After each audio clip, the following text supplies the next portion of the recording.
Alright, it is Wednesday, June 18th, 2014, and the stream is online.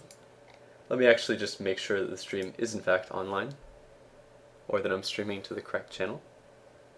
I need to hear the sound of my own voice. It's the only thing that keeps me going. 18th, 2014. Okay, so I found out the date. Excellent. But yeah, I think that since nobody is online, I will play some solo queue. I have some pretty big hesitations though about this because I've never really been a big fan of playing safe lane carry in solo queue. I don't think it's super game winning for different reasons. But I think that with the new matchmaking system, it's or not the new matchmaking system, I suppose. It's been out for a pretty fucking long time. But man, these games can be pretty intolerable. It took me like maybe 10 hours of play to get 100 points. And it's become pretty clear to me that the strategy that I'm using is going to stop being viable at 5,500, because what happens in matchmaking is that it just puts one good player on each team and then it balances the teams around those two players. So say you have a 6,000 MMR player and he's queuing at like 1 AM or whatever.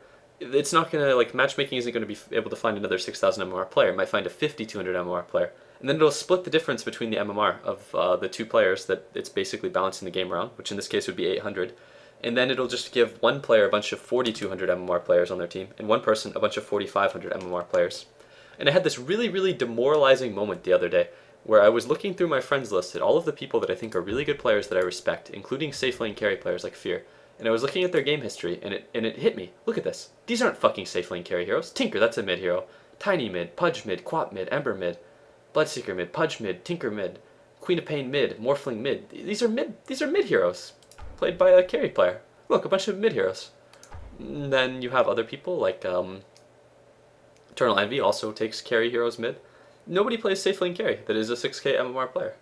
It's not viable, in my opinion, because what ends up happening is that you can't win your lanes because like, one good player can't win a lane. Like, a lane is the sum of its parts. And what happens is you have to lane with people that have like 2,000 less MMR than you.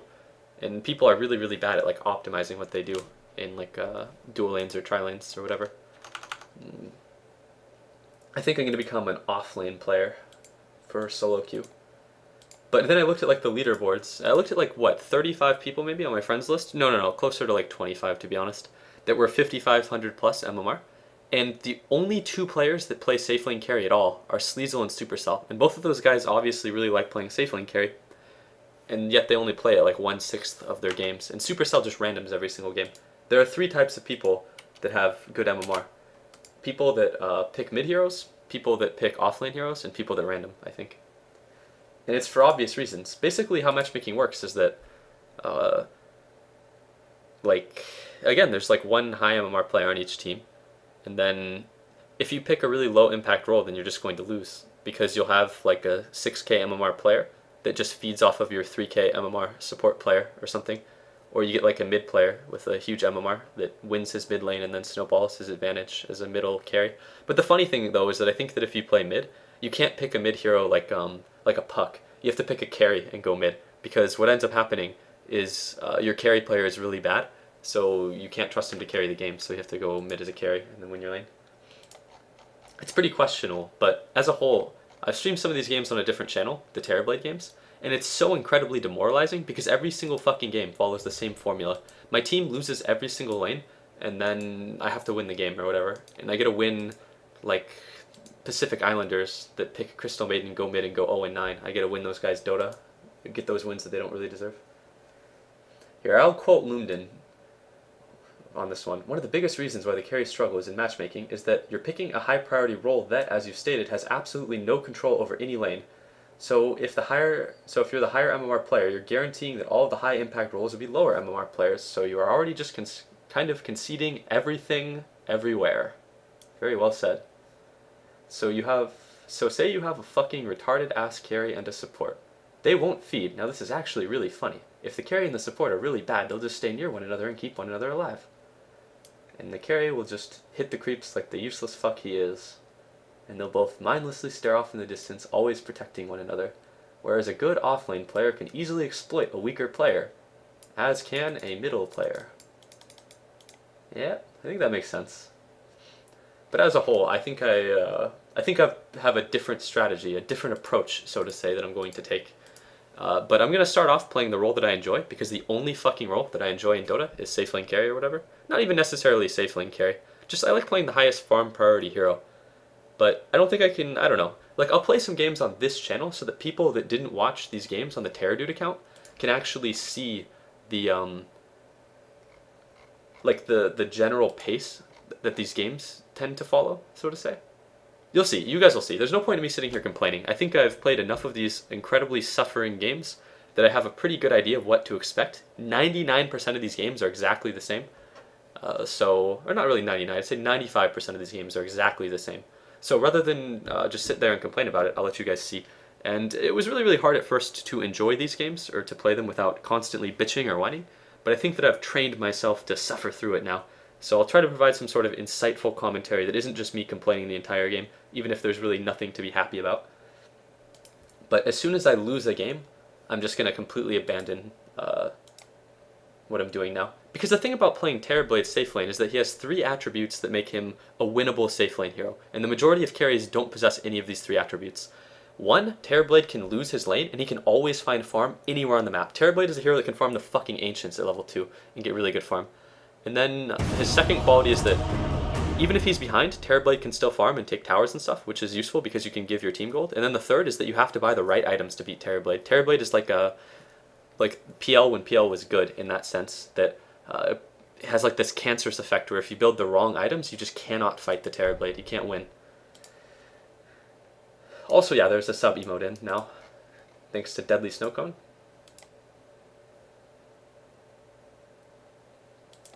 Alright, let's perform the check. Nobody is muted. Uh-oh, somebody recognizes me. Fuck me. Usually I don't like this, because if I play safe lane, people treat my experience like it's like the town bike. Everybody gets a ride on the safe lane carry's experience. So what happens is your support player leeches your experience, and then you become dependent on him, and then they leave you. All pick.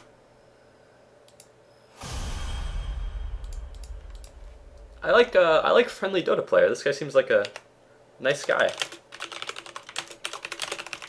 But I've seen some really god-awful players that play offlane and like mid, and they're like 5,500 plus. Yeah, I think Terrorblade is better than PL when PL is good. I'm still in matchmaking. My win rate on Terrorblade is really, really high, considering that I play this hero in solo queue pretty much exclusively, and that I've had 2 games where people have intentionally thrown my games. I have 15-5, but it's still too slow.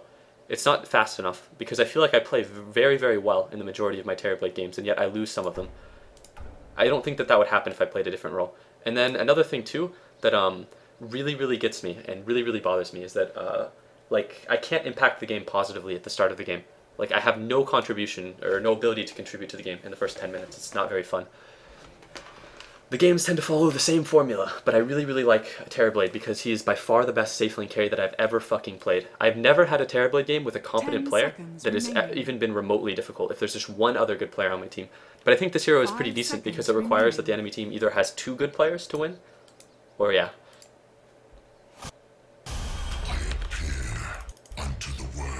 Alright, so Terrorblade itemization I think is actually pretty unique because Terrorblade is a melee hero, yet he does not require a Stout Shield or a Quelling Blade, which makes him quite unique in regards to other safe lane heroes, because at the start of the game you metamorph pretty much, usually, and then you go 8 and 8 on the first creep wave.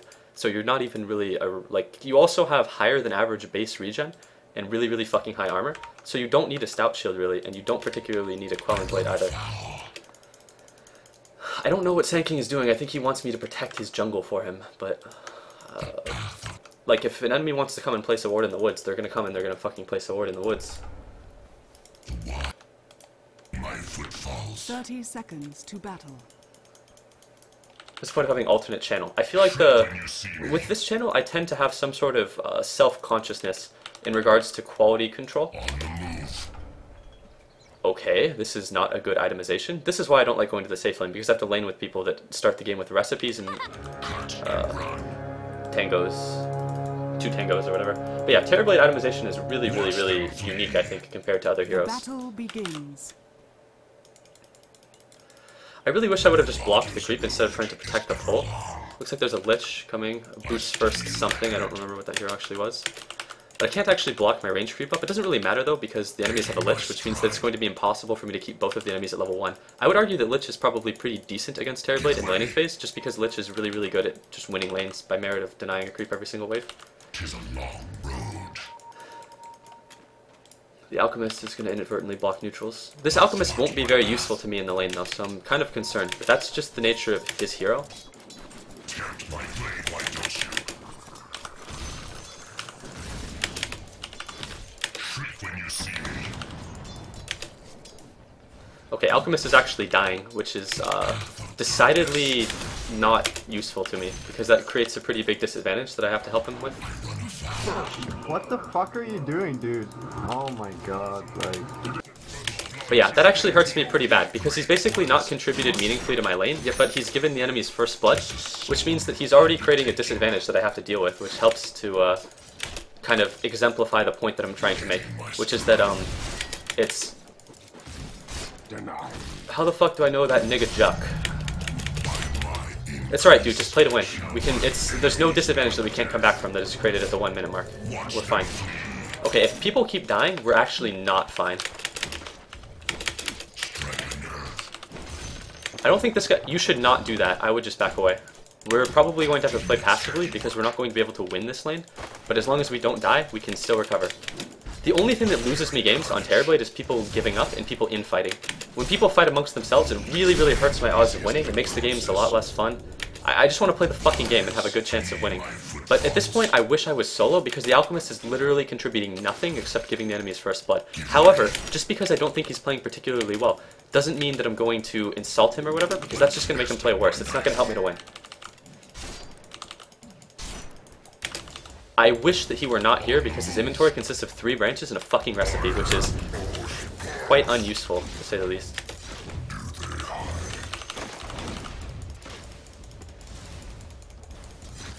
As a support, what you should look to do is you should look to impact the game positively without having a lane, basically, which can be very difficult for some players. I use Metamorph very, very liberally when I play Terrorblade. I actually made the mistake of thinking I was level 3 when I Metamorphed there, because if I was level 3 then I could have just hit the creeps one time to get the CS, but I fucked up and I actually was level 2. So I'm used to being level 3 at this stage in the game, but the Lich is a Lich, which means that he denies my experience, which hurts me. This guy actually is going to die here. This is not a very good positioning by the Lich.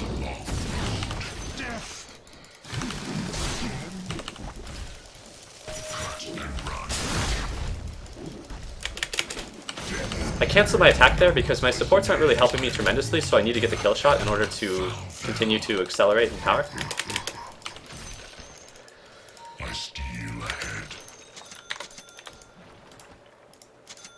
I actually never ever buy a salve on Terrorblade and don't regret it. I think that this is one thing that I keep doing, but I never am like happy with it. Can you buy Sentry Wards? I never am happy to have a salve on Terrorblade. Terrorblade has really, really high armor, but he has a really, really small HP pool and really, really high regen. It's like the salve is never useful. I could be 0 HP, and I would still... I don't know. It's like, it's the most useless salve that I end up buying every fucking game. Alk, you're playing 5 here, man. You shouldn't be building a soul ring. I agree, but I'm not going to say that because if this guy is building a soul ring, then he's not going to be smart enough to listen to reason anyways. So I'm not going to give him my opinion on why I think what he's doing is wrong. I'm just going to continue playing the game and not saying anything. All I want to do is fucking win, and that ends up being extremely difficult due to the role that I've chosen to play. There's a fucking reason that absolutely nobody on the leaderboards... Why is my courier AFKing at the fucking tower? Can I use the courier sometime in the first 5 minutes? It won't matter how much farm I have if I don't get to use the courier because I'm going to be like a 400 HP hero. One thing I hate about Terrorblade is that I'm completely dependent on using the courier, much more so than like a hero that builds Aquila. Because if I don't use the courier to deliver items, then I can have 10 times the farm of a player. The player will just kill me by pressing buttons. It's just the nature... Like, how is this useful what the Alchemist is doing? He's just fucking AFK in my lane. That's decidedly not useful. Alright, I'm going to rendezvous with the courier then, because I need to get that item. Your top tower is under attack. Nice job. I'm gonna let my Alchemist have solo experience. He's not contributing very meaningfully to the lane, and since I've used Metamorph, I can farm pretty much anywhere on the map rather efficiently.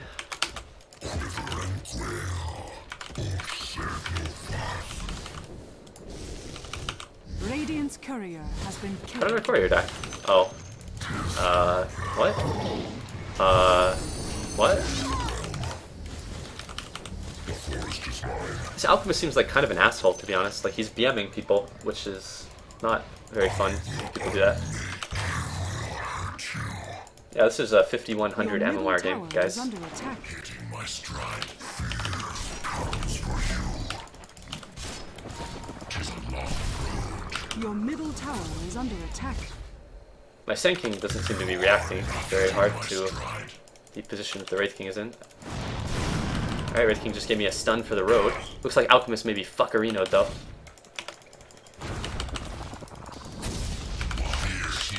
This is some very awkward positioning. Yo, just back away, dude. The Ember Spirit is coming down. I'm not going to give this guy my salve, because what's going to happen is the Lich is going to nuke me, and I'm going to actually need the salve. Power corrupts. I steal ahead. In terms of Terrorblade's skill build, I oftentimes don't even get Sunder at level 6. Sometimes I do if I'm in like a 1v1 matchup.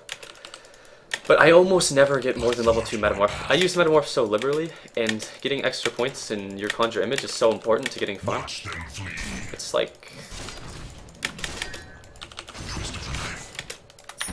This is also probably the only safe lane carry that I ever buy 2 bracers on, or really any bracers at all. The reason being that inventory slots are not really that important on Terrorblade. Terrorblade doesn't really need a Stout Shield or a Quelling Blade. Well, he does need a Quelling Blade, but you don't really need a Quelling Blade at the start of the game, and you don't really need a Stout Shield ever. But if I max my Metamorph, and my Metamorph is on cooldown, then I'm suddenly a hero that has no abilities that are meaningful. I'm doing fine, it's okay. I'm ult. No, just focus on winning your lane or whatever. I never like when people try to help me, because I would rather that they farm their own lane. Usually help that I... Oh no. He is coming to gank. Okay.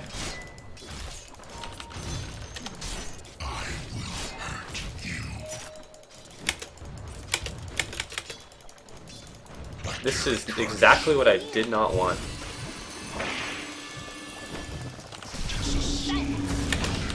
But yeah, I would rather he be farming mid than doing what he's doing here. Because it's like... yeah, it's just, I don't know. This is not incredibly useful. Also, Alchemist is now contesting my farm. It's fine. Watch them flee. Understand.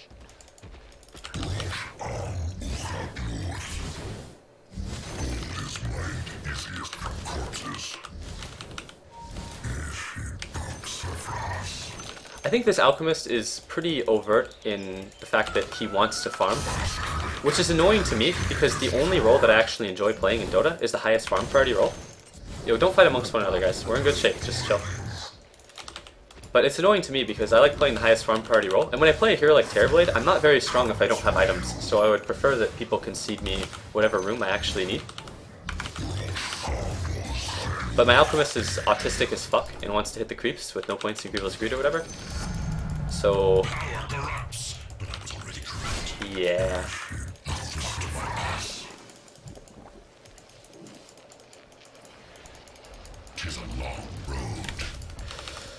This is annoying because there's nowhere for me to farm because I have a support Alchemist who is spamming his spray to push out my lane. And nobody on my team is farming mid.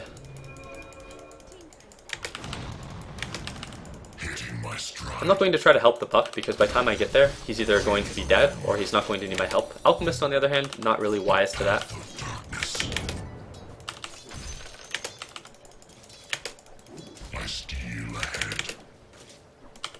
I'm gonna run away because I think the Ember Spirit is coming too.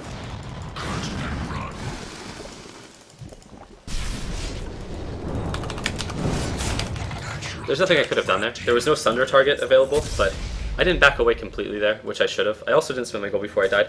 The reason that I kind of stuck around against my better judgment was because I had another person sitting in lane. I'm like, oh, you know, if I leave, then... But I even said on stream, I said, you know what, this guy, there's an Ember Spirit coming, I'm gonna die, and then I died. That was just dumb of me, basically.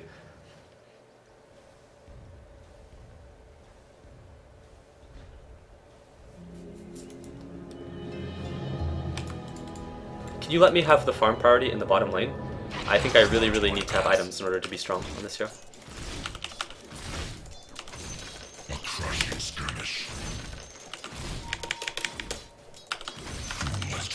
I have no fucking idea what that means, but Taking my stride.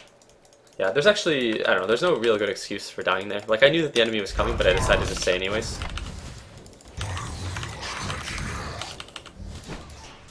This is kind of the situation that I was not hoping for.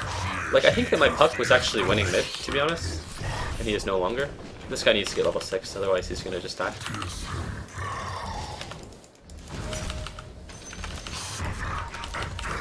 Yeah, he's dead. I will not be stopped.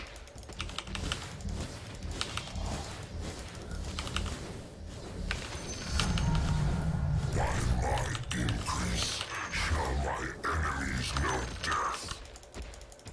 Havoc reigns. One of the nice things about Terrorblade is that no matter how bad your lane goes, you can always kind of acquire farm in the woods. Okay, I accidentally blocked my own camp there. And a lot of the time, winning or losing your lane is completely out of your control. Because like I've said before, it's like you can't single-handedly win your lane as a safe lane carry.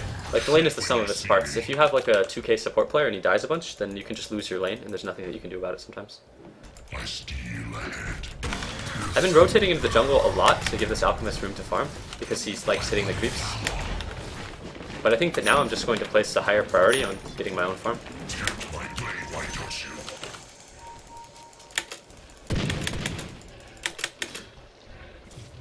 Cursed be. Ember Spirit is bottom again, which means this lane isn't really farmable. I'm just going to completely retreat into the woods on the left side of the jungle. But every single game I play Terrorblade, my team always is losing early, like every single time, like without fail. So this game is kind of reassuring because my team isn't losing that badly, and we have to be losing pretty badly for me to not be able to win the game. I'm very, very well aware of the fact that the Ember Spirit is there. No. I'm not going to bait for this guy, I don't trust him at all. Is under attack.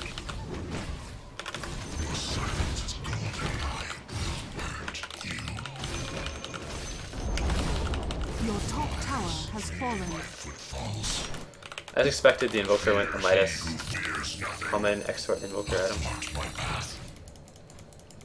That's an illusion.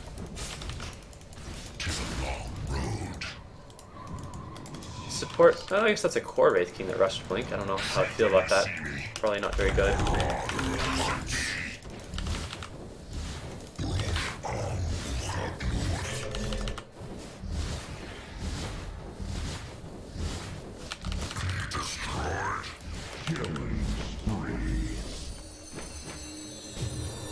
Oh no. Right now we have nobody farming any lane, which is not very good because generally speaking, if you're not farming from any lane, then you're getting behind in gold. So I'm going to just go ahead and leave the Ancients and occupy mid.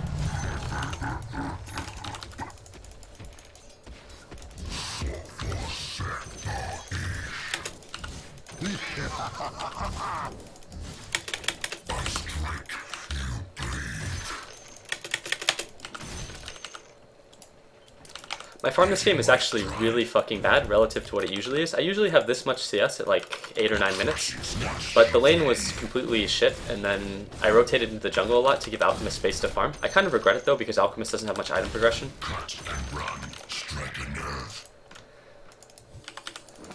People are starting to fight amongst themselves a lot, and this is another reason why I think that going safe lane is not going to like be too viable when I get like 5500 plus, because it's just going to get worse. Like, when the average MMR of my team is lower, and the MMR of the enemies starts getting higher and higher, then my team is going to lose more early, and people in matchmaking don't know how to play when they're behind, which is quite frustrating, but it's definitely the truth. They have no idea what to do when they're not winning. The enemy's middle tower has fallen. Fuck. On the move. A paltry sum. A demon's handiwork.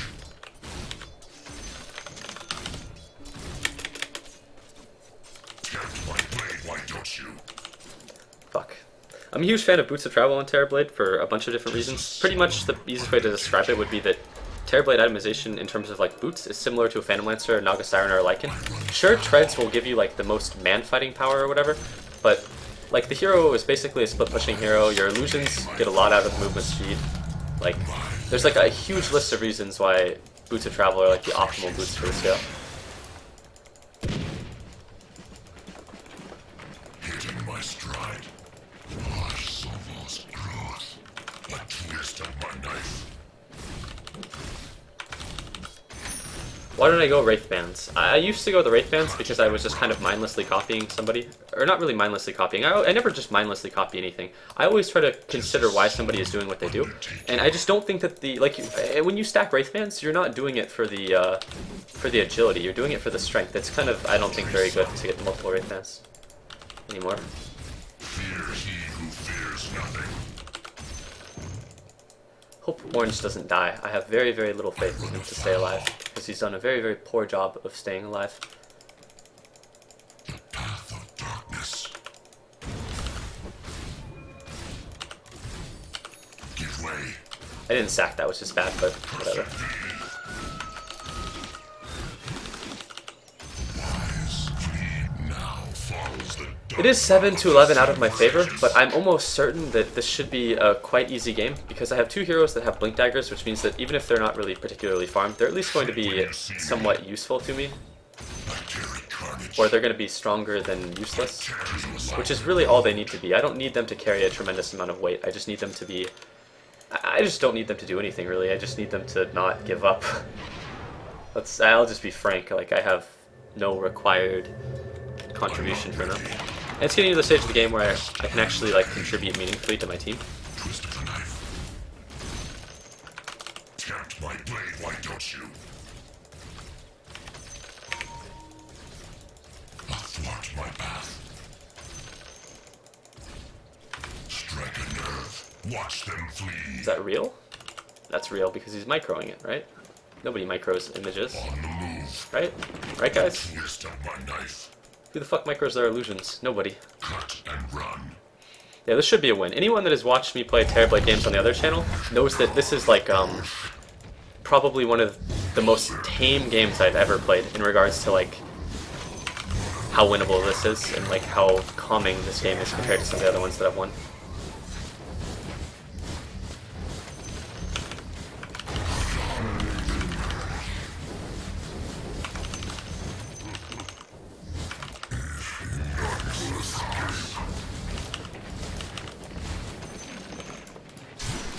Oh, oops.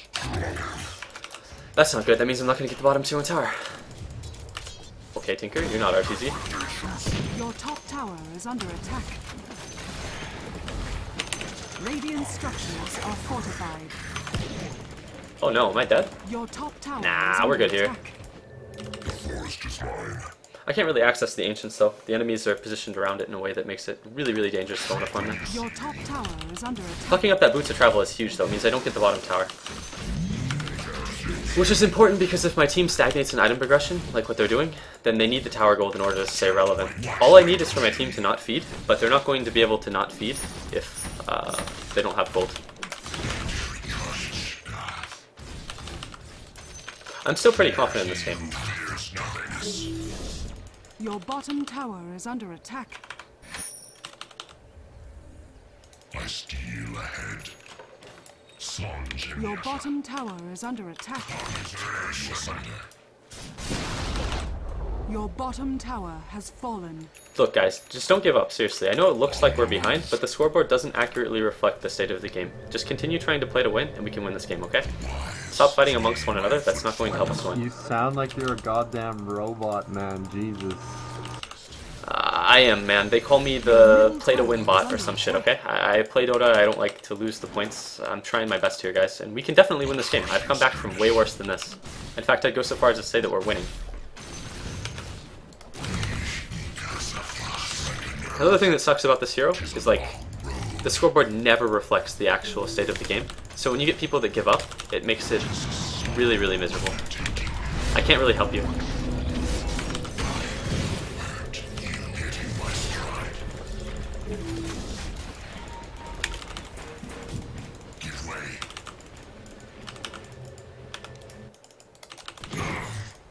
I don't even like. I have very little to say to people. Like, they're fighting amongst one another, but I've seen this so many times. This is literally every fucking Terrorblade game I've ever played, where my team is losing early and then we manage to win. And the reason this happens is because, like I said, matchmaking just puts one good player on each team. So if I'm playing the safe lane carry or whatever, like the high MMR player is going to go mid or they're going to go off lane, and they're going to stomp the game, and then they're going to lose because the carry sucks Your ass. top tower has been denied. One thing that is very distressing though is that we're not even able to push up the lanes enough for me to like take towers.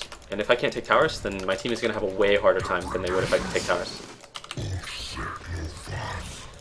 I need to be able to get them some gold, otherwise they're going to have a really hard time staying alive. And all I need them to do is stay alive.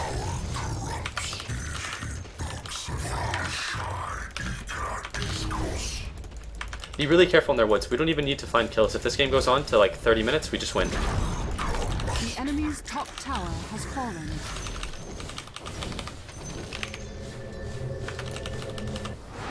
My thanks. 'Tis a solemn undertaking. If Darkseer gets Blink, it'll be pretty good.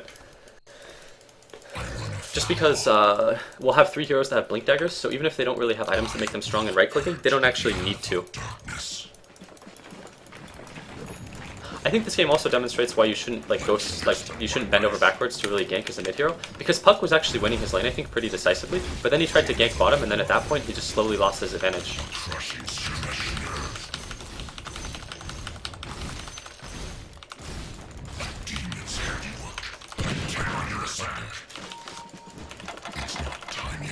Two heroes that I almost never lose to are Tinker and Nature's Prophet. I very, very rarely lose to either of those heroes, especially Prophet. I actually can't remember the last time I've lost to a Nature's Prophet. Because what Nature's Prophets try to do is they try to be like Admiral Bulldog. They drag the game out to like 25 minutes and then they lose. Except Admiral Bulldog drags the game out and then he wins. His team is good. He's good. Your middle tower has fallen. What this Tinker is doing, I don't think is a very good investment of his time. He's just sitting there marching and rocketing, which is not actually really accomplishing a huge amount.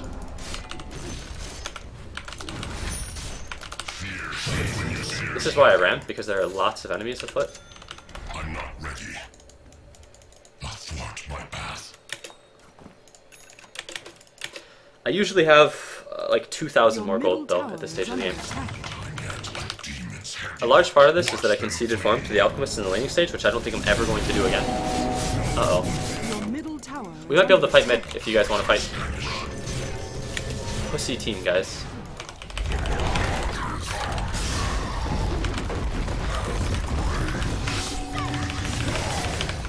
I'm very well aware that Wraith King is going to come back. It doesn't change the fact that he's the only target that I can hit.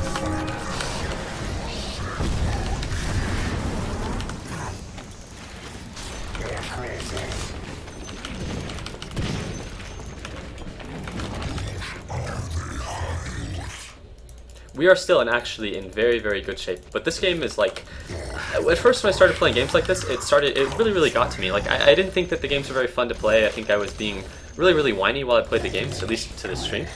And like, I didn't want to stream the games, I didn't want to play the games. It was pretty boring. But I've actually come to the epiphany, rather, that this is just going to be the last game that I ever play, like, safe lane in fucking matchmaking. I'm going to be like Fear and RTZ, guys. I'm just going to play mid every single game as a carry.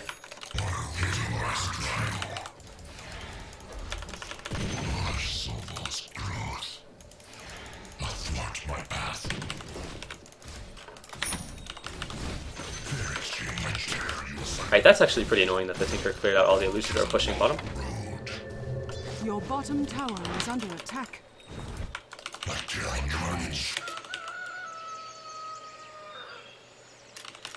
Hitting my stride. My farm is way, way worse, though, than it usually is. I think a huge part of this, though, is that I conceded farm in the early game to somebody else, and that person didn't really pay out dividends in terms of what he was able to accomplish. That said, though, I am still, again, I'm pretty confident in this game. Like, the enemies don't really have the farm to match their map control, and they're not actually building the right items. And Terrorblade, again, has that, like, that Phantom Lancer effect, where if you build the wrong items, you don't win against Terrorblade. And it's getting near the stage in the game where I can impact, like, every lane and every battle pretty heavily. Shriek when you see me.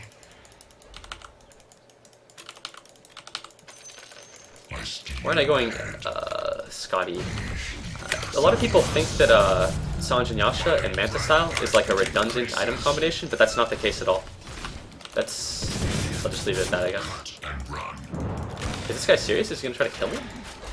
That guy was definitely trying to kill me there. He shot a remnant out.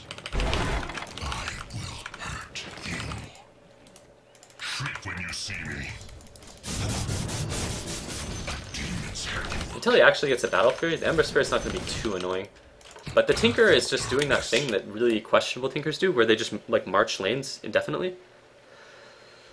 But it's kind of annoying because he's committing entirely to just marching down the illusions. But it's somewhat effective, to be honest. Like, more so than it would be normally.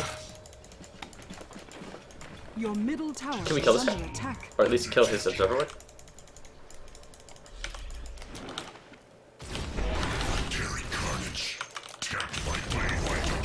Your middle tower has fallen. Watch them flee. Like, I can't send the illusions down a lane and expect to get any farm, because the Tinker keeps doing this shit, where he just is constantly in a lane.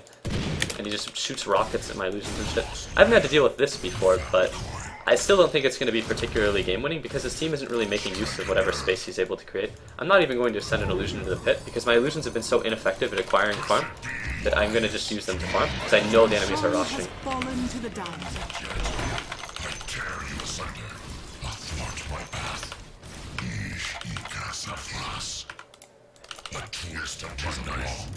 If I have to buy out at this stage in the game, I'll stagnate and farm so hard that we're just going to lose. So, rather than save gold for a buyout, I'm just going to continue progressing in items. Not yet. Hitting my stride. I do suspect, though, that the enemies are going to try to like push the high ground pretty soon, since they've gotten Rosh. And that could be the only thing that would make me lose the game, is if I get Raxed in the next X minutes.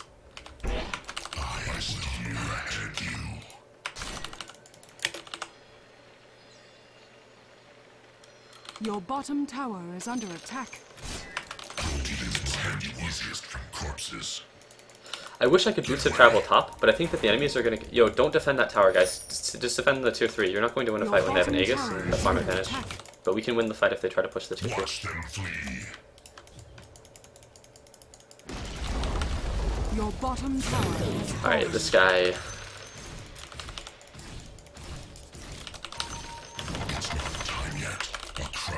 You have to be at the base, I think, Darkseer, ready to counter-initiate. Alright, lots of people are dead on my team. Once again, there's just no other possible target for me to hit than the Wraith King. I can't sunder anyone.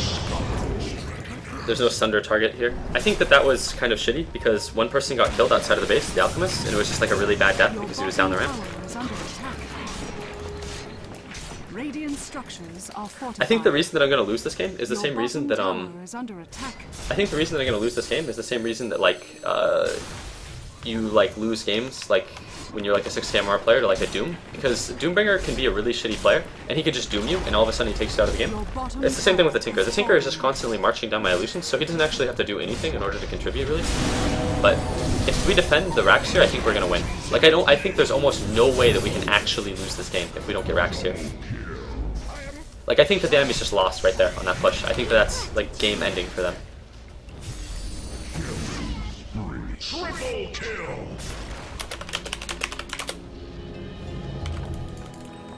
At this point, I'm really, really confident that we're going to win. If the enemies didn't win the game on that push, I feel like they're just not going to win at all. I think that was the only push that they could have won the game on.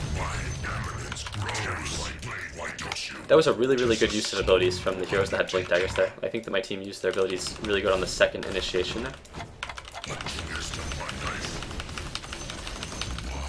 Like the Darkseer stun the Darkseer vacuum and the Sand King stun there were really on point. And this is the point where I get to start terror blading the enemies, where I get their buildings and shit.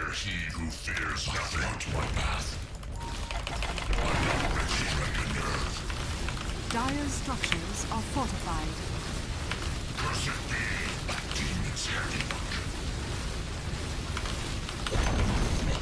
The enemy's top tower has fallen. By carrying carnage, I my steel ahead.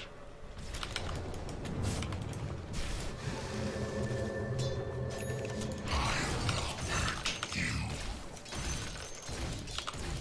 Gold is mined easiest from corpses. I run afoul. This is definitely the least fun that I've ever had on a Terrorblade though. Run, run, run, run, run, run. Tinker is making it really, really hard to get these buildings, but losing that tier 1 tower, even if it gets denied, is still useful map control. The enemy's bottom tower has been denied.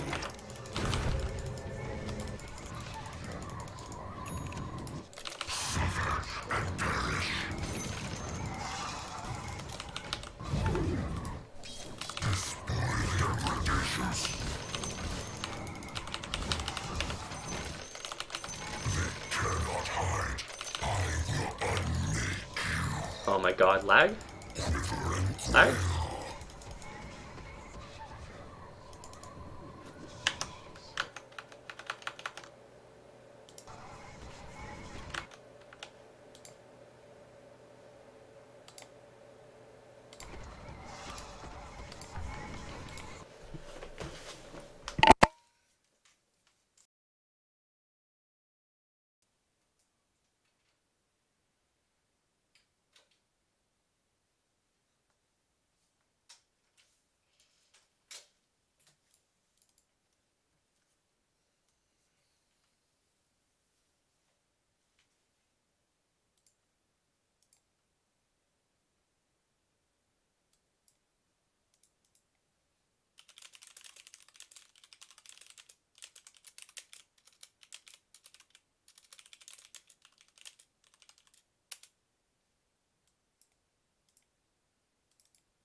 Alright, I'm starting back up my Dota. My internet has been pretty bad recently because my brother, who goes to OSU, has been staying over, and the internet is wireless and it's also Comcast, so if there's any other person on the internet, it just becomes utter dog shit. It hasn't really been dropping though. It's dropped at one other time today, but it was during kind of a clowny in-house game where like I had already lost. I was dead, I had no buyout, so I didn't really mind, but hopefully the game is paused or whatever. Like, I'm going to be actually pretty upset though if, yep, I don't get to do the second set of Manta style to farm the Ancients, which is actually really, really detrimental, especially if I'm already really behind in farm. Cut and run. But normally if you metamorph, you can use Fair exchange. A twist of my knife.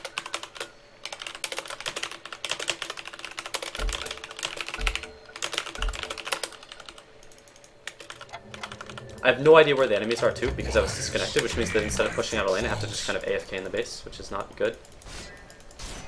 I have no metamorph for this team fight either, which is also not good. Yo.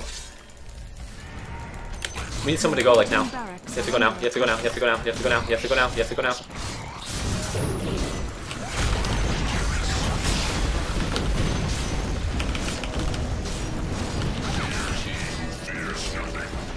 Alright, that's really, really bad. If I die here, it's also really bad.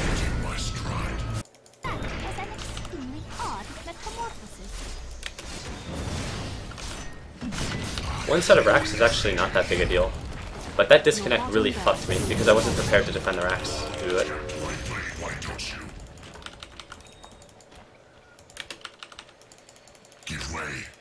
We're fine, one set of racks isn't a huge deal.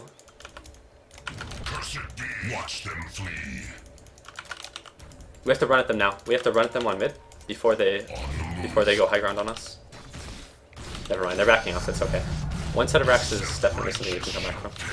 That actually sucks really bad though. I feel like if I didn't disconnect, I would have been way more prepared to defend that racks. I had no idea where any of the enemy heroes were, and I didn't get to use my second set of Manta. I didn't get to use my Manta style to make a second set of metamorphed Terrorblade images. So rather than have metamorphed images to defend the racks, I was completely left unable to contribute at all to the fight, which is really shitty.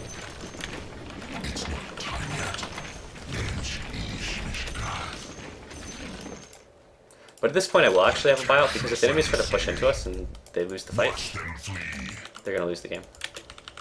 On the move. It's not time yet. I just need somebody to run in so that you can tank like the cold snap and the invoker spells, and that's about it. I think that's you, Alchemist. Oh yeah, that's definitely you, Alchemist. Everyone on my team has a fucking blink dagger. Or just jump on them with your blink dagger. Like, we have, what, 4 blink daggers? If we just start the fight, then we won't give the enemies the angle if they need.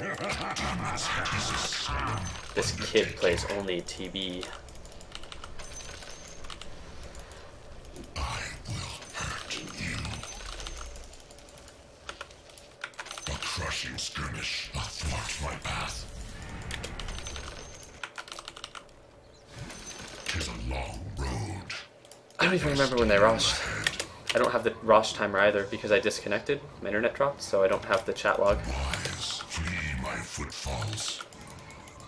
I have to try to leave the base. I have boots of... Look, I'm going to leave the base, but the rest of you need to be ready to defend. I have boots of travel, so I'll boots of travel in before the fight starts. Tear you asunder. Give way. But if you get caught outside of the base, even one of you, then we won't be able to win the fight. Like tearing carnage. That's fine. That's pretty much all you can do. Nerve. Fear he who fears nothing. This is the kind of getting caught outside of the base that will lose us the game if he gets caught. Wise, flee my footfalls. I think we have to initiate on them as opposed to waiting for them to go on us. Stride. I'm not ready. On the move. 2630? Okay. So it should be up anytime. Path of darkness. Shriek when you see me.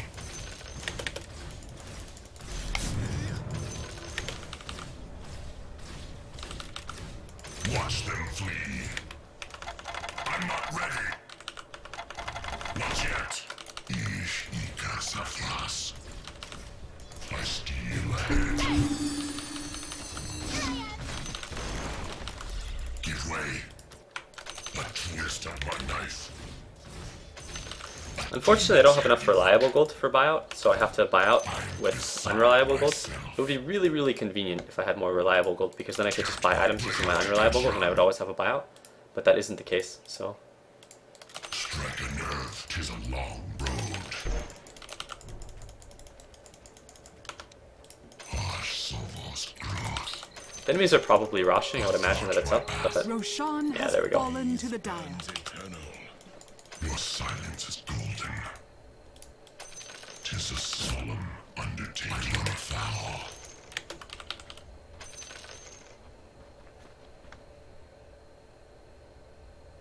Cut and run. These are definitely not very good Wraith King items, but Hitting my stride. when you're fighting heroes that have no farm, you can probably build almost anything, and you're going to be okay. We did kill the Invoker and the Tinker in the fight, guys. 'Tis a long road. We have to go on them.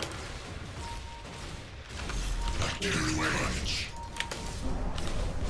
The Invoker is really far up. You guys need to jump on him right now. Okay, this was not good initiation because that guy's an Aegis.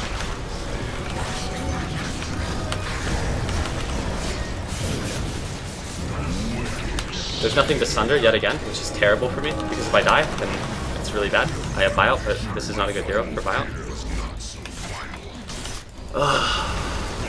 Your middle tower has fallen. Again, I can't really get the sunder off. I'll actually get the sunder off, and we'll win the fight, I think. Your middle barracks are under attack. Your middle barracks has fallen.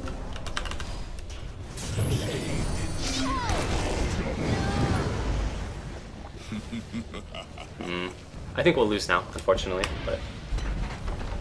Your middle barracks has fallen.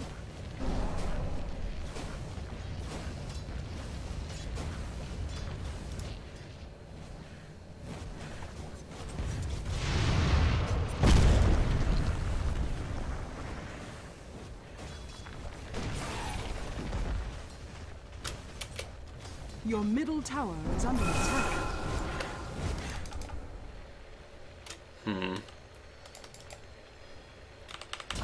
Your middle tower is under attack. I'm actually not too upset about this game. Like, what upsets me most about Your this game middle is, tower has fallen. like, the disconnect. That just Your kind of top threw me tower off. is I was under actually attack. really confident that we were going to win this game. But my farm this game is actually really bad. Even if it's a losing game, I should have like 500 CS at this Your point, not ancient 310. is under So, attack. yeah.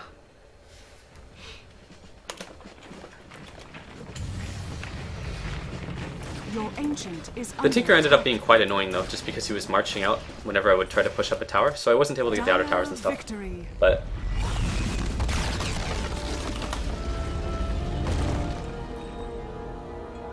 To captivity I return.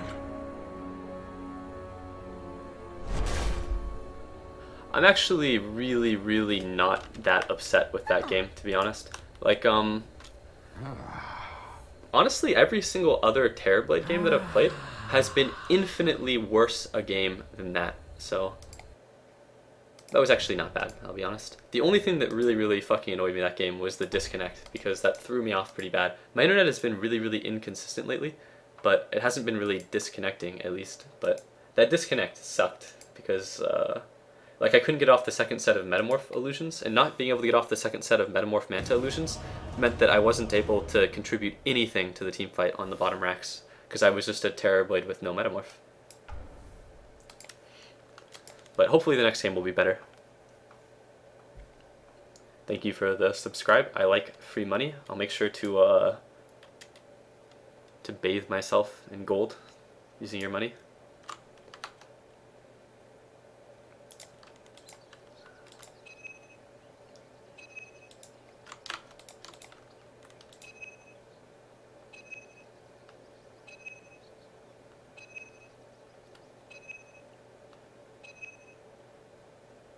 All pick. How are my Terrorblade games worse? Like, the majority of Terrorblade games I have, it like follows a really similar formula. Like, my team gets absolutely fucking raped early because, again, what happens in matchmaking is that it puts one high MMR player on both teams and then it balances the game around that person. I looked at my friends lists, like I said before. Every single person that is 5,500 MMR or more, even carry players like Fear, like Eternal Envy, etc., they all play mid, offlane, or random. Like, there's no exception, because it's super shitty to go safe lane, because you're not going to win the lane on your own merit if you're laning with someone that has 2k less MMR than you. Like, last game, like, my supports fed out first blood. We got back in it because I got a double kill, thanks actually to the supports, because it was a 3v2 lane. But if that didn't happen, you can imagine that a lot of the time I'm losing lanes, not based on my own merit, but because lanes are the sum of all of their parts. Like, it's not just one person in a lane, it's two people. It's like, you can't single-handedly win a lane. I think Terrorblade used to be okay in that regard. Like, Terrorblade is still 10 definitely the seconds best safe remaining. lane carry, I think, by far. Like, I'd go so far as to say the hero is like blatantly overpowered, to be 5 honest. seconds But that doesn't remaining. make it any more tolerable to play safe lane. I'm pretty sure that I'm going to end up doing the same thing that everybody else I know does, which is that I just take a carry here and I go mid, or I play offlane, which is, like, I really don't want to have to do that, but there are people that are really bad that are like 5,500 plus players Prepare for battle. because they're playing the right role. I'm not even going to really talk about the starting itemization that I'm doing this game. It's just the same shit that I did last game. I really don't ever get a salve and be happy, but it's whatever. Legion Commander is a pretty legit, I think, anti-Terrorblade hero. When I played against Jigglebilly the other day, he picked Legion Commander, went offlane, ruined my game. It's okay. Oh no, I'm absolutely certain that I could play Terrorblade and get 5,500 or whatever. Like, absolutely certain. But it gets to be really hard past that point. Because, like, past that point, I think it gets to the stage where your team is losing so bad in their other lanes that it's like challenging. And at the very least, I think that it'll be a lot slower to get to 5,500 going safe lane every single game, even if I know I could do it, 30 than it would seconds to to do battle. something else. This game is probably not going to be very fun though, because we don't have a courier.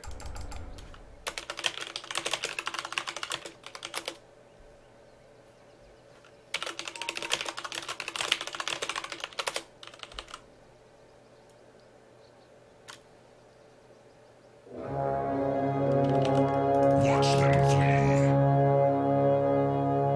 I think Yellow might be AFK.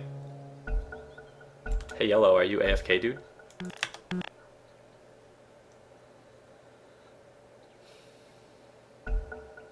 Yeah, Duya is 5700 MMR. I don't want to insult Duya, but Duya is 5700 MMR, guys. Do you think it's because he's a super talented player, or maybe because he goes mid every game? Terror steals across the land. I run afoul. The closest thing I've seen to like a really high MMR safe lane player would be like some guy that picks Slark every single game, and he doesn't even build carry items. He plays it like he's a mid hero, kind of. And then he just tries to like impact the map. Footfalls. Athwart my path. But we'll see if this game follows the same general formula. I actually think last game was super winnable, to the point where I was like 90% sure I was going to win last game, and then we lost, but... Alright, so I'm basically 1v1 against a Windrunner, it would seem, which is actually okay. I don't mind being 1v1 against a Windrunner, because Terrorblade gets to do this, where he metamorphs and goes 8 and 8 on the first 2 creep waves. Gets 8 last hits, 8 denies. Which is, I think, the really, really big strength of Terrorblade. But what I would rather be 1v1 against a Windrunner than 2v1 against a Windrunner. Because if my support doesn't contribute meaningfully, then it just becomes like an experience leech, like a burden. Whereas I could 1v1 a Windranger, and I don't think that it's Terrorblade advantaged, but it's not terrible, basically. Like, I don't mind 1v1ing an offlaner as Terrorblade. In fact, I would prefer to be solo in every single one of my games as Terrorblade, I think. Because I can pretty reliably get like all 8 of the last hits and most of the denies. I think here I would have gone 8 and 6, but... Now it's not really a 1v1 lane though, because my Witch Doctor isn't really zoning the Windranger, but he's soaking up my experience, which again explains kind of the conundrum that you face when you go safe lane in matchmaking. People treat the safe lane's experience like everybody gets a piece, and then you end up becoming dependent upon your support because you're splitting experience with them, and then they leave you.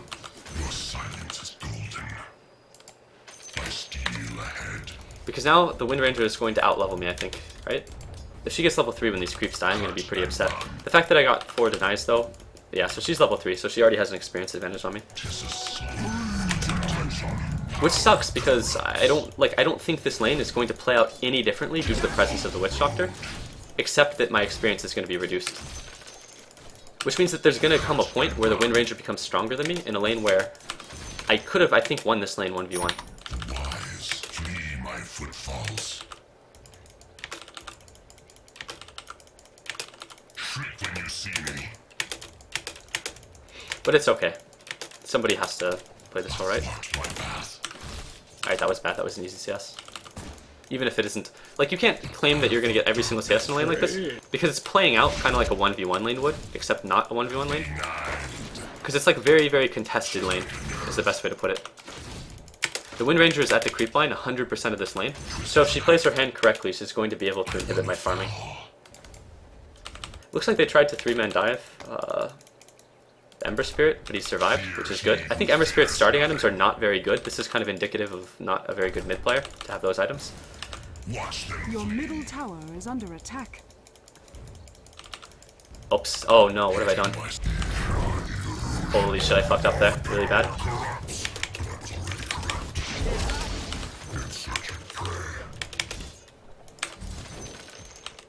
Again, I use my Metamorph really, really liberally in the early game. It's not super important.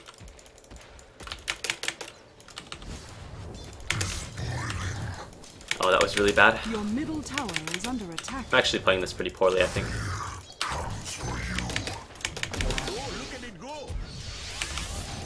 There's no need for me to even look at the Windranger. I know that he's getting zoned by the Witch Doctor now because Witch Doctor casted all of his abilities. So it stands to reason that those abilities did something.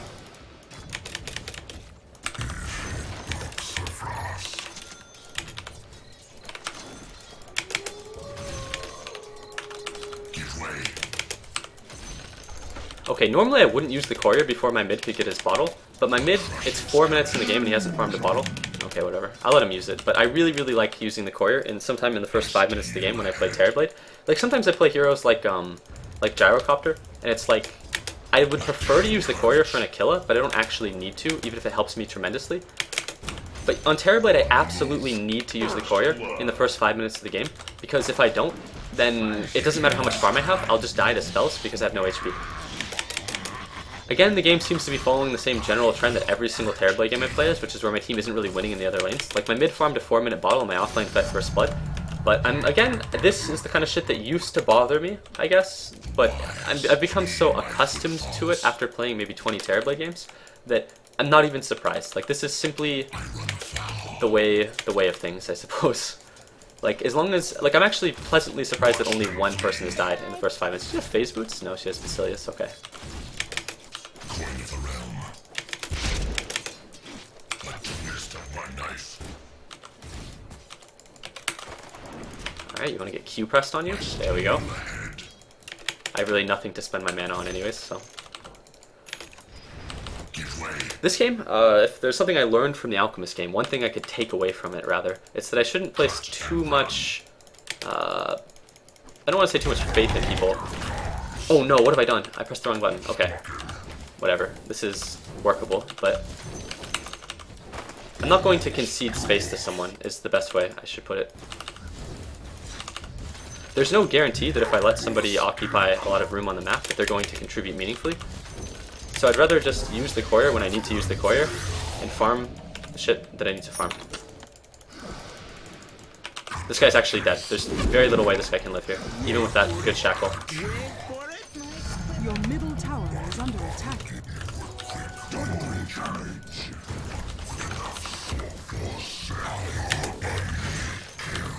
Somebody else has died though, unfortunately. It was the mid. So both mid and offlane have lost pretty decisively. My mid hero is level 5, the enemy mid hero is I think level 7, which constitutes a pretty big disadvantage by like any standard really. Like if you're level 5 and the enemy is level 7, you've probably lost your lane.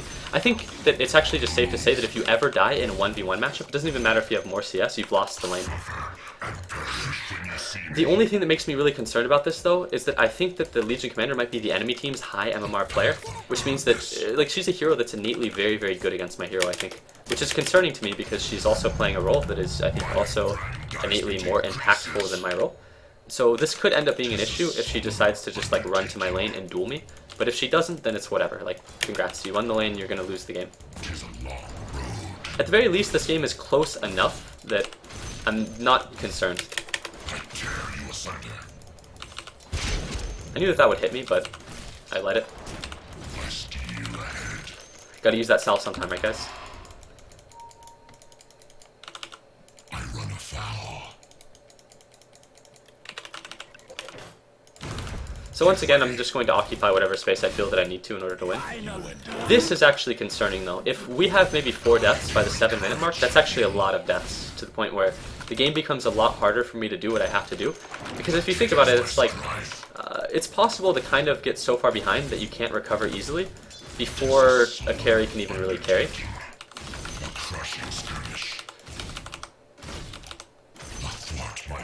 Like, I want the chance to be able to do what my hero is able to do, but sometimes I don't get that chance because we're so far behind early. Can I use the courier first? I'm just gonna use the courier first because I want to get my fucking Yasha as opposed to letting people that may or may not be winning their lanes use the courier. Alright, I'm going to continue just routing the courier to myself because someone has rerouted it for some reason. Your bottom tower is under attack. I don't see anyone on the map, and now I'm gonna die to a duel. If I had a Yasha, I could have ran away from that in a straight line. I would not have died. But I'm gonna die because somebody else reused the courier so they could deliver a clarity. Which is simply epic. Excellent fun. Very good that my jungler used the courier so that he could get his item before going all the way back to the base. Always a pleasure. But it is what it is. It looks like a lot of people are dying. That's not good. But what I was going to do there was I was going to say that a lot of enemies are off the map, so I'm just going to go farm the jungle. But to be honest, I think I actually would have still died if I had the Yasha. Because if I had the Yasha, I think I still would have died because I would have been greedy and I would have gone to farm in the woods. So. Cut and run. Yeah, well, I mean, I think I would have lived if I had the Yasha and I was running straight away down to, like, my tower. But I think that I would have died because I would have been too greedy. Like, my reaction wasn't to say, oh, the enemies are all off the map, I'm gonna go, if this guy Midas is my creep, man. Like, my reaction wasn't gonna be, oh, you know, the enemies are all off the map, I'm gonna go run back to my base and heal. Like, that wasn't gonna be my reaction. My reaction was I was gonna go farm the jungle, and that's where Legion Commander was. But that's what I was mentioning earlier, like a minute ago, where I said the Legion Commander is 1 mid, so she can just run at my lane and duel me, and that'll be problematic. Your top tower is under attack. And that is exactly what Legion Commander did. Flee my footfalls. My Doom is actually a higher level than a lot of Dooms I see. I think that by this point in the game as a Doombringer, you should be like level 7 or 8. So this Doom isn't actually like keeping pace with the level that... Actually no, he's actually leveling rather nicely. Like, Doom is like a box of chocolates in matchmaking, guys. You never know what you're going to get when you have a Doombringer on your team. Sometimes I get Dooms that are level 6 at this point in the game. This guy is level 8, so he's actually leveled really, really well. So that is a good thing, I guess. One thing that is not a good thing is that my jungler is still jungling at the 10-minute mark and occupying a lot of space as opposed to dooming lanes. So...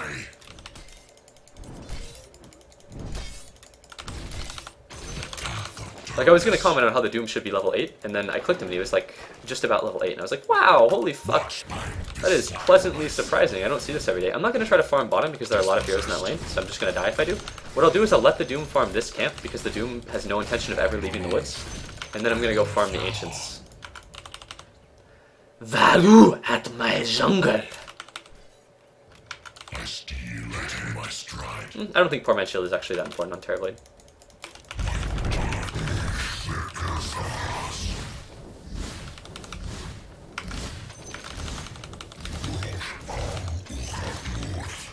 Your bottom tower is under attack. I really, really don't want to farm top because the Slardar is level 9 and has a Blink Dagger. He's a really high level because he's been giving kills. Can you help? Can you help? Can you help? Can you help? Can you help? Thank you. Is under attack. Alright, I'm actually fine.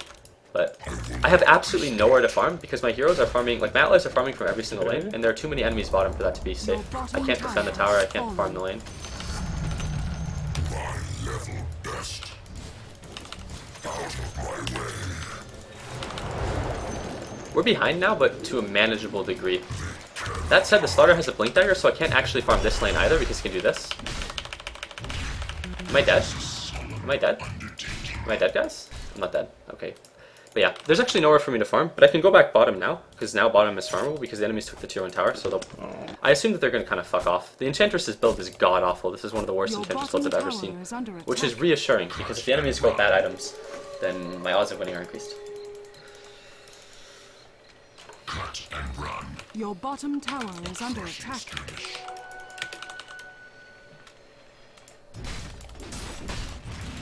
That Legion Commander has won a frightening number of duels, and we are losing too many towers, I think. Your top tower has fallen. I think Doom needs to Doom and... Oh god, he has a fucking point booster. That might be, Your top tower is under attack. That might be, Yo, can you let me farm bottom in the adjacent woods, like this part of the map, and then you go Doom people, or farm from here? Nice, he's actually complying, which is good. Never mind, he's going to farm the woods that I could be farming with my illusions. Epic. There's a lure under there.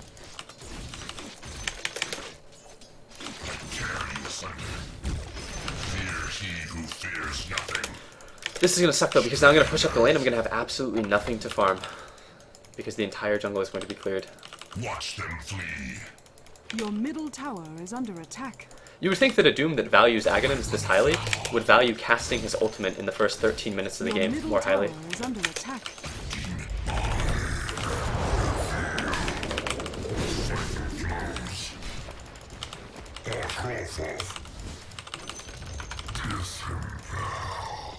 I'm genuinely curious as to how long this Doombringer is going to go without actually ulting anything.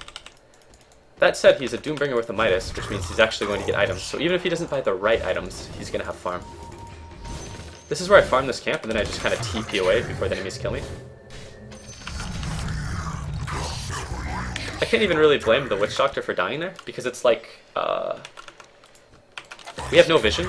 I guess that's kind of his fault, but we have no vision, so that guy just tanked the gank. I would have died to that Legion Commander if the Witch Doctor didn't, so it's whatever. Not actually upset at all. Like, somebody's gonna die to that gank. It's gonna be me or it's gonna be him. The only way to prevent that is with vision.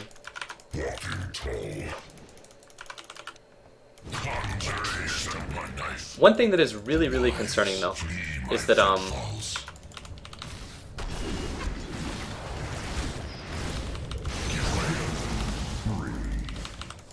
one thing that is really concerning, though, is the amount of dual damage the Legion Commander is getting.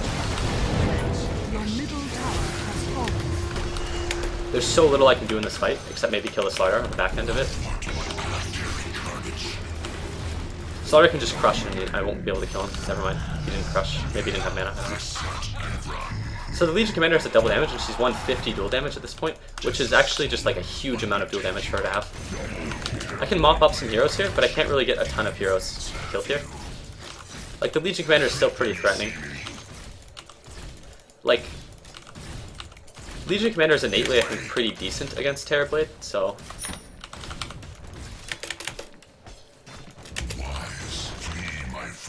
I think how strong a Legion Commander is almost completely contingent on how many duels she's won. This Legion Commander has won 5 duels in 15 minutes, which is, I think, a good amount, because it's kind of hard to win duels in the early stage of the game as Legion Commander.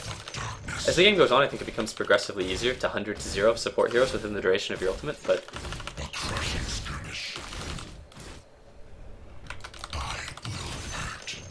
in the early game, it's really not easy, I think, to win duels as Legion Commander. Is she very aware of where I am? Yeah, she has a Shadow Blade too.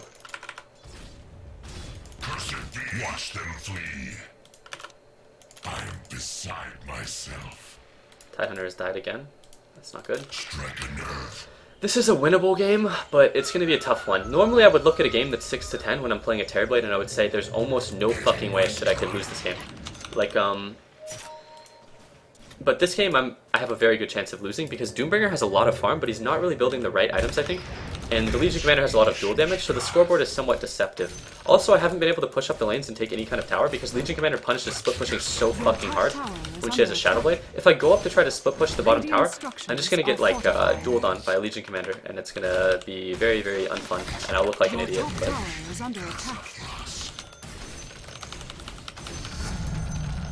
My level best.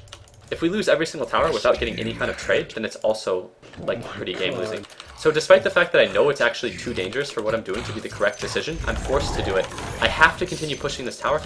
Well, maybe not.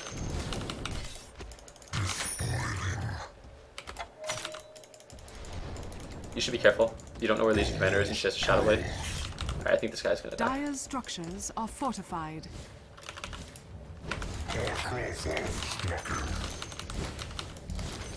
But the Shadow Blade Legion Commander is like the most threatening thing ever when I'm playing a hero that has such low HP.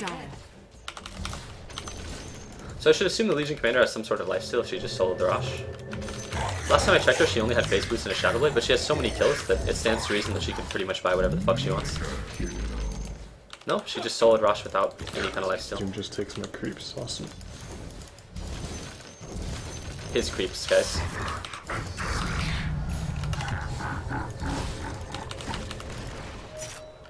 I will not be stopped. I carry your growth.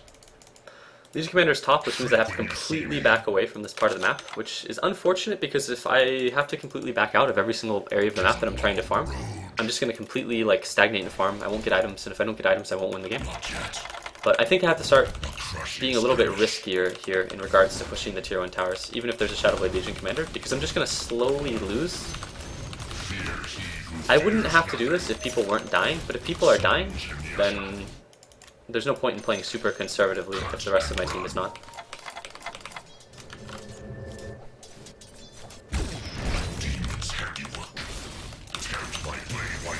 Alright, that is not a very farmed mid player, guys. Phase boots, Robe of the Magi, and Bracer at 18 minutes. Not gonna lie, I think I could lose mid pretty hard against a good player, and then I would still have more farm than that. But there's no point in voicing that complaint to this guy, because it's not going to improve my chances of winning the game. Another thing that will not improve my chances of winning the game is battling a Legion Commander that has acquired about 100 damage by 20 minutes. That will certainly make the game harder. Your middle tower is I can't actually defend structures right now either, because I don't have any item. Everyone wants to farm. This is dumb. Your middle tower is under attack. I can't really fight like their heroes until I have more items. Like, your middle tower has fallen. I should probably start running now. I may actually die here because I waited way too long. No, I'm fine. If I would have cleared that camp, I would have died. Yo, you should be really careful, Ember, because we know for a fact that there are enemies in the woods. Okay, he just occupied a remnant that the Legion Commander would have seen if she was paying attention. Strike a nerve.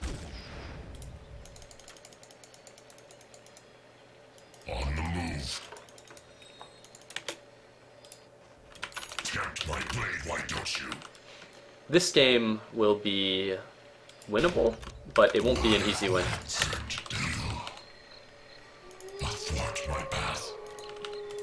In fact, I would go so far as to say that this game is going to be really fucking hard. Just because even when I get a Manta style, the Legion Commander is still going to be stronger than me in team fights, and Enchantress can completely, like, slow down my pushing or whatever. Where are you going? Like, she can do that, or she just dominates my illusion. Also, I don't... whatever, I should let this guy get the farm. He Your needs it. bottom tower is under attack. I was going to complain about that Ember Spirit staying there to farm, but it's like, I don't know. He doesn't have a whole lot to do. He can't fight the enemy team, so... Your bottom And he doesn't have very many options in regards to where he chooses to farm. The Legion Commander killed the Ember, which there's very little he could have actually done to prevent that, I think. Again, I'm not too upset that the Legion Commander died there because one of us was going to die. Is that an Ag's Doom? Oh wow, so good. What an effective item. The reality though is that Wind Ranger would have died to a normal Doom. You don't really need the Ags to make any difference. I don't know where Legion Commander is because Legion Commander is backed out up top and Slardar is farming, which means that what I'm doing here is not safe, but the entire map is not safe because there's a Legion Commander and she has a Shadow Blade, and I will lose a duel to her if I'm not metamorphed, which means I have to make risky decisions that I know aren't correct. So I know what I'm doing here is actually stupid. I shouldn't be farming these camps. I have no indication of where the Legion Commander actually is on the map right now. And the last time I tried to split push up a lane, the Legion Commander was there and killed Ember. But I'm going to assume that the Legion Commander is top with her team, and I'm going to continue split pushing bottom, and I'm going to commit to actually getting the tier 1 here. But just to clarify, I don't think this is actually the right decision. Your top tower has fallen. The enemy's bottom tower has fallen. If she chases, I think that means there's a Legion Commander nearby. But that was actually... Courier has been killed. How did the courier die? Oh, it was delivering a force staff to my Doombringer? What? Oh no. Doombringer thinks he's a wizard! Oh no! But really though, I don't think Aghanims is really that great on Doom. It's not a terrible item, but you have to compare it against all of the other items that Doombringer could be buying. And this Doom is building like Force Staff and Aghanim Scepter, which just isn't, I think, a very effective item build. Like, those items don't make him particularly strong, is my big concern.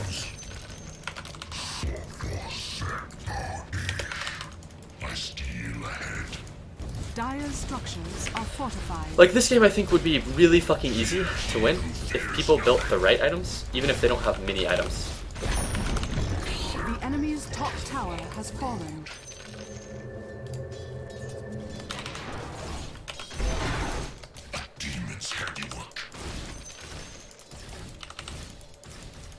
Get Halberd for this Legion? No.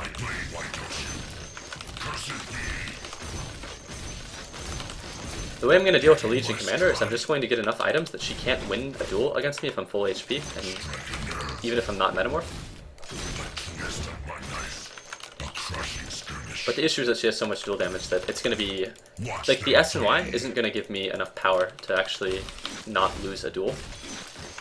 Like, I'm going to be in a state where I'm going to pretty decisively lose a duel until I get, like a Scotty, basically. But I can't just rush towards the Scotty. It won't work. When you see me, a demon's handiwork. What's the reason for getting S and Y again after Manta? It's really not redundant at all. The only, like, first of all, Yasha, S and Y, and Manta are the only items in the game that give full, like, everything to your illusions. Like, normally attack speed doesn't transfer over to your illusions, but it does for S and Y. And the only reason that people even think that S and Y and Manta are redundant is because the movement speed doesn't stack. But if you get the Manta style first and then you go for the S and Y or you disassemble, then that actually just doesn't matter at all, so... I'm actually pretty pleased though with this game, even if we're losing, because I should expect my team to be losing to some degree if I go to the safe lane. It's like, people are not, like, complaining this game, which is nice. Like, people are just trying to win.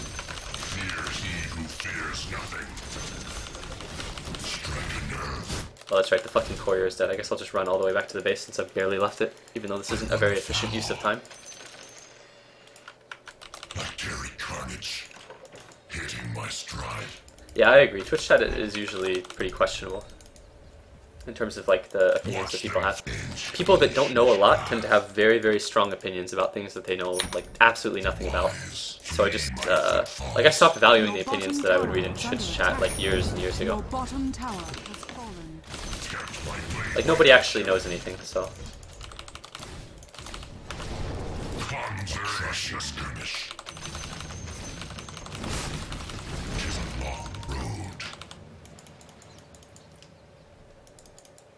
Yeah, health is really the only stat that Terrorblade needs in the early game, I think.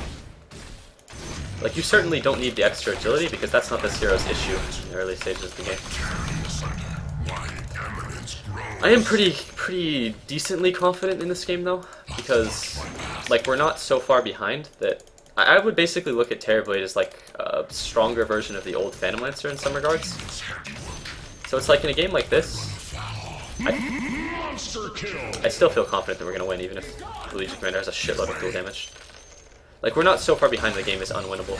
But I said the same thing about last game. The only way that I could lose this game is if the enemies racks us before, like, 28 minutes, maybe. Which actually may be the case, but...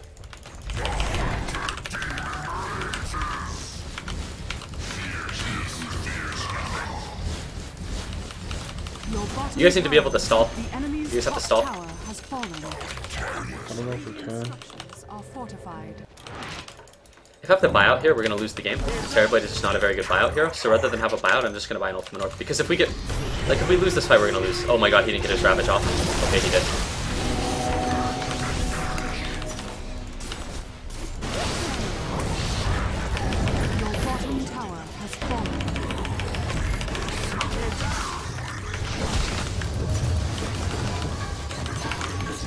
Alright, so this is, again, like, I'm very, very confident in our ability to win now.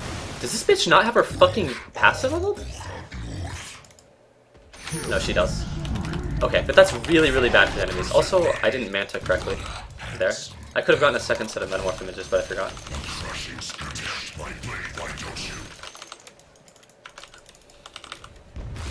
Oh my god, fuck. The enemies don't have any strong hero that's alive, so I can just continue pushing.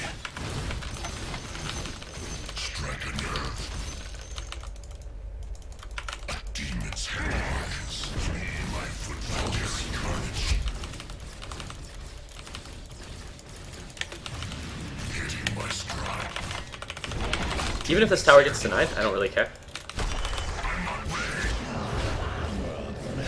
That's actually kind of funny. The Slaughter sprinted by, but because he saw like I was sending more illusions, but he was completely fucking unaware of the fact that like I don't even know how players do that. Like that's just like an incredible lack of like map awareness. Like I was very clearly sending fresh illusions in at the tier 2 tower. Yo guys, just relax. We're in very, very good shape to win this game, but if you fight amongst one another, it's not going to help us win. I'm not even fighting, I'm just asking him if he wants me to put a sentry.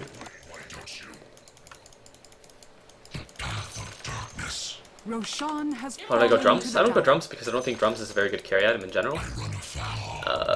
Also, because the only stat that really matters is HP, and if I want to buy like HP on Terrorblade, drums isn't the most cost-efficient way for me to do it.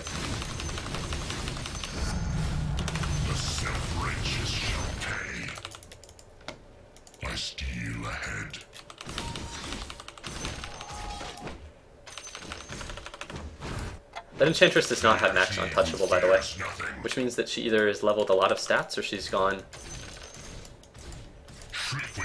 Either way, like there's, I don't know, she didn't go the right build, I'll just say that, the Enchantress. With the amount that she farmed, she should be able to do more than she's doing. No, I need to use the courier. Reuse the courier.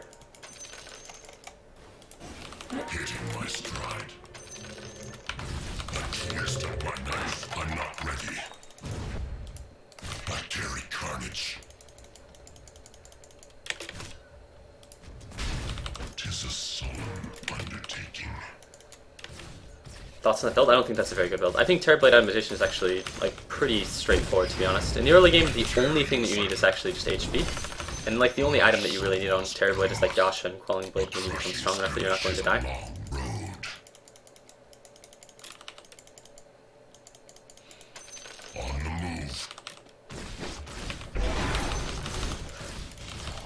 Watch them flee. In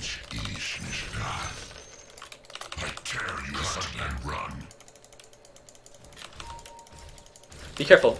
I don't think that's a good place to take a fight. Darkness. Tempt my blade, why don't you? I think I have to go back to the base to defend. In this fight, I can actually have a buyout, and it won't be hugely detrimental if I have to buy out. Fears nothing. To the point where I think I'm going to fight initially without actually metamorphing if I have to. I shouldn't have gone all the way back to the base. I should have actually just ran top and boots of travel to defend. Not yet. I steal ahead. Oh, whatever. Fuck it. This is what I did here is very, very risky, because if the enemies just continue bulldozing down the bottom lane, then I'll have no Manta Style and no Manta Style metamorphs, and the trade-off is that I'm going to farm the Ancients, which is not a very good trade-off. Especially when the Ancients are partially cleared for God knows what reason. Athwart my path. I just need this really bad. They're going to start hitting our racks in like 5 seconds, though. I run afoul. We need people here now. I'm coming. I'm coming, I'm coming. Look, you have to go now. You have to go now.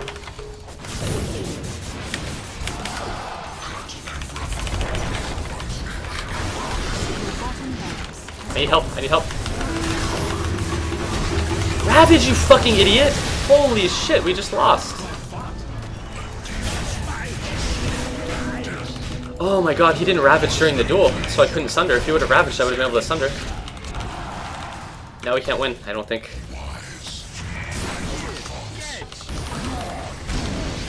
That guy has... oh no, I guess not.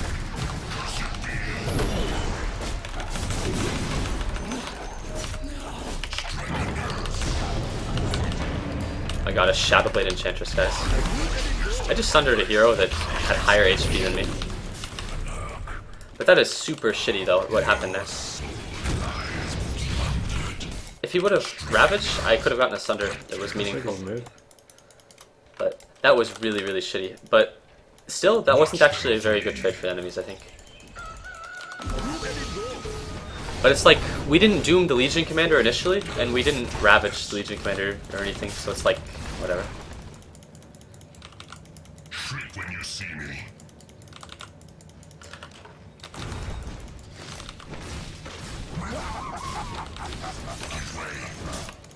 I will hurt. Yo, just relax, guys. We're in still okay shape. Radiant's handiwork.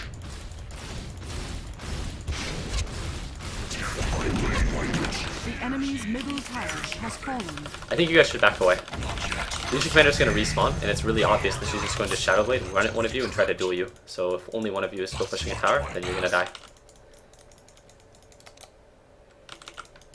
'Tis a long road. It's not time yet. The cursed and alive.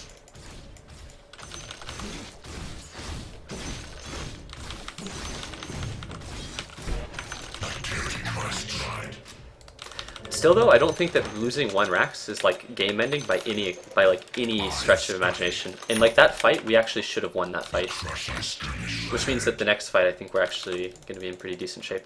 But that is really concerning, to say the least, I think. Carnage.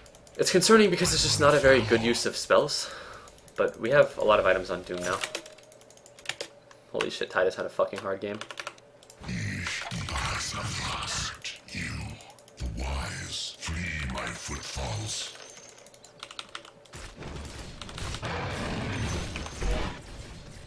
A demon's handiwork.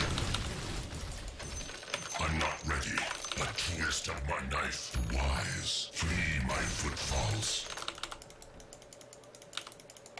Yo, just let the range Rex fall, it's unimportant. It doesn't matter, let the range Rex fall. Let it fall. Not yet.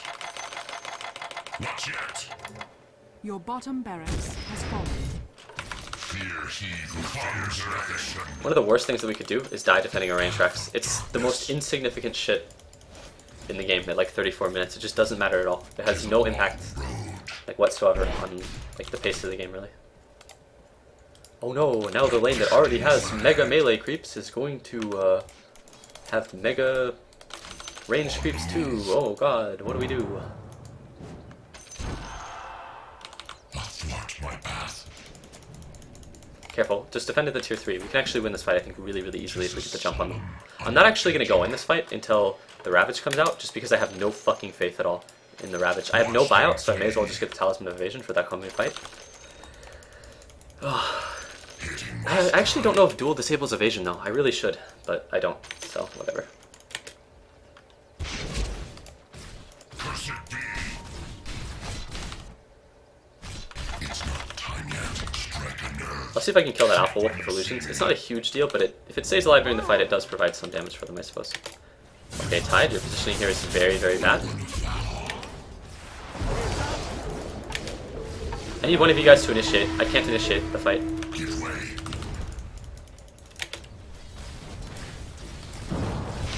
Cut and run. Ember doesn't have a stun, but it's okay, I suppose. Give way. Tide, no portal key. We got a Han player over here.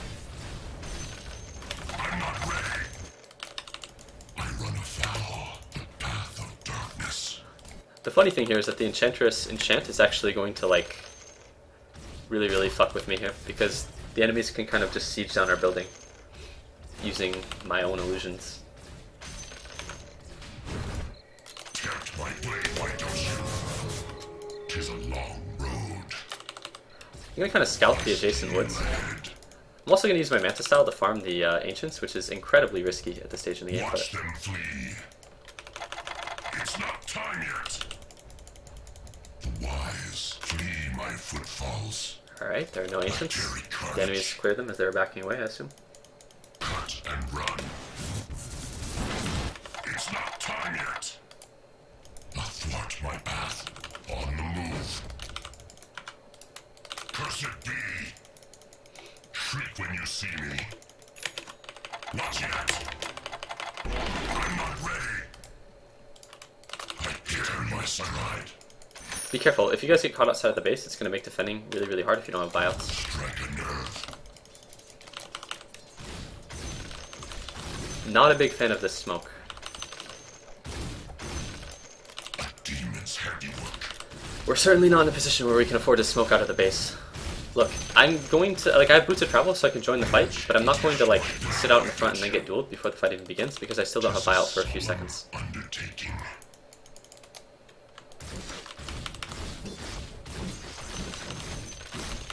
Tis a long road. Fear he who fears nothing. On the move.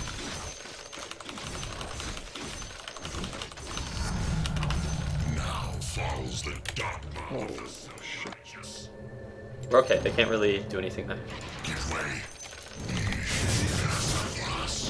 I will hurt I think Legion Commander TP'd back, by the way, to defend the base. She did, she stopped. If we can catch them here, it's really, really good. They have no Legion Commander, guys, and she has no ability to come to the fight. That guy has a Shadow Blade. Do we have detection? Athwart what a handsome devil. I run afoul a crushing skirmish. Cut and run. The twist of my knife struck a nerve.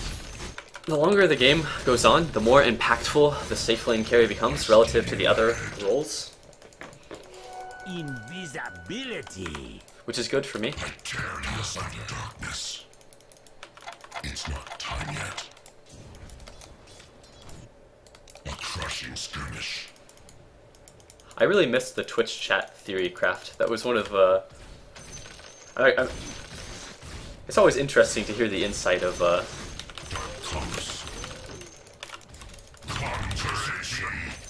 of the Twitch chat. Watch them flee. You certainly hear about some strategies that let me put it this way, guys. Did anyone see when, like, eHug asked, like, Reddit for, like, advice or whatever? Roshan has fallen. Like, sometimes the Twitch chat reminds me of that. Or it's like, I would probably never go to Twitch chat actively seeking out Watch them flee. advice. I will hurt you of darkness. A demon's handiwork. It's not time yet. I should actually continue to slow push up this lane as opposed to Boots of Traveling back, but I'm going to Boots of Travel back anyways because I don't have very much faith in people to not get caught by the Legion Commander. But the Legion Commander TP top to stop my illusions, so I'm in good shape. I run afoul. Athwart my path. Oh my god, look at this fucking Enchantress build, guys. My knife.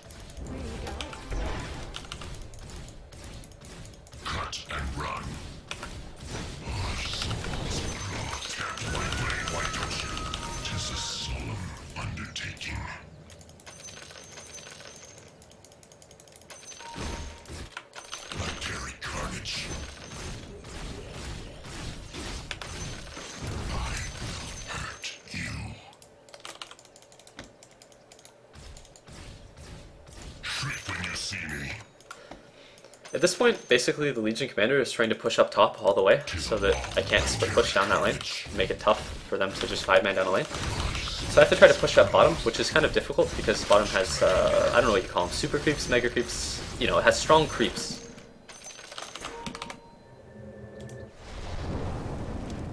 Give way.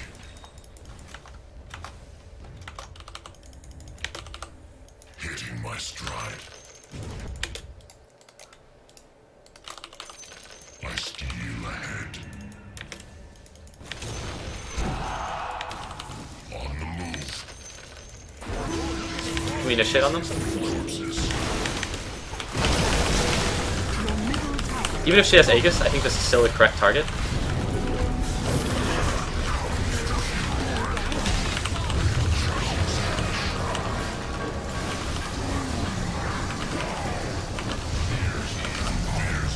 If I keep her Scotty slow, she's not going to get away from the Doom.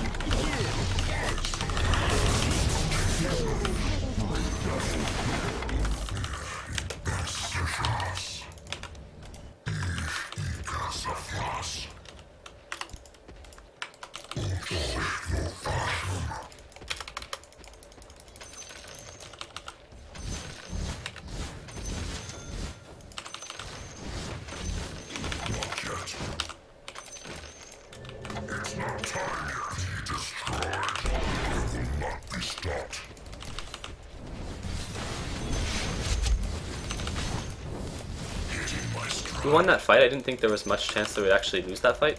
Like, I even had a buyout.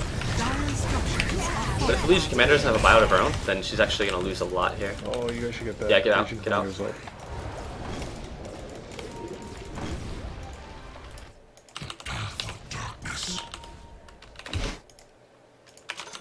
Just run. Just run, just run, just run, just run, Doom, just run.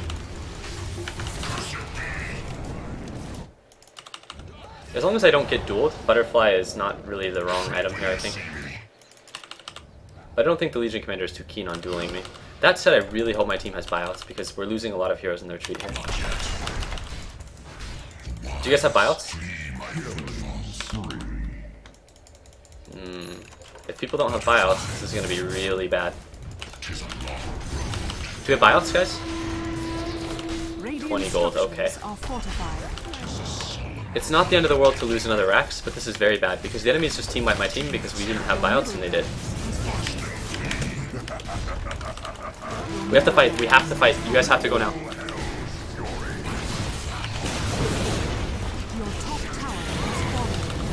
Luckily I have buyout, so it's not the biggest deal if I die here. Oh no. If we get mega though, we just lose, I think. Your top barracks has fallen. The enemy now has mega. Your middle tower is under attack.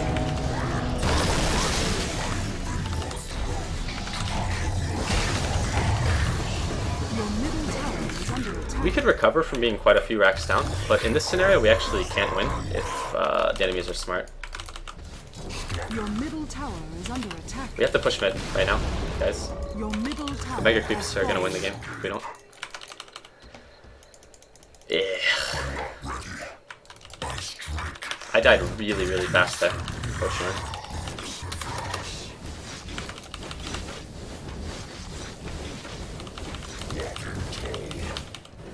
The thing that really confuses me about that though is that like we team wiped them before. Like we team wiped them, right? But then people didn't have a buyback, which is really fucking confusing to me. Because it stands to reason that if you win a fight like that, then you should have a buyout, right? Because you just killed all of the enemy heroes, and you get gold for killing all of the enemy heroes, right? So you should have a buyout, right? Right, guys? Have you guys ever like completely crushed a team fight and then not had a buyout or whatever? I'm gonna just buy another Talisman of Evasion because I'm going to have to defend from mega creeps using my illusions, which honestly I think that at this point we've probably lost, but whatever. But at this point it's like, I don't know. Like I don't actually have items that are appropriate to defend from mega creeps. So if I were a Phantom Lancer maybe I could, but as a Terrorblade it's not gonna be too easy. Because as soon as, like, I could defend from the creeps alone, But I'm not just defending from creeps. It's not like a fucking PvE game. Like, what's going to happen is the Enchantress is going to come down the lane, and then every single time that I send a Conjure image down the lane, the Enchantress is going to dominate that image, and then the Mega Creeps are going to start fucking our throne, so... I instantly spent like all that Dagon levels. Like, what really gets me there, though, is that that's like a perfect example of, like, the enemy players being... I don't want to say, like... I don't want to sound really complaining and being like, that's a perfect example of the enemy players being better than people on my team. But the enemy players pushed our tier 3, right? And they had the presence of mind to have buyouts whilst pushing our base, while their base seemed completely safe. Whereas my team didn't have buyouts to defend our fucking racks, which is, like, really, really iffy, I think. But... after this game, I'll talk a little bit about why people like Eternal Envy, Fear, and shit like that, they all take their carries mid and they don't go safe lane or whatever.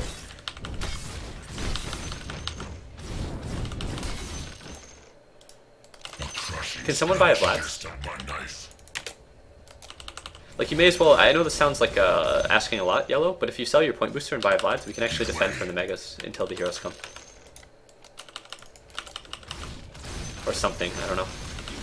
Like, if we don't have a Vlad, this is going to become a really, really questionable defense of the Ancients. If I ever use my, if I use my Manta, then the enemies are going to just push into my base and they're going to win, so... I can't use my Manta style to defend, and the cooldown on Enchant is very similar to the cooldown on Conjure Image, so as soon as the Enchantress starts having a Brain Cell, it becomes like a very, very difficult defense to do.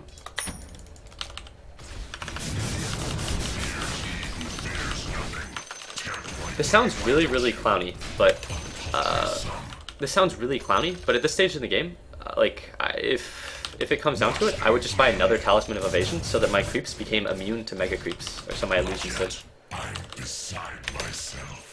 Because right now, they actually are gonna slowly die.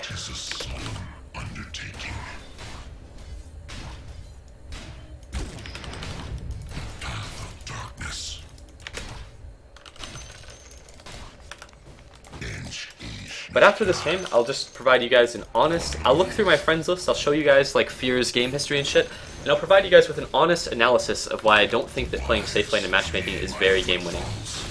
Even though I've done it before, a lot of people weren't watching, so... I'll explain to you guys why I don't think that even playing what I consider to be the absolute best safe lane carry in the game isn't game winning.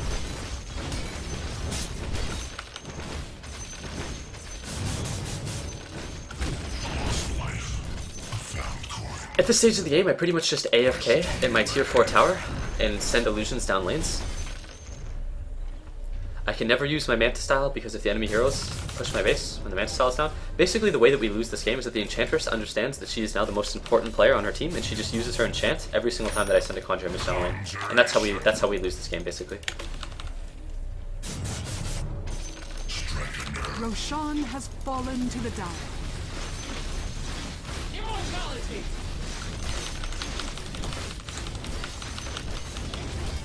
Okay, so the Enchantress is starting to do it, where every single time I send a Conjure image down the lane to fight the Mega Creeps, she dominates it. And my team has a very, very tough time dealing with the images. I'll doom Gabadon. I think that you should try to doom the Slardar in the fights, actually.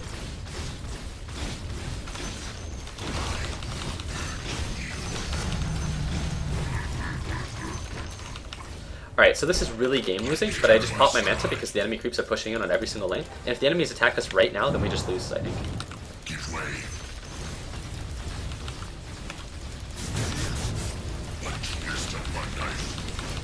Gabadon, keep everyone alive.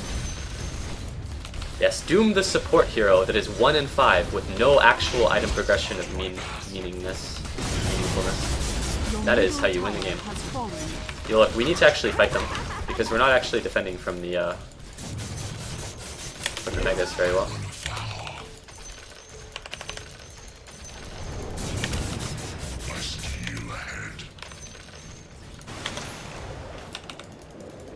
Your ancient is under attack.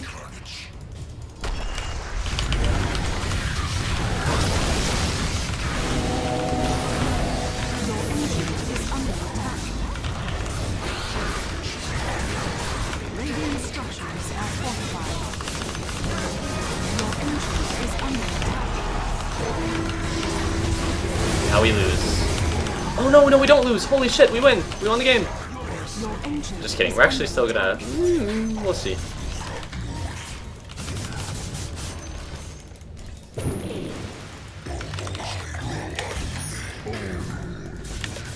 Your ancient is under attack.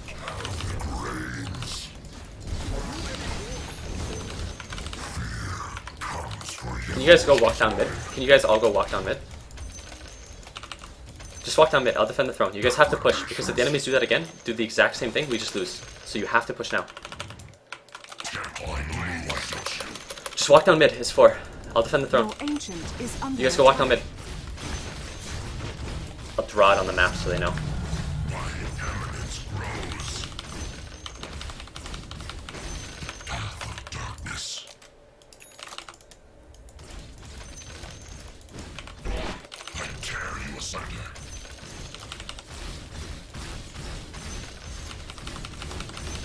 Now June buys the Vlads. Watch them flee.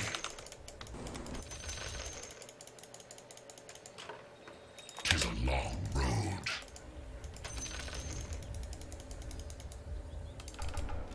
Athwart my path. Okay, what we have to do here, Ember Spirit, if you can hear me, you have to shoot a remnant at the tier 3 mid, and then you have to come back and defend from the mega creeps for a little, okay? Tier 3 mid, alright. Like the enemies, like shoot a thing here, and if you need to, you have to be the one to TP back. Basically, you have to always be prepared to go back to defend from the megas, because if we don't win the game in the next 40 seconds, then you're gonna have to defend the throne.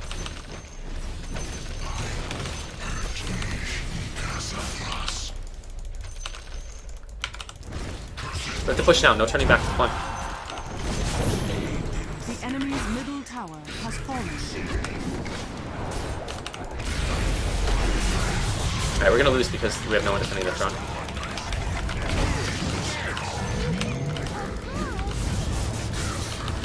You have to go back to the throne. Ancient is under attack.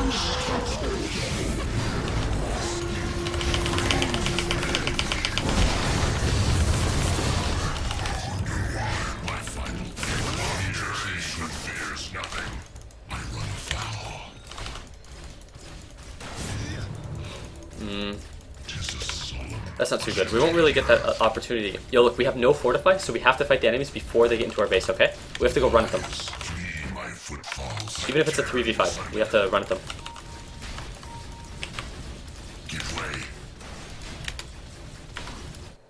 A twist of my knife. Because if we fight in the base with no fortify, then the enemies won't even have to kill our heroes. They'll just hit the 600 HP throne and win. Tempt my blade like We have to go now. We have to go now. We have to go now. We have to go now. We have to go now. I can't sunder anything.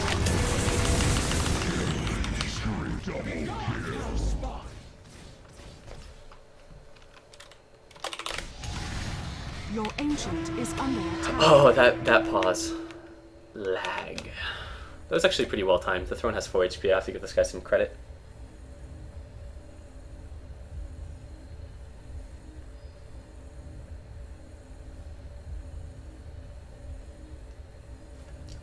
I'll drop the XD. Actually, no. This doesn't deserve just the XD. This deserves the XDDD. That's maximum XDs. I'm XDing so fucking hard, my face muscles hurt. Victory.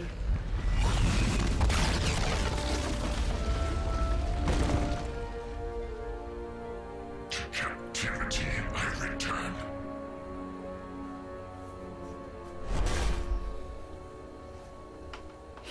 So this is actually, I think this game provides like a very, very good segue to talking about why matchmaking really sucks if you play like any other role other than randoming, safe lane, or mid. So first of all, a lot of people don't understand how good randoming can actually be in matchmaking if you play every single role. Random gold on a 1v1 mid is like broken as fuck. Random gold on a support is also broken as fuck. And random gold on any other role is still pretty damn good.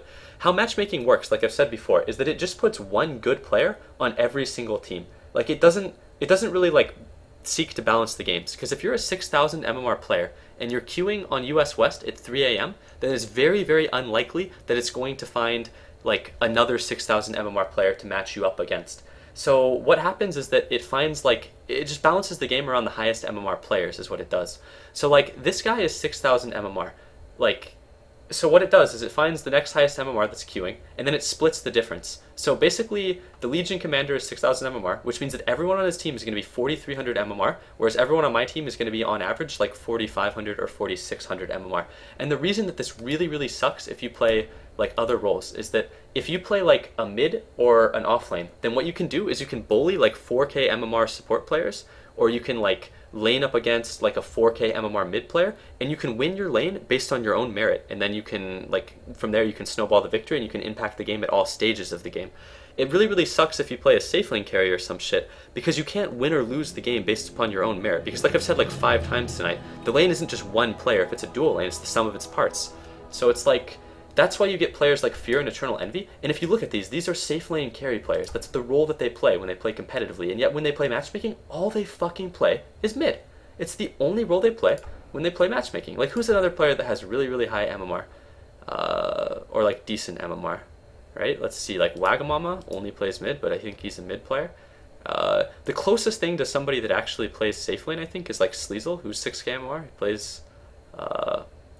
He plays like safe lane like a sixth of his games, maybe. And then another person that actually sometimes plays safe lane is Supercell. But Supercell just like randoms the majority of the time, even if he's a carry player and he picks majority mid heroes. It's really fucking miserable to pick safe lane, because like the only games I'm going to win are games that go on to like 50 minutes, to the point where my role becomes more impactful than other roles. Because what inevitably happens is you get like what happened in that game.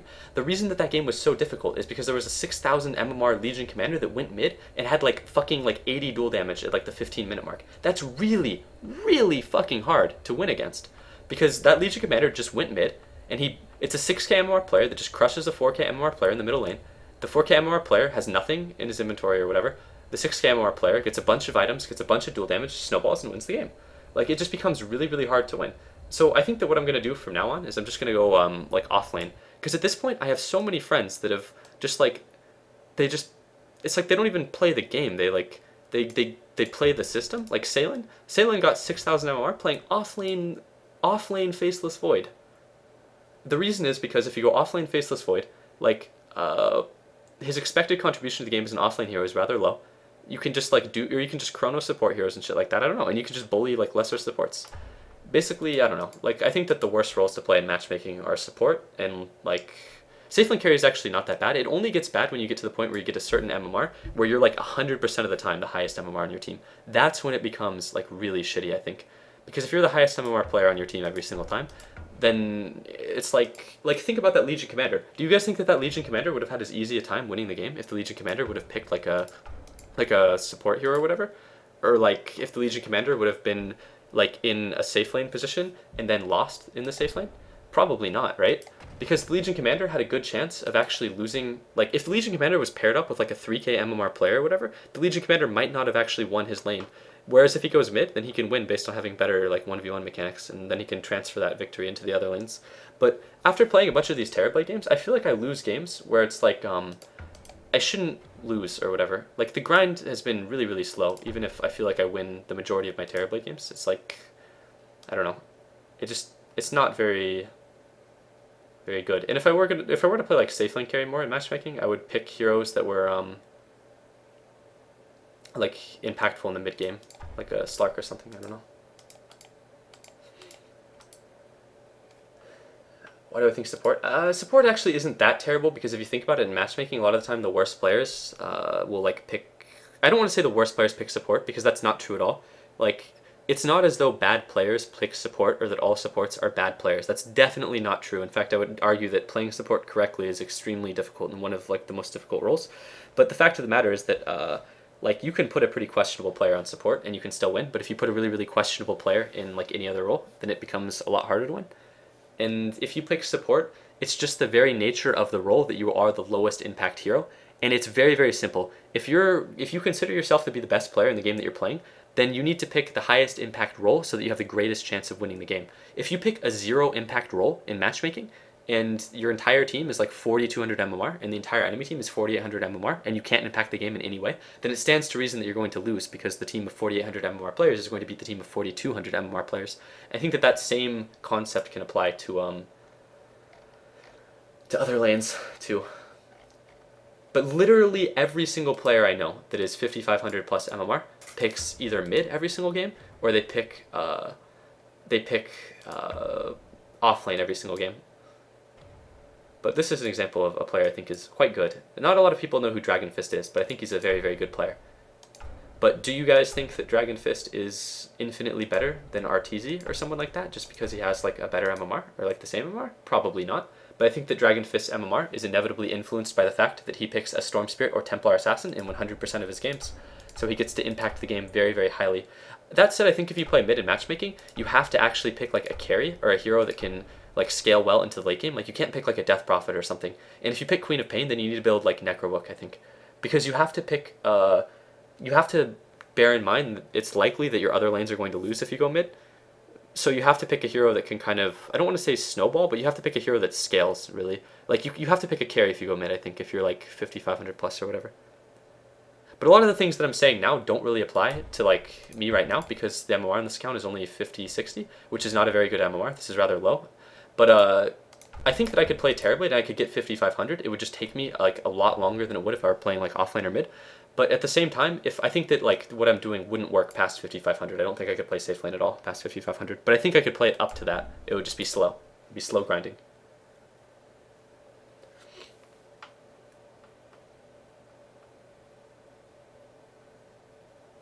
Play Shadow Fiend. I think Shadow Fiend is actually a really, really bad matchmaking hero because what Shadow Fiend does is even really, really bad players understand how easy it is to kill a Shadow Fiend. So all of a sudden, you're like, it's really, really easy for the enemy supports to monetize their time. So like you can have like a 3k MMR player on support, and all of a sudden if you're playing like a Templar Assassin or a Storm Spirit or a Puck or some shit, then they're not going to like waste their time trying to gank you because they'll understand that it probably won't succeed, and instead they'll just sit there leeching their carry's experience and not really helping their team. Whereas if you pick a Shadow Fiend and you get ganked by like 3,000 MMR players or some shit, you'll still die to the gank even if you're like a better player. I don't know. It's like, it makes it too easy for the enemies to monetize their time. Whereas if you pick shit like middle Phantom Assassin, middle Naga Siren, middle Storm Spirit, middle Templar Assassin, those are all like, I think really, really good in matchmaking. They're hard to kill, they scale well into the late game, they're pretty much carries, etc. I've gotten really discouraged by a loss streak, haven't solo queued in ages because I dropped like 300 MMR, makes me sad. I kind of know that feeling. When I started, I was like, this account was like 5,600 MMR, and then I just played a bunch of matchmaking and I just lost a bunch, and now it's like a 5k MMR account. Sick. And I lost games, like I think, oop, did I hit the decline button? Like I remember one of the most demoralizing games I had, I was playing Wraith King in matchmaking and I was streaming the game, and like, I was up against Arteezy, and Arteezy like actually lost his lane to like what I would imagine is not a very good player. And then I think he kind of tilted a little bit, but he won the game because he just like split pushed the side lanes like all game, and I couldn't really deal with it as a Wraith King, and no one else on my team was like that great or whatever. And then I played another game where I played Wraith King, and my team was like fighting over mid, and I was like, you know what, guys? I'll support you. Like I'll support Wraith King. I don't care. I just want to fucking win the game. You guys can come to my lane. You can farm. I'll go do whatever. And then like 30 minutes in the game, nobody had items. I was like, well, this kind of sucks. And then that kind of demoralized me to the point where I didn't play much solo queue. But very recently I've been getting back into it because I feel like I need to grind the MMR on this account. To be frank, I got asked to like stand in with Fear and a couple of other people against Liquid the other day, and I don't think that I played that well, to be honest. I don't think I played too poorly, but I didn't play well enough that I think that Fear will ever ask me to stand in again. And I think that another team that I stood in with a while ago, like SNA, I don't think that I had a very good performance there either. And if I'm not going to I feel like if I don't get a higher MMR, then no one is going to respect me enough to actually ask me to stand in with them ever again. So like I won't have any more opportunities in Dota if I don't get a higher MMR, is the reality of it. So yeah, if I stay a 5k shitter forever, then I'll be seen as a 5k shitter forever. So I need to play ranked so that people will respect me for being able to game the system. Right, guys? Isn't that how it works? People highly overvalue MMR. All pick. So I have to learn to game the system.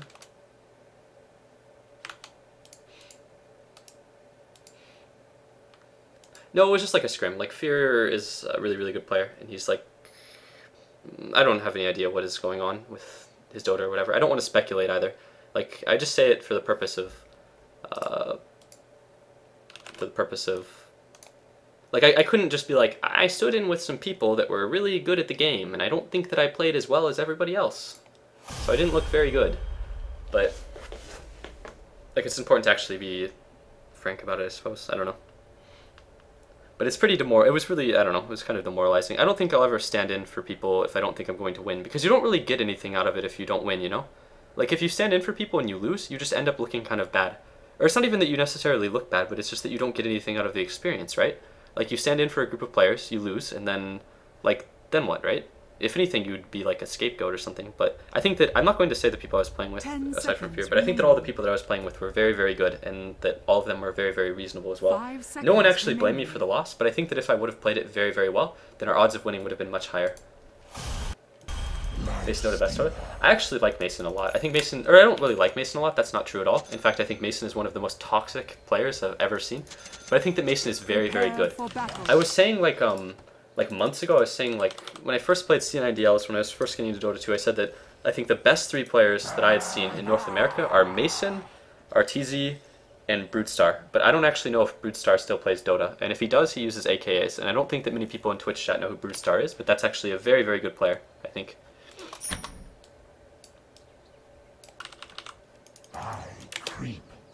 Broodstar is a great player, but I don't know if Broodstar is ever going to do anything with competitive Dota.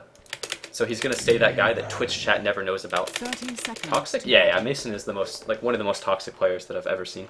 Like, to the point where it's like, I don't know, like, but he's good. Like, Mason has the very typical NA Dota attitude, but he's very, very good, so it becomes tolerable. Now, what is intolerable is when people have the NA Dota attitude, but they don't have the skill to go along with it.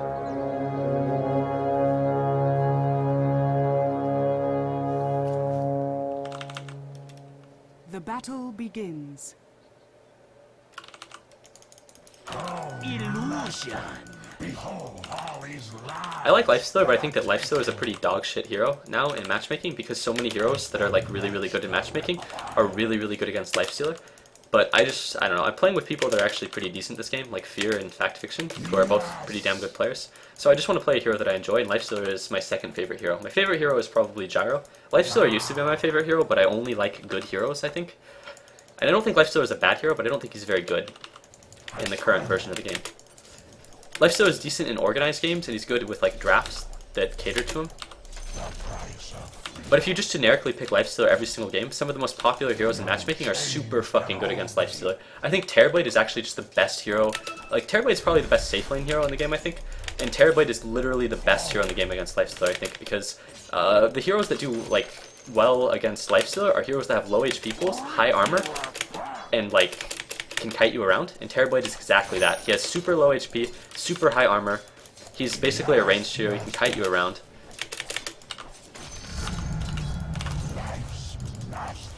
So this Wind Ranger may be dead.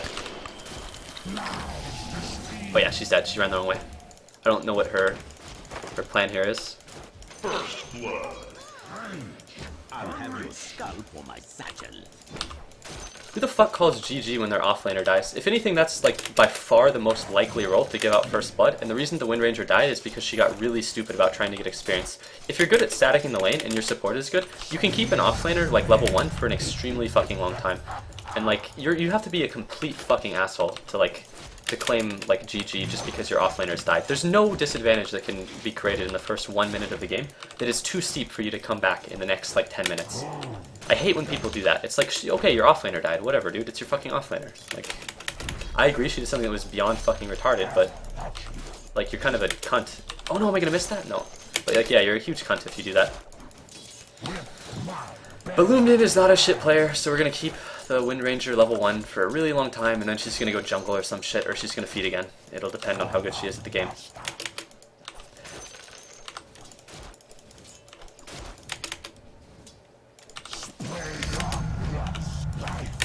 But she's gonna like stay level 1 for probably the first 5 minutes of the game. Like, that's just the nature of how the game works when you stack the lane. He called GG because he knows he's going to win. Now that is like the kind of confidence I like to see, you know?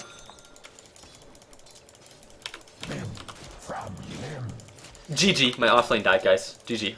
I can't win. My offlane boy, he's dead. GG.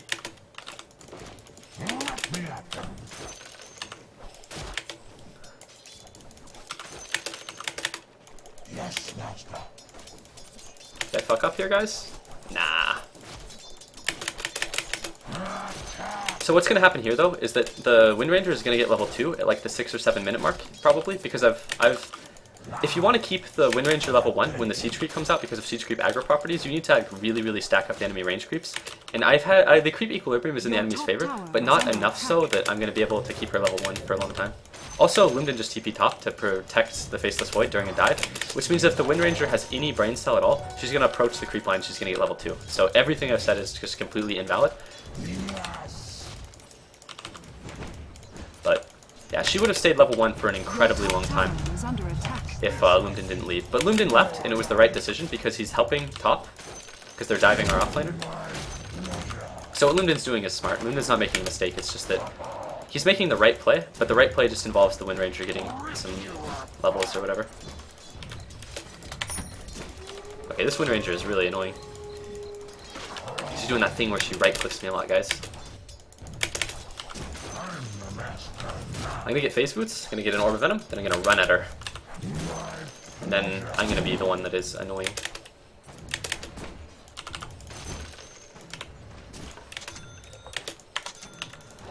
I'm actually not a big fan of Midas on Lifestealer. I don't think it's...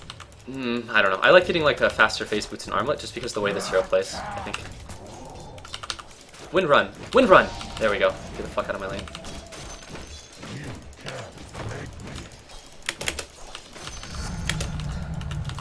Wind Ranger is actually one of the heroes that I really don't like playing against in matchmaking, along with like Weaver and Potom, like when they're in the offlane, because I think those heroes can really, really abuse bad support players, and if those heroes ever get an advantage over you, it becomes really annoying.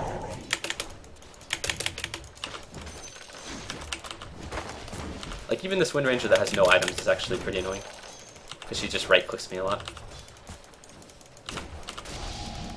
Oh, I think she's gonna die here actually, because she has no boots. Right, that was really, really dumb of her.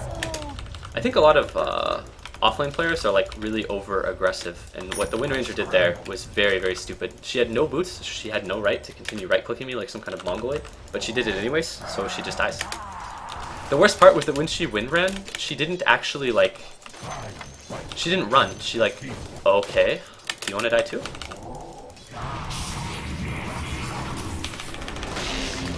He does, guys. He wants to die too.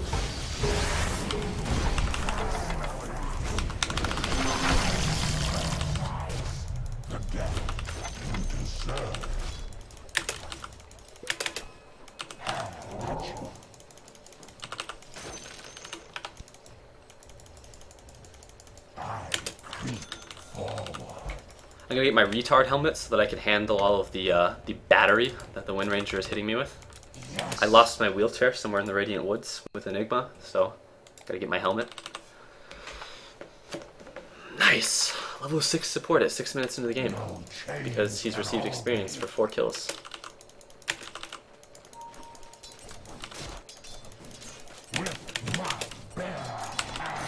I don't know where the enemy supports are. More specifically, I don't know where... Okay, Potom has shown herself, which is good. I was kind of afraid of Potom SD because I don't have the mana to rage. But as long as I'm aware of where the Potom is, I don't really need to be too afraid.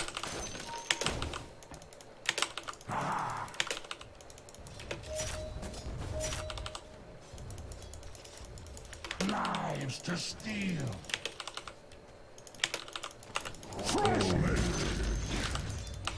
I steal ahead. Wow! Bitch, fuck you. GG, wow! I actually I hate people like this, like the Legion Commander. Anytime I see someone who has like a name like, "We lost, boys," like I just want to leave the game.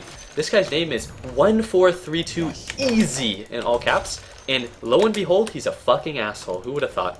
He feeds by going 0-2 and then complains about his team the entire game. The best kind of player. The best kind of player. The one that feeds and then blames the team. Okay, I've been banished. I have to think about my life while my illusions attack me. Oh no, my illusions have turned against me. Oh god, it's like I'm fighting myself. Okay, the illusions are now dead.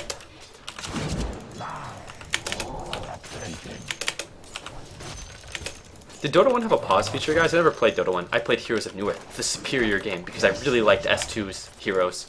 I loved S2's balancing. S2 did a great job of balancing their game. Oh no, I've been banished again. Oh god, no, my own illusions! I'll fight them! I'll fight them! I'll fight my own illusions! Okay, now they're dead.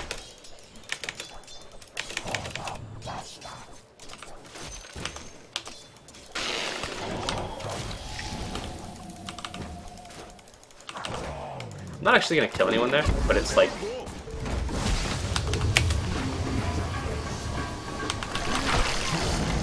Okay, I did kill someone. That may have not been a very good banish.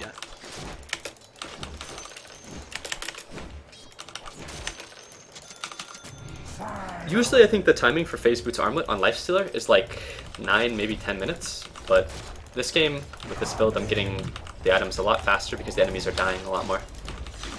Funny how that turns out.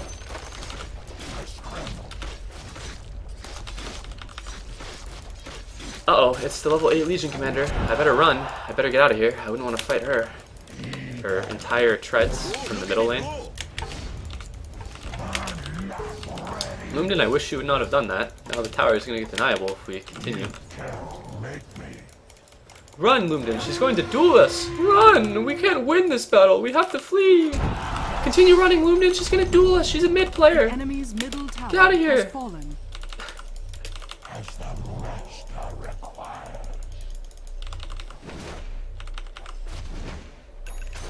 Is running high or some shit? No, dude, I'm just high on life.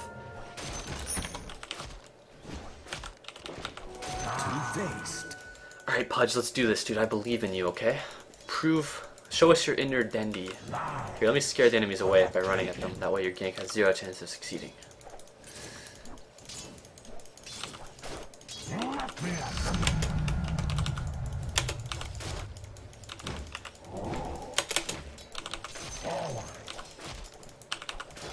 I don't normally get a Maelstrom this early on Lifestealer. Like, if I didn't go for, like, a drum or whatever, I'd go for, like, an S and Y.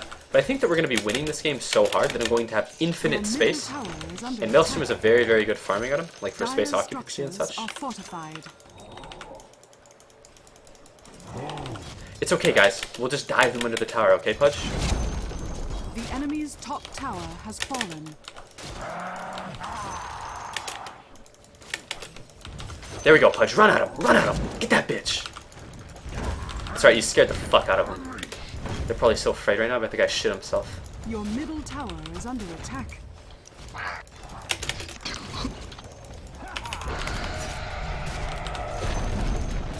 The enemy's bottom tower has fallen.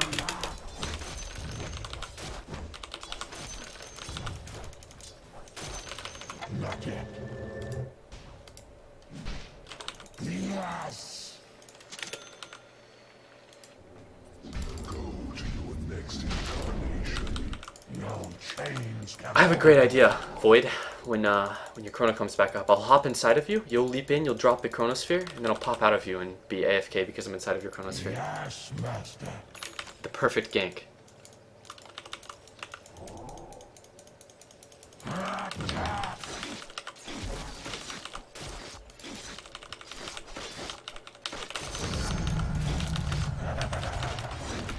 Yeah, Lifestealer goes, keep your gold, I want your life. That's not how I feel at all.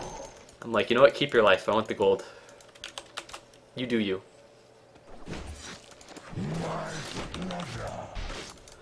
Fact Fiction practicing his offlane Faceless Void.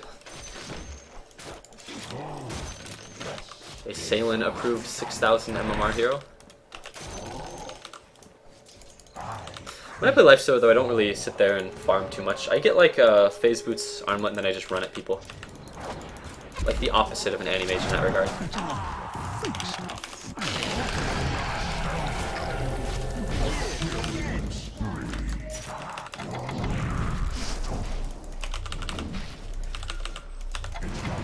Oh no. Your bottom tower is under attack.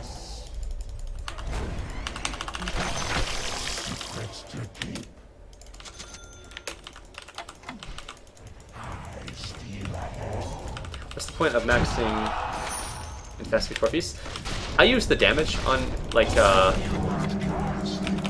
on Infest a lot.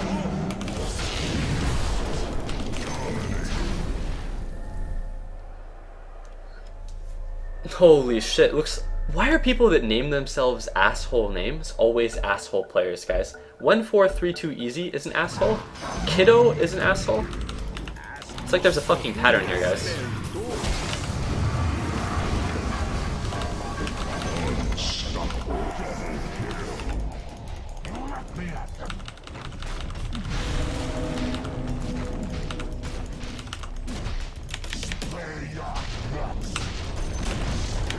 The enemy's middle tower has fallen. It's not time yet. You actually armlet toggle as you TP. I noticed that a lot of people aren't aware of that, but it doesn't really affect the game too much, but there are definitely times I see people that can, like, they would survive as they TP away from a gank or whatever, if they were to armlet toggle as they TP, but they fail to do so. As the master requires.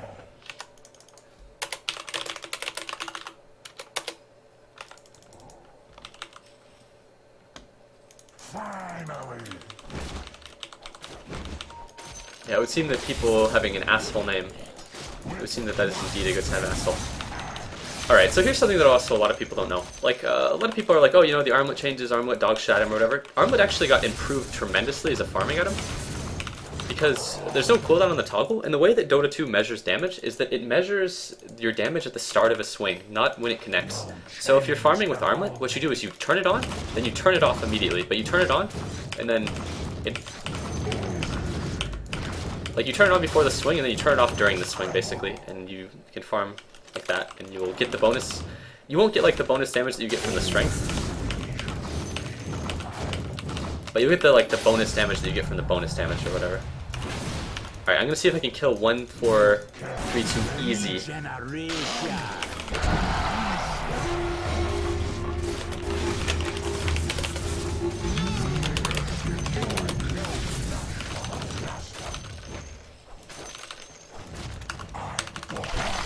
Alright, I'm gonna give this guy some sick BM that, like, I feel like, you know, I gotta join in. I gotta, I'm not gonna be the bigger man here, guys. He's really upset me with his bad manner. So I'm gonna go ahead and just insult him as well. Like, it's not just 2 easy, guys, it's 3 easy. Actually, never mind, that was 4 easy. Wow, that's like twice as easy as 2 easy. Keep your goal. I want your life. Last words. Any last words, Pudge? You faggot. What's the matter? No last words? Too many dicks in your mouth, fag? Too busy sucking cocks to BM? Lives for the taking.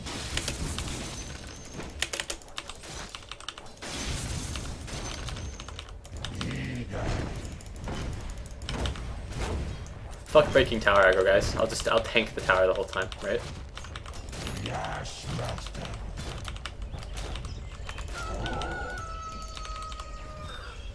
Warfit X Diarino, guys. From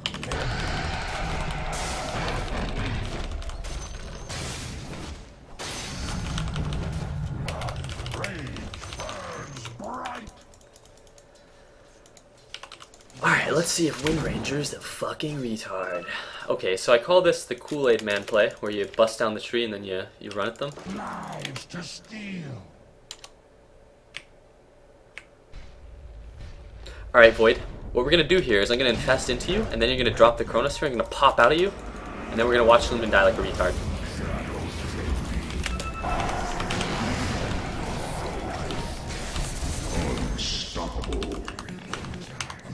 Wait, come here, come here.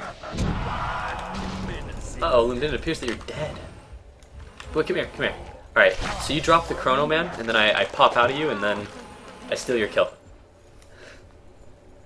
Tower aggro is not solely based off of the closest target. There's a number, like, basically when you attack him in an allied unit, it doesn't just reset, or it doesn't just, like, take tower aggro away. It just resets the aggro priorities, and there's a huge list of, like thing.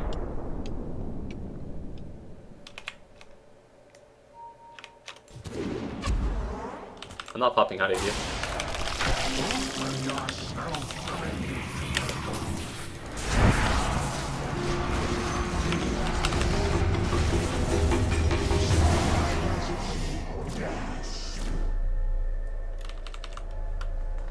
But yeah, basically the way that it works is that there's like a huge list. So like if there's a unit that's closer to the target or to the tower than you are, but someone is attack commanding an enemy hero under the tower, then if you attack command the tower, it won't reset the aggro just because there's another closer unit, because there's a huge list of things. I was tempted to not pop out of that guy. I'm not actually sure how I feel about the Enigma builds where you get level 1 Black Hole and leave it at level 1. But I noticed that some people do this, but I think it's one of those things where it's like people are kind of next leveling themselves. You're dead, kiddo. Any last words? Oh wait, I don't speak ghost, faggot. Ha ha ha. XDDD.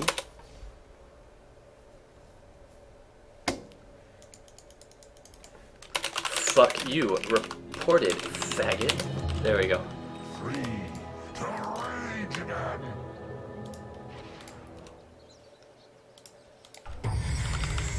As the master requires. I'm the master now. Spray your blood.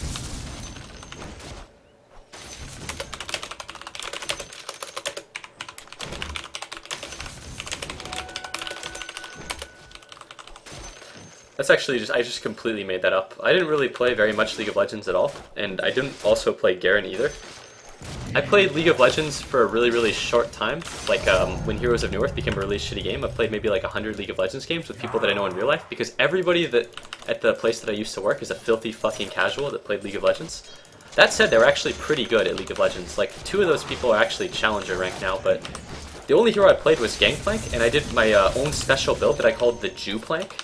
If you guys actually played League of Legends, Gangplank is like a pirate, but he was by far the best hero in the game, I think, when I played that hero, because he could shoot his own creep, so he was the only hero in League of Legends that had any kind of deny mechanic. And there were 2 items that I thought were just like the best shit ever in League of Legends. There was one item called Heart of Gold, which is an item that gave you plus HP, and also gave you gold per second, which I think was just the best item in League of Legends by far. And I'm pretty sure they've actually removed it, it was so good. And then there was another combination of items called like Atma's Impaler and Warmog's Armor. So what I would do is I would just pick Gangplank, and I would just relentlessly fucking Jew my team, and then I would win in like every single game. It was sick nasty. Your middle tower is under the enemy's bottom tower has Team fallen. requesting assistance. Never mind. Legion Commander has terminal down syndrome. Nix, are you done farming yet? I'm coming, friend.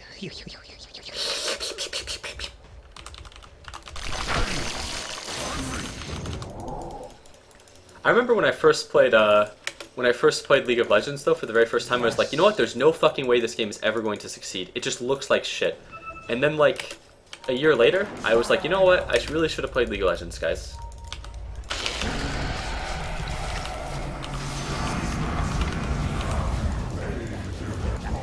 I could have been the next Hotshot GP. Oh god, were you one of those Gangplanks with ulti other lanes and steal that farm? Yeah, but I was really, really subtle about it. Like, the first ultimate I would do on another lane, I would always pretend I was helping. And then I would just stack gold for 10 items, because Gangplank had like an extra gold mechanic.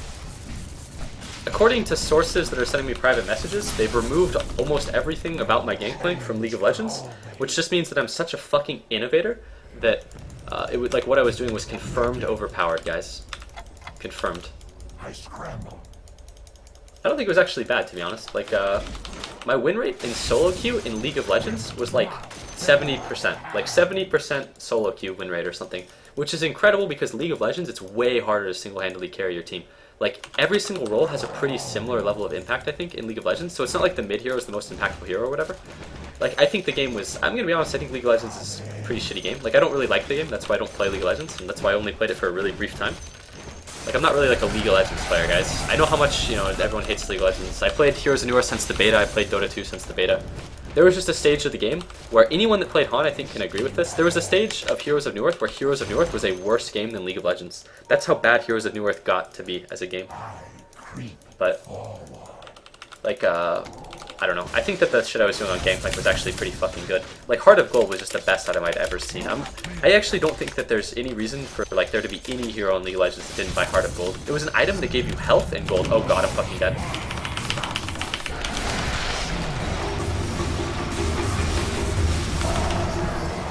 Oh wow. I didn't get to turn my armlet on before the duel there because I raged.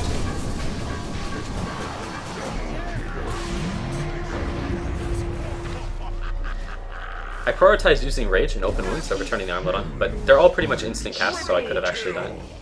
I'm known for my graveside manner. The funny thing though is that if like the Open Wounds nerf like wasn't a thing, then I would have actually like lived there, because I have to spam the like Open Wounds because Open Wounds actually has a cast time now.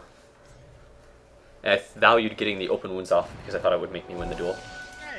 But I suppose that I could have just Rage Armlet and then Open Wounds since Armlet is instant, so nah. But I was just really, really trying to get the Rage off. Like the Rage and Open Wounds, but... We're still in beta? Is Dota 2 technically still in beta? I mean, you go to like your Steam folder and it's like, Dota 2 beta. Dota 2 doesn't feel very beta to me, guys. One thing I've been really, really bad about this game is spending my gold before I die. I haven't even had anything on my quick buy because this game has been such a stomp, at least at the start, that I felt like there's very little way I can lose. I still feel like there's almost no way I can lose, but I've done a terrible, terrible job of spending my gold before dying, which is, if the game was any closer, it would actually have a huge impact.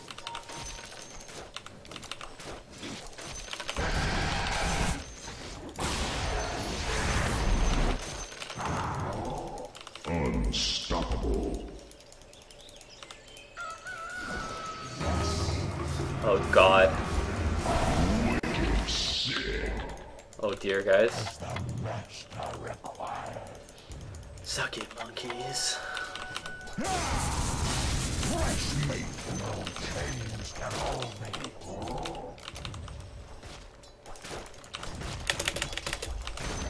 Knives to steel.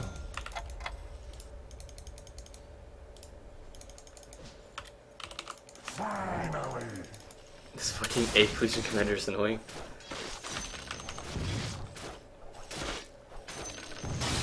Most viewers I've ever had. I don't know, I could actually look it up, but... To be honest, when you get more viewers, like, I can't actually say how much money I've, like, made on Twitch because there's a non-disclosure agreement, but I'll say this. It's not a very impressive amount of money, to say the very least, for, like, 3 years of streaming, because I haven't really been streaming for the money. Like, I never run commercials, ever.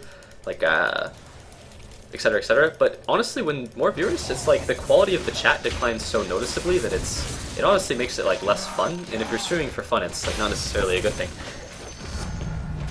The worst is people in Twitch chat that have really, really strong opinions about things, which is like a lot of people in Twitch chat. Like they're not particularly well like versed in Dota, but they have extremely powerful opinions. Alright, Captain, let's get in that Rosh pit ASAP. I have to caution, however, our skills are on cooldown, so we're gonna have to be very tactful.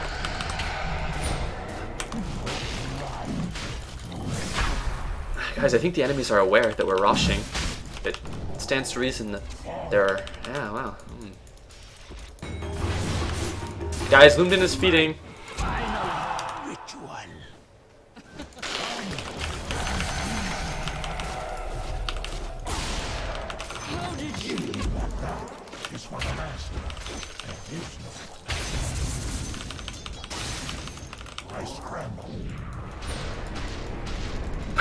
Recouping data.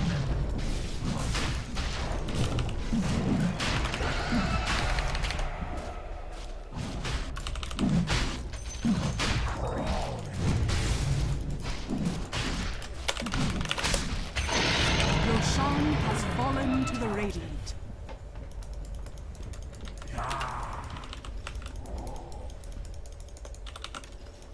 I like when people are like, free something.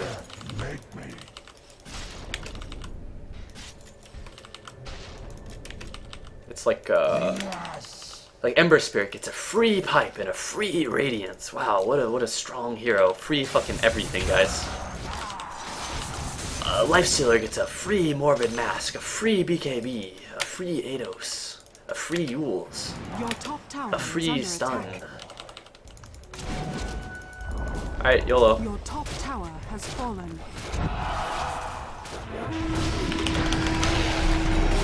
You're not gonna win this duel.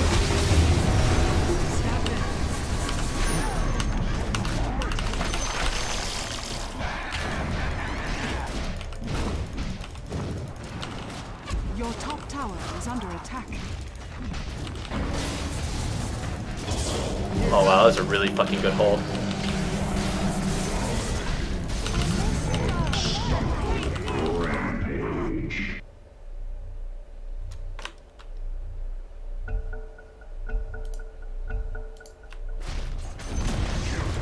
The enemy's middle tower has fallen.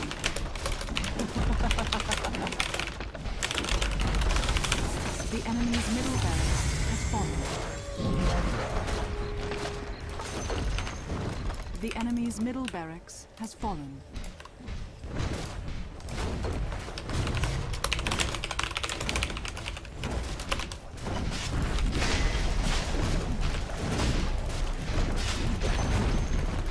The enemy's bottom tower has fallen.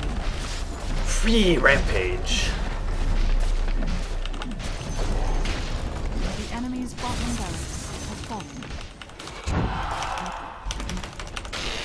Do I do it? Fuck it, YOLO. The enemy's Oh, never mind. bottom barracks has fallen. Good luck, Enigma. Good luck, dude.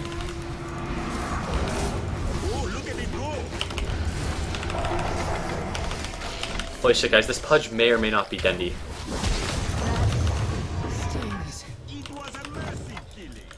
Your bottom tower is under attack. XD. Uh-oh. Did I die, guys? I might be dead. Let's all watch. Your bottom tower is under attack. I trust the world to win this day. I will not fail now. Do I run, guys? I think I might run.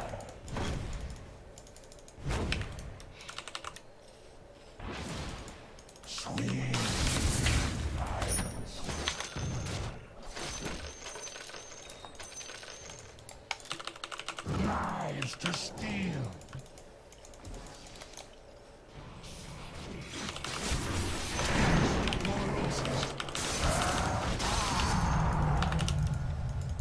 What is being delivered? Oh, the only recipes all around. Yes, master.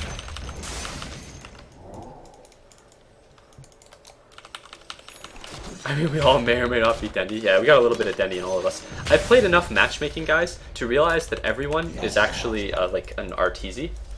Like, how many of you guys see like the 3K MMR RTZs in your games? Like the people that pick like whatever hero RTZ is picking this week.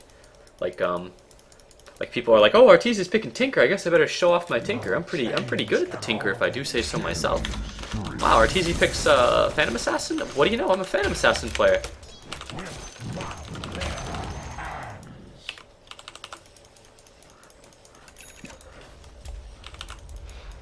Lives for the taking. Not even like a trolley item or whatever. I would genuinely go Blink Dagger in most games after this because I already have like an Abyssal Blade, and Blink Abyssal is pretty good.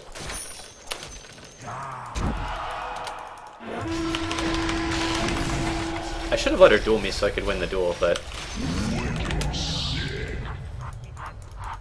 yeah, the value of Blink Dagger changes a lot when you have like Abyssal. There are certain item combinations in Dota that are like really powerful. Like Lincoln Sphere plus BKB is pretty good. Butterfly plus, what's it called? Butterfly plus Satanic is a really good item combination. The enemy's top barracks has fallen. Am I dead, guys? This was not a very good decision. Oh. I didn't die to like a failed armlet toggle there. Like the HP was going back up, so I had like what? Like, I think when I died I had like 64 HP, but the Drow may or may not have killed me with her auto attacks if I didn't try for the toggle. The enemy's top barracks has fallen. You now have mega creeps.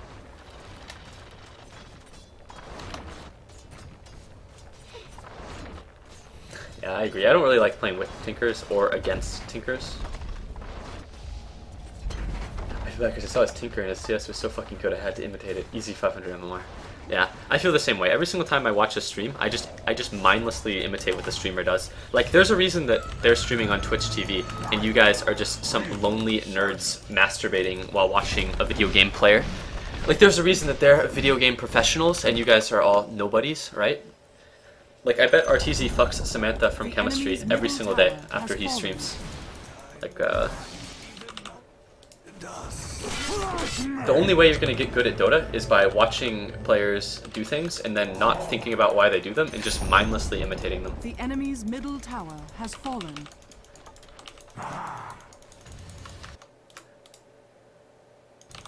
I was gonna say mods don't ban anyone. Like the way I do it with the chat is that I don't really care if people say things that are like rude or like I don't know. Like I have a pretty thick skin or whatever. But then I saw that guy was doing a thing where he like advertises like what did the spammer say this time? Hi all.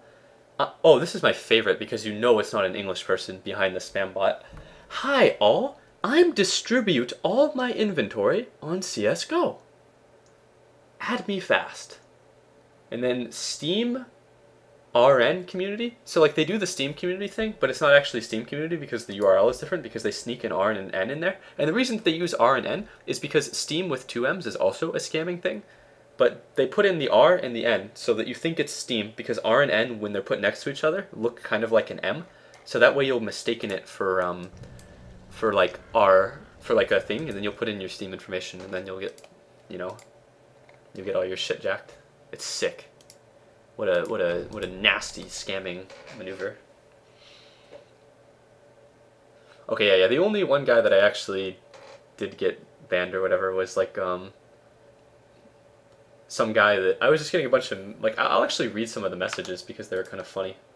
Actually, no, I can't find them. They're buried in so many things. But there was one guy who kept posting like anime girl images or whatever. Except the difference was that like they weren't normal anime girl images or whatever. I have nothing against, you know, your anime girls or whatever the fuck, but like it was like literally a 14-year-old British kid or some shit that would continuously post like lollies, but it wasn't even just like normal like lollies. They were all like really shitty quality.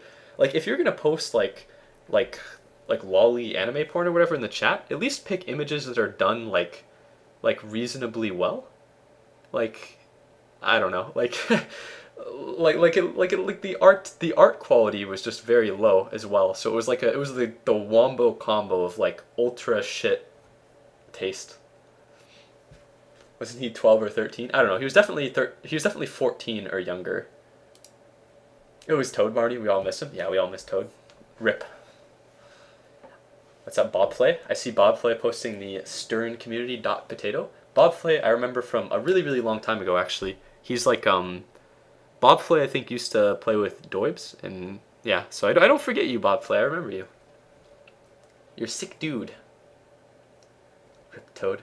Honestly, like, the only reason that I had to unmod Toad was because I kept getting, like, messages on, like, Twitch where people were like, "Excuse me, Barney, you need to unban your moderator because being a moderator in a video game chat room is a very big responsibility.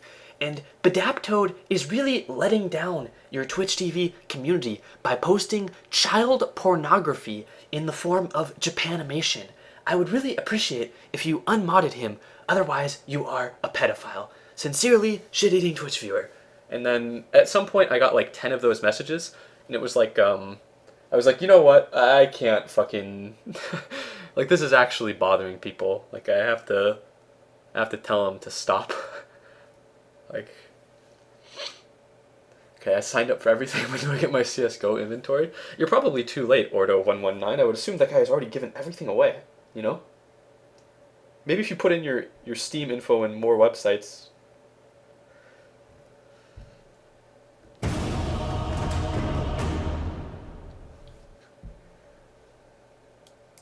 Oh, I might have a blessed day, by the way. I think there might be some pedophiles in here. What even defines lolly quality? I don't know, man, but like the images that Badaptoad like put in the chat were not only really shitty, but like it looked like that they were actually drawn by like a 5-year-old. It was like pathetic.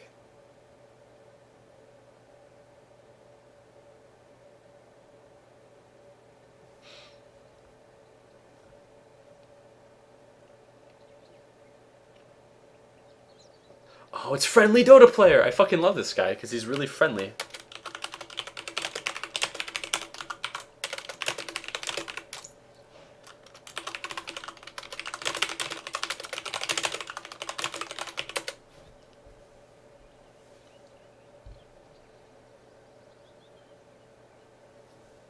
Well, no, definitely don't post whatever, like porn or whatever, in the chats, because that goes against Twitch's rules, and I'm not allowed to like advocate for breaking Twitch rules, so I would avoid that.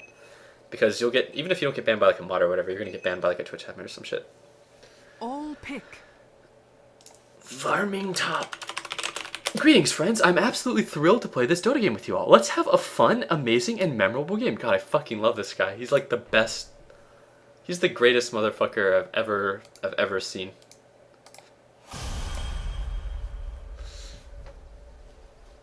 Greetings, friends. I'm absolutely thrilled to play this Dota. Okay, I'll be right back.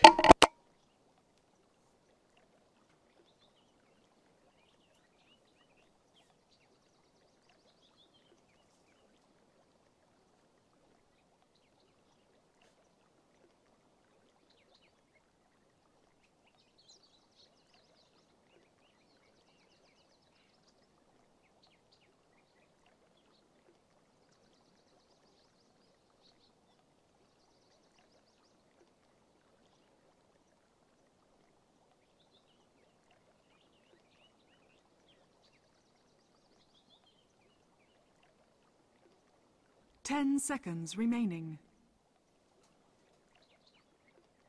5 seconds remaining.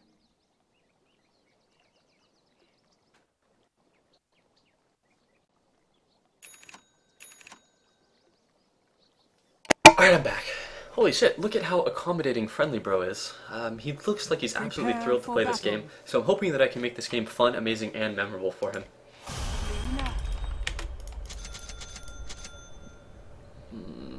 Okay, whatever, fuck it. Stalking.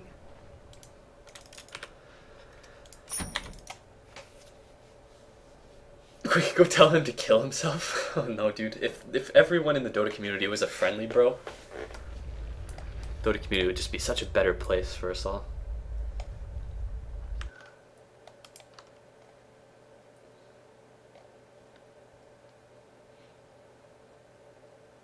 Even if a pixel isn't a person, the image it represents can be very sick, twisted, and wrong.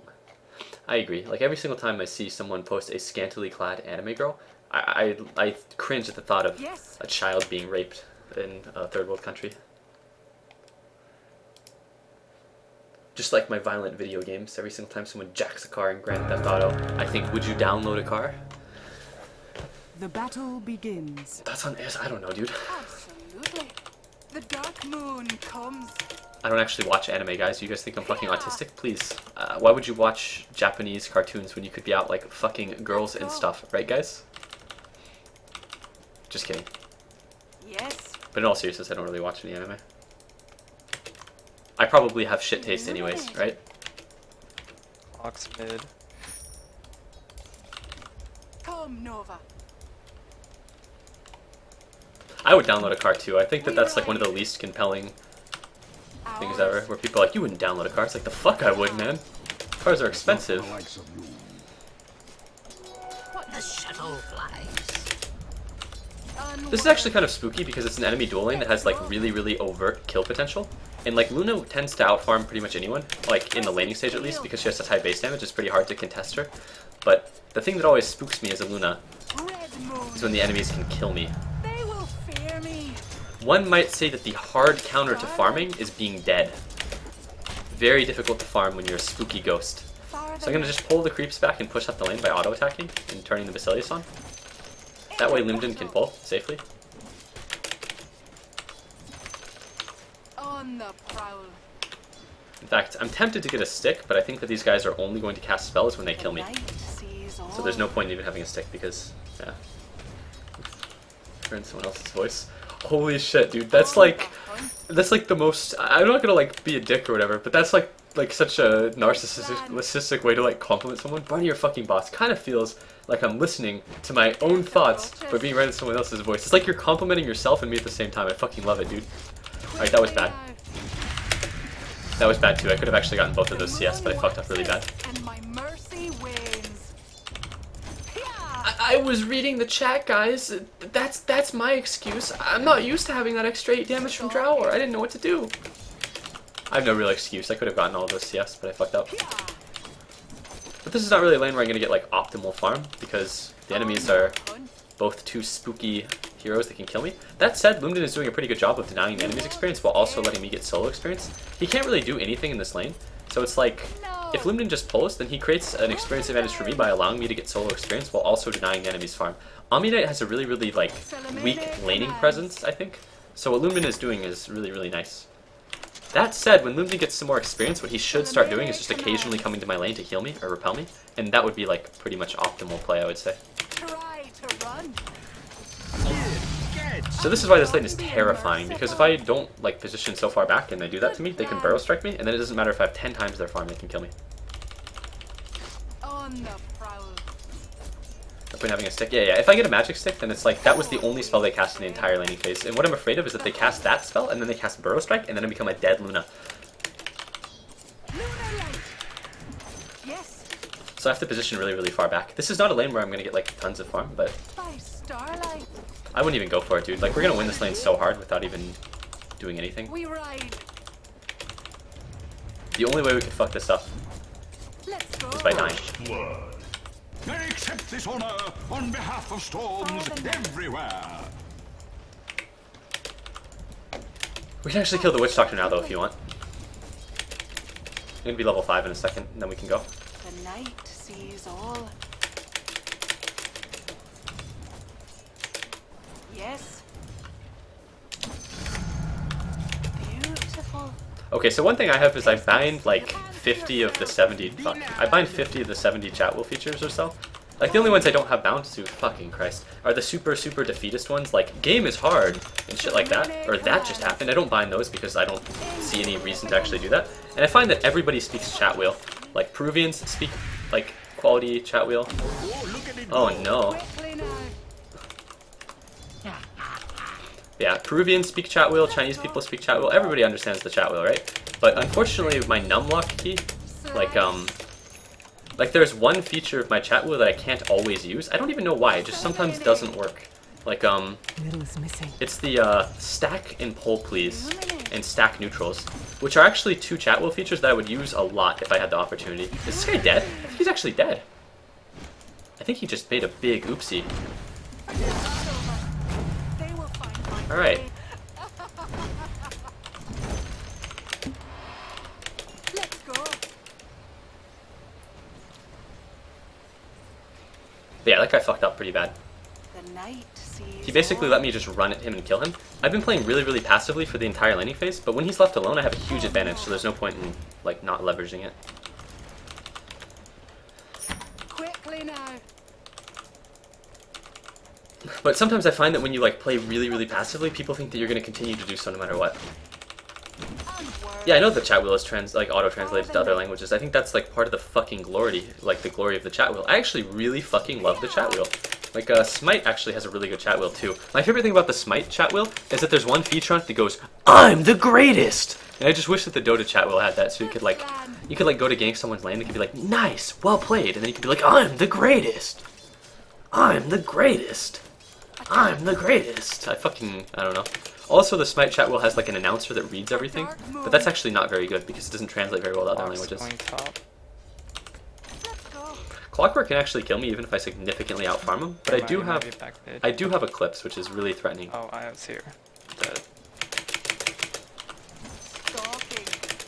I'm the greatest. Invisibility. Your middle tower is under attack. Settles in. In a game like this, I pretty much am just going to get a BKB. We're not really like particularly winning anywhere else on the map, but we're not really losing either. Absolutely. But it's going to be really difficult for people to protect me from Sand King, Storm Spirit, Wisp, and Clockwork without a BKB. Whereas if I have a BKB, it's actually feasible for people to TP in and like keep me from dying. But if I don't have a BKB, my entire team can be sitting behind me and I'm still going to die. So I'm not going to build like a farming item like Yash or Helmet the Dominator or Drums or anything like that, because like this is just like, I don't know, Luna's like a really, really tough hero to keep alive sometimes if you don't have a BKB. We ride. I will, however, buy more tangos. And I'm also going to do something a lot of people don't do, but I like doing this on Luna and Gyro, where you get a Quelling Blade. It sounds really fucking stupid, but I think it's actually pretty good. Yeah, VGG. Gank! Gank! Gank! Gank! Another great Smite chat wheel thing. But the Quelling Blade isn't actually useful until I get level 8, but at which point then it becomes useful. Middle's missing. So I toggle my Trides to Strength as soon as he stuns me, because I don't know where the mid hero is. Stalking. What's my courier doing? It's just AFK. I immediately regret buying those tangos because I'm probably not going to get them in any kind of reasonable time frame here. Oh, the Clockwork's here. Time to run.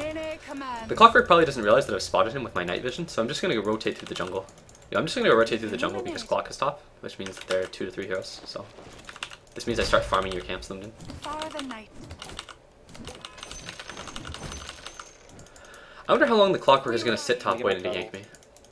I don't really know what to do with myself here, Linden. Maybe just sit behind me while the Clockwork tries to gank me. We can turn it with Eclipse. Alright, he went back mid. We're good. Can we dive this guy? I don't think he's a very good player, Linden. Oh god. That's fine, friendly bro. Get your boots to travel. I believe in you. Get it, Tinker. Weakling. Get it, Tinker. Already got it. Reuse. Okay. Oh, there's repel. Don't go BKB. Go balls deep now. Clock has rune. Am I supposed to just trust? Am I supposed to just trust Linden? Come Nova. Let's go. Haste. Fear nothing. Fear the moon. Okay, I'm dead.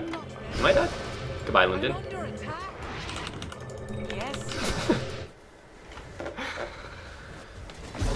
It's going top with haste. Uh-oh, Linden, it looks like you're getting 4-man ganked. Quickly now. The night. The ancient sees Tinker all. owning. TP mid. TP mid. Okay. Attack. Pet Eclipse, yeah. On the hunt. Sickest Eclipse. Into battle.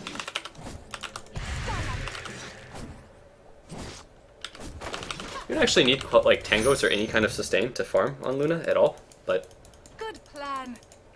how about the tangos because I thought I was going to take damage in the lane if the enemies went on me. Heads up. But you definitely don't need sustain to actually farm on Luna because you don't have to take any damage as a ranged hero as you farm. I'm just choosing to face tank the damage. On the prowl. Let's go. The sickest Eclipse. On the prowl. Clock's going back with the rune. Weaver's actually doing really, really well, especially as like an offlaner.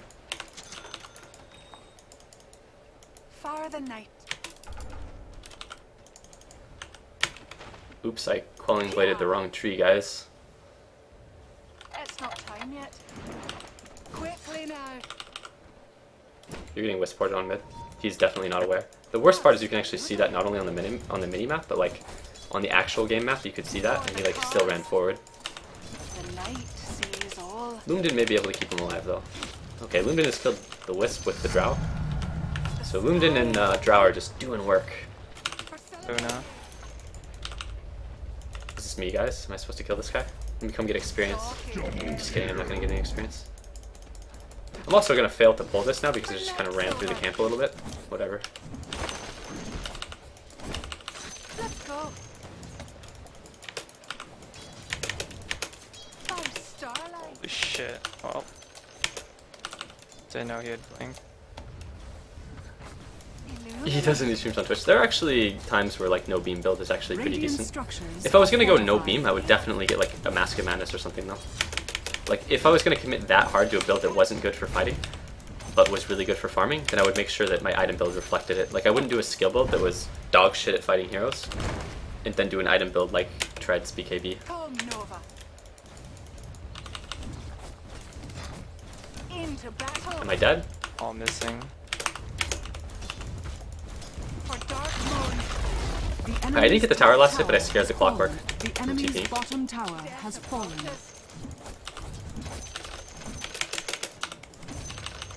A lot of the time people see the Eclipse cancel, and it's like Need vision. Need vision.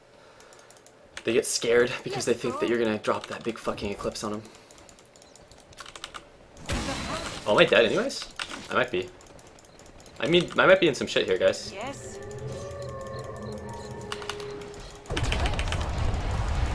Never mind, we're good. A new moon. Ha ha. Yeah. We ride. Yes. We ride. On the hunt. If I just rotate through the entire jungle again, and then head back to a lane, like I can actually dump my mana into farming, because my intention here, like the farming route that I'm going to take, is such that I will have to go back to the well to heal anyways. And then I'll grab a BKB. Into battle.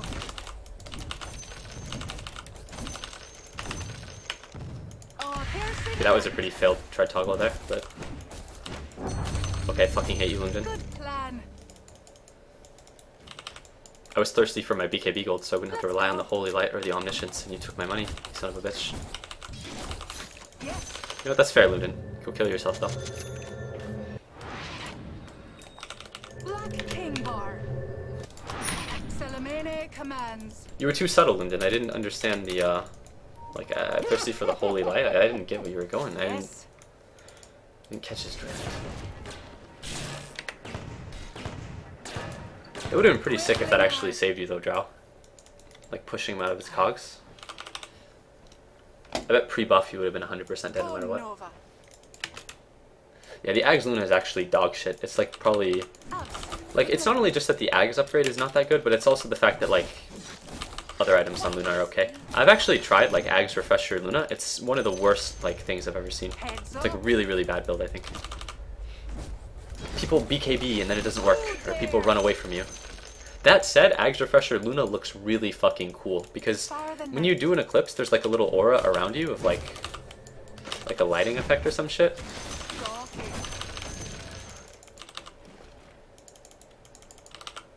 The night sees all. But I don't know if looking really cool constitutes a good build, guys. Bottom tower has fallen. Let's go.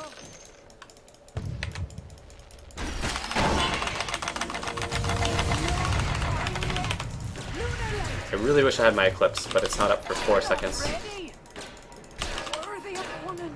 I'll polish my armor in your blood. I actually could have survived there though. I BKB'd really slow, and I could see the guy as he was coming. If I would have played that correctly, I actually would have killed him and survived. But the double damage rune makes it so like he right clicks for 200 and I right click for less.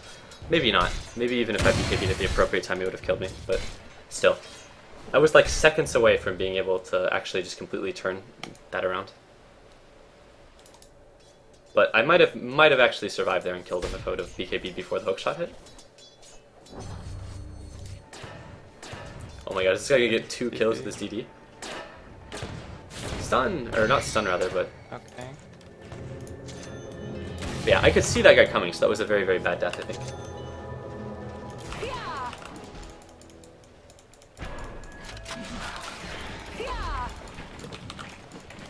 Like, there were a number of things that I actually could have just done differently there, and I would have survived and possibly even killed the Clockwork, and at the very least, there's a 100% chance I could have gotten away.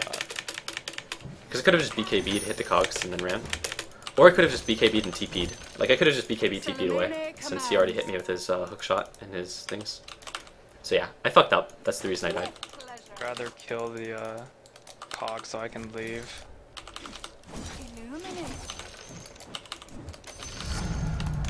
Blessings upon a loyal warrior. Yeah, no denying that I fucked up there, but... Nobody's fault but my own. Oh well. Sometimes you dumb fuck and try to man-fight the Clockwork because you don't realize he has a DD rune active, and then you just kind of die. Like, I BKB'd there and I thought that I had Eclipse, and I didn't realize the Clockwork had a DD, so I made like a really, really bad play on like 10 different levels. He just warded somewhere here.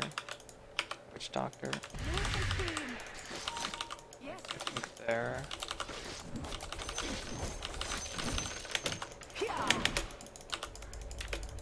And he just dewarded your mid ward. Did I just block my own neutrals, guys? I think I did. Not this camp, but the other one. Heads up.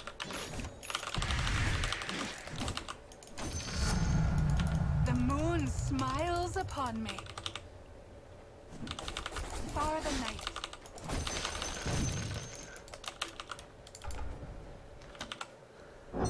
On the hunt, thanks. Yeah, Lundin, the next EGM. Sees all.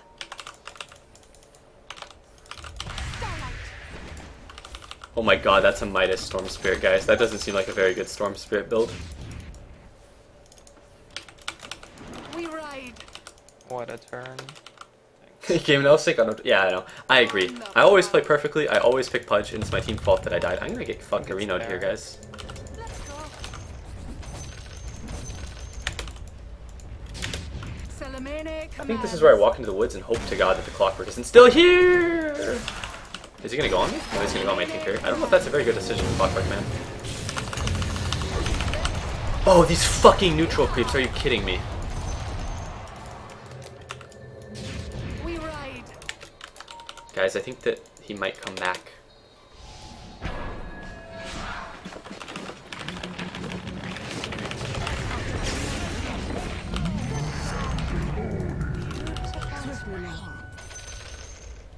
Yes.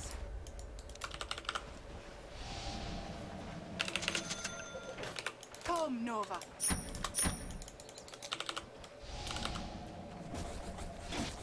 Red moon.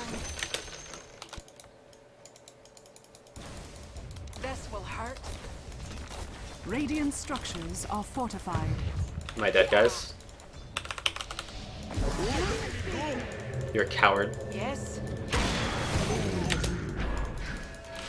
I think he only win Midas because they don't have a real carry.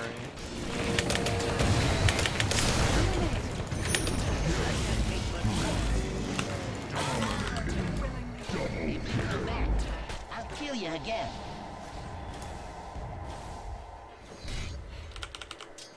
Now, there wasn't very much I could have done there. I couldn't even spend my gold on any real item.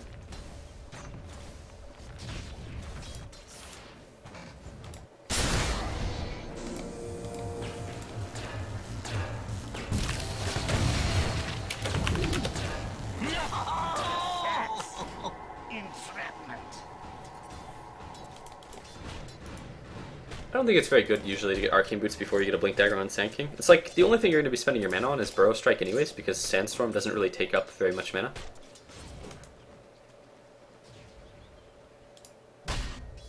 No, the Weaver actually had a 16-minute Lincoln Sphere, Aquila, Bracer, Wand, Belt of Strength, so he had a lot of items. My CS this game is really, really low though. Like, I've died 2 times where I should not have died a single time. And I haven't been hitting the creeps very much. Quickly now. The night sees all. Didn't save the world. What do you see? I haven't played this game very well though. I think I played this game pretty well, like, up until the clockwork hooked me, at which point, so like if I lost a game like this, I really couldn't blame anybody but myself. By starlight. Star the night. Okay, draw block that camp. It's whatever though. I did that too earlier, I blocked that camp myself. Let's go.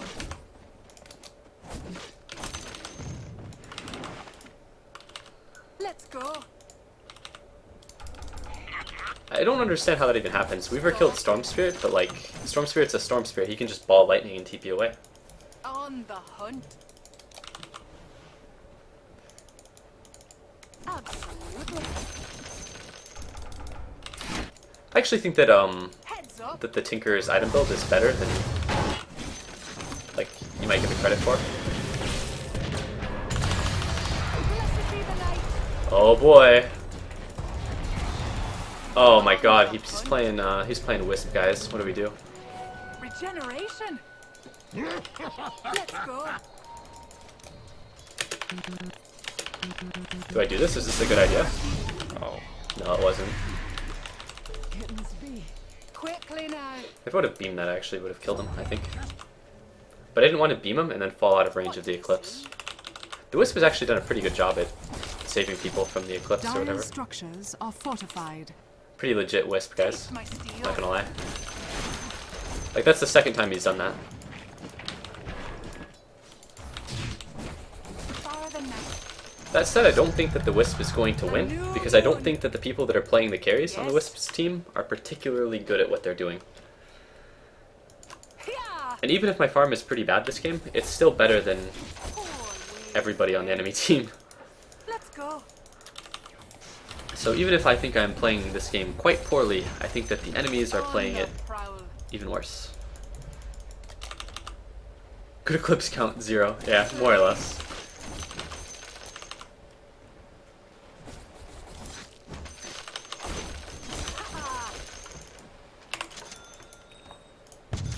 Now that angle is kind of, yeah, there we go. I was about to say the angle on that is really, really scary because it means that he could be really close to me.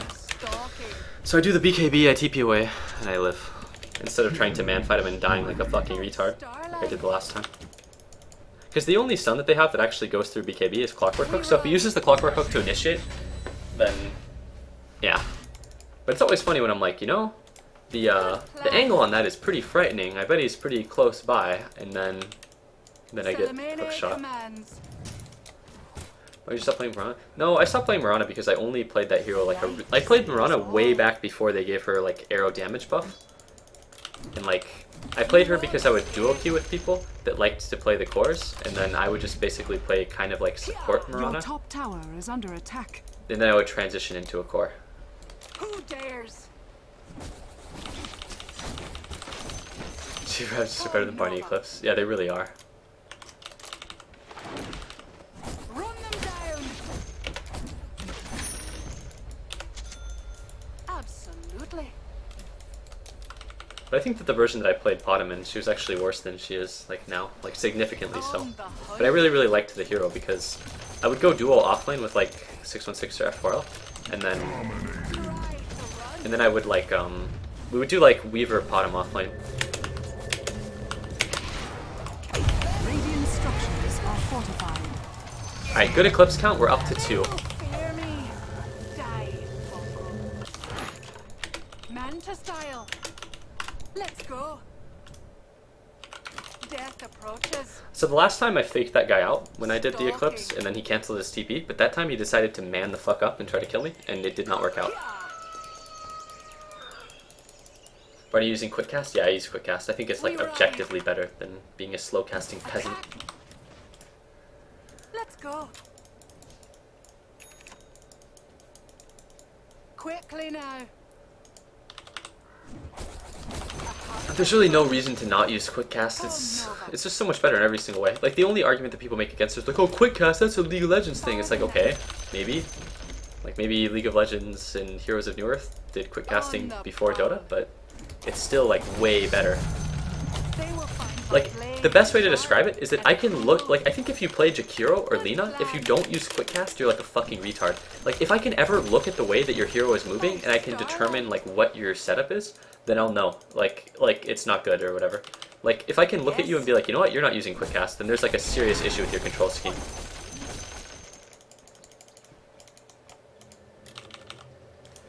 The night sees. So yeah, micro that one, so this guy will use spells on it. No, he didn't use spells on it, he's not that dumb. Yes. I like doing that though. That's something I learned from like PowerNet. Like that guy would play like Morphling, and it was like one of his signature heroes. And what PowerNet would do is like if he was getting ganked, he'd Manta Style, and if it was in like an unescapable gank, he would Manta Style, and then he would run away with one illusion, and people would think that it was the real illusion because it was the only way he was microing. Can we push, guys? I think quick cast is no. That's definitely wrong because you're arguing that quick cast like doesn't work on heroes. Like first of all, you mentioned Darkseer, which is a terrible example because like there's like any hero that has a combo is way better with quick cast. Like Darkseer, okay. Like Darkseer has vacuum wall, and even pro players when they do vacuum wall, I'll show you guys after the game. How about that? But the thing that makes your argument so poor is that you're arguing that it's like either or, and that's not the case. Like you don't have to choose between quick cast and slow cast or whatever. Like you don't have to choose between quick cast and being able to aim your spells because you can bind both quick cast as well as like the aimed ability. So like when I play Faceless Void, I use quick cast, right? But if I want to aim the Chronosphere really precisely, I just use like an alt combination. It's like not very difficult.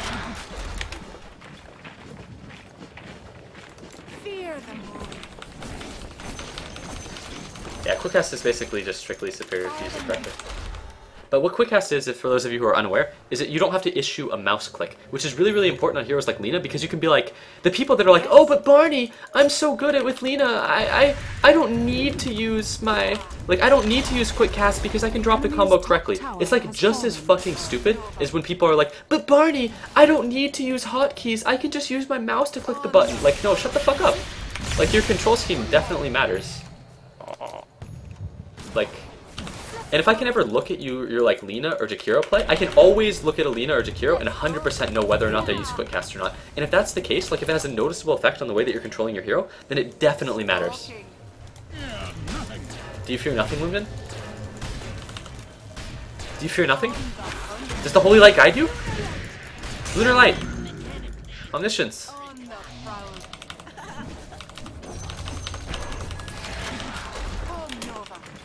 Quick cast is always better for spells like Chrono. You would want a not quick cast button otherwise. Like if you think otherwise, you're probably dumb and bad. I think that's fair. Because like if you play heroes like Enigma and Void, it's like you definitely want to be able to not quick cast spells, but you also still want to be able to quick cast. Rip.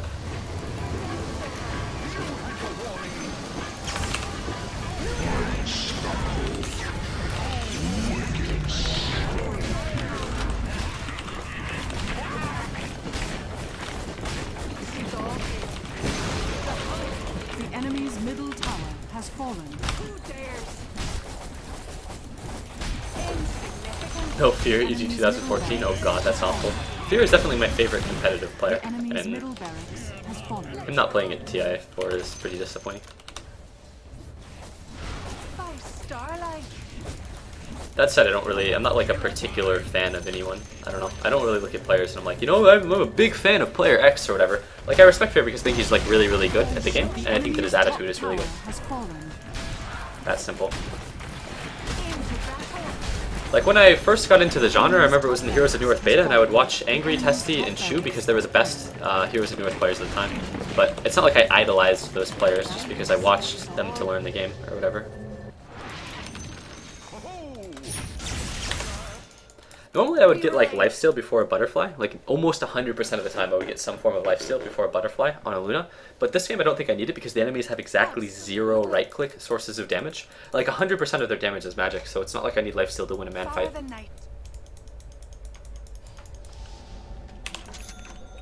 Butterfly. Yes.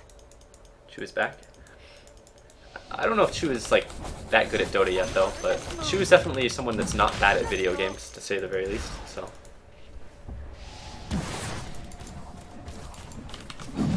Yes.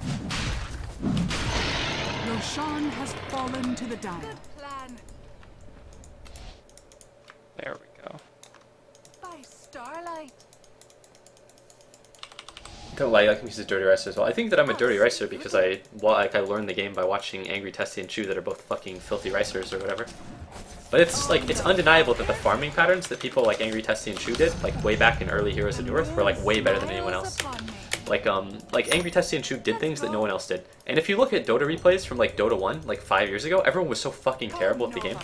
Like, so watching people that did things that were really good was pretty insightful. Enemy's bottom tower has fallen.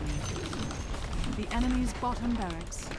Everything that you can either target on an enemy or self-cast, quick cast is bad for. Once again, you can never argue that quick cast is bad for anything because you're not choosing between quick cast and normal cast. Like, you can have both, so there's no, that's not like a valid argument. Because you're arguing that you have to choose between the two, which is just not the case. You can do both, so. Dire structures are fortified. Dire victory. Radiant structures are fortified. Yeah, I don't need to come back to life. That's for pussies. What was your thought process for denying that Aegis? I felt like if I picked up the Aegis, it would have been a sign of weakness, and that would have demoralized my team. By denying the Aegis, I showed my team that I'm powerful, and that I don't need 2 lives to win the game.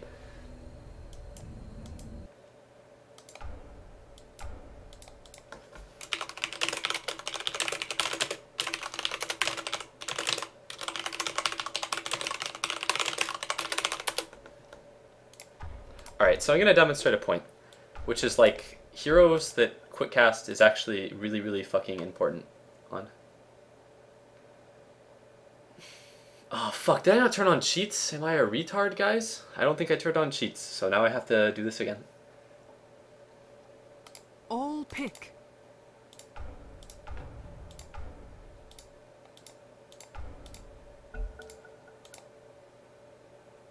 Trigger item I don't really give a shit about. Cosmetics. Okay, so no, someone mentioned Darkseer about like Darkseer and like combos or whatever. And Darkseer is actually a perfect example of a hero that you absolutely have to use quick cast on if you're like not shitty. Okay.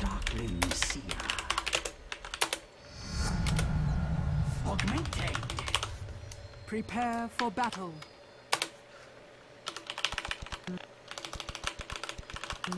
I don't actually have to level stats. It's kind of autistic for me to do it, but whatever.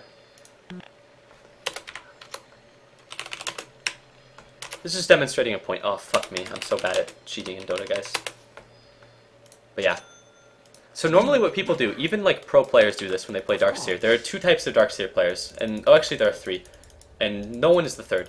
So, well, first of all, look how easily I can self-cast my Surge, even though it's on quick cast. You just... It's like no issue at all to do that, unless you have like brain damage. But this is what most Darkseers do, or most Darkseer players. They drop their wall, and then they vacuum everybody into it. And that's really, really over. Like, if you get stunned when you're doing that, then you're just gonna look like a fucking idiot because you're placing the wall down, which gives everybody time to react. It's like you're telegraphing your moves. Then there's another type of Darkseer player that they vacuum everybody, and then they drop the wall as everyone is coming in, and that just doesn't get everybody. But the ideal way to drop a vacuum is to just use quick cast, and then you just go, or whatever. Hold on, that was actually bad. That wasn't ideal at all. But the way that you do it is if you vacuum, and then you just wall immediately, then you get 100% of the heroes 100% of the time. But if you don't use quick cast, then it actually doesn't happen like that. Like,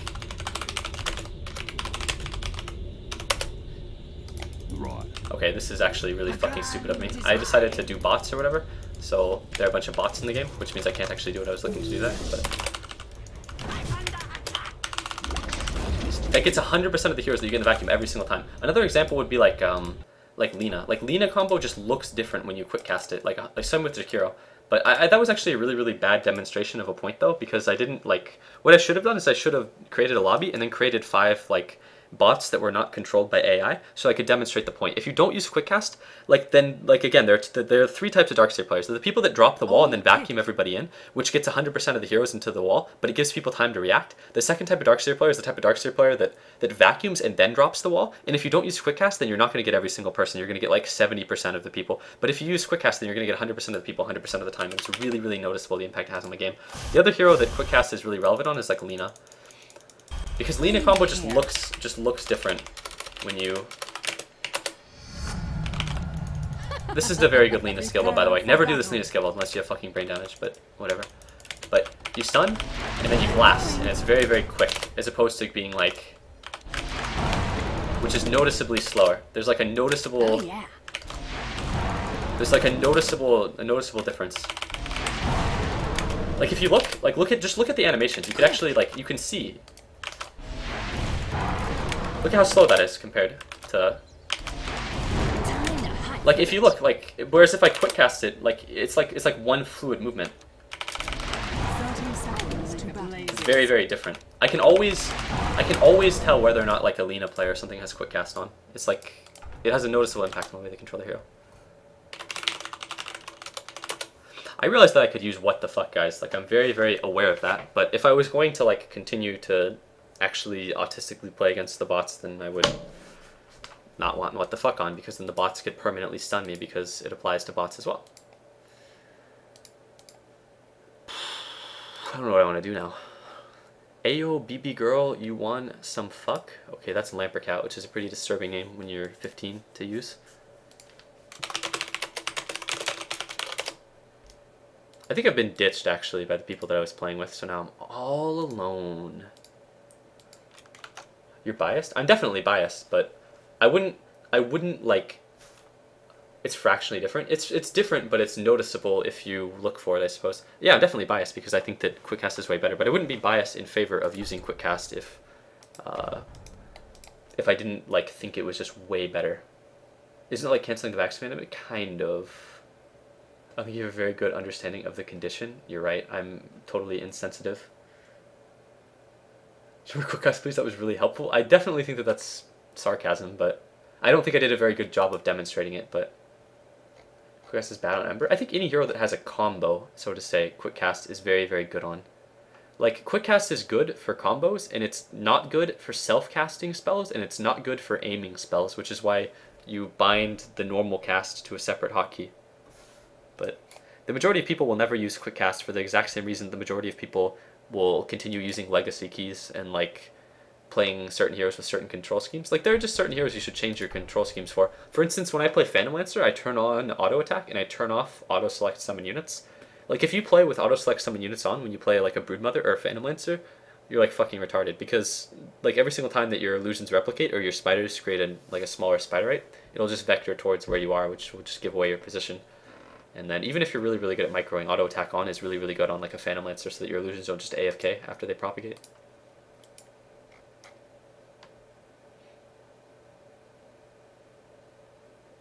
When are we gonna finish Go-Go Nippon? I don't know. I got to the lewd scenes in Go-Go Nippon, and that was just about all of Japan that I was interested in visiting. I mean, you play your Western. The next visual novel I'm gonna play on stream, guys, is gonna be Honey Pop, because it looks like a very, very good visual novel made by excellent writers, and it's a looks like a real classy game. If you guys are unaware of what Honey Pop is, I'll put a link in the chat. But if you're into the visual novels, you would love the game. It's here. Well, actually, we'll go monitor capture. Like, hot damn! Look at all these fine ass bitches. $53,000 pledged. Looks like we're good to go. God damn. Honey Pop is a fully featured dating sim blended with classic puzzle gameplay, enriched by deep RPG systems. Holy shit! Look at these bitches. God damn. Which one wants your? God, they all want my cock. Which one do I date? I think it's gotta be the brown girl. I don't know. Let's see. Holy shit, is that a love fairy? God, holy fuck. It's like I'm a Don Juan over here. I'm a goddamn romance master. Oh, it's the brown girl again, my favorite. Like, let's see. What about the characters? Holy shit. What the fuck? Look at those titties. God damn. Alright, let's go down. Let's look at the characters a little bit. The lovely ladies. Oh, she's a student. Tiffany May. What's her occupation? Okay, she's a student. That's interesting. Oh, her libido. It lists her libido as well. Ooh, normal. Okay, that's good. That's good. That's good. And oh wow, I can fuck her porn star mother too? What kind of other visual novel offers these kind of interactive elements? I can't name a single other game where I can take a girl to the gym and then fuck her mother afterwards. Damn. That's worth my money right there. Let's look at the designers. Favorite character, Lola. Holy shit, these look like some swag ass dudes. They probably know a lot about girls and stuff. Let's see if I can find anything else. I'm an otaku, guys. I'm just like Eternal Envy. Look at this. Well, let me find Alright, let's watch a scene from Honey Pop. What the fuck? Of course you screwed it up again. Hold on. I'll post the link in chat so you guys can see if you don't want to like watch. What the fuck? Of course you screwed it up again. That's exactly what you asked for. Are you joking? Bitch, do I look like I'm joking? How am I supposed to walk around like this? You're fucking loco. This is how I always cut your nasty ass hair. Authentic Mexican. Hair? Ugh, don't even. Look who's talking, skank. No, bitch. My hair isn't dried out and reeking of smoke, okay? Whatever, ho. Why don't you just go get knocked up again? You need to turn around and walk away. What's wrong? Did I hurt your whore feelings? Hurt your whore feelings? And walk away. Gladly. At least I won't have to look at your whore face anymore. Fucking whore-ass bitch needs to learn. You should go get my money back. I can't even look at that bitch right now. Here, take the receipt and go get my money back from that ugly skank. The best part is that like the developers seem to kind of be like Ratchet Squally that hose up in here.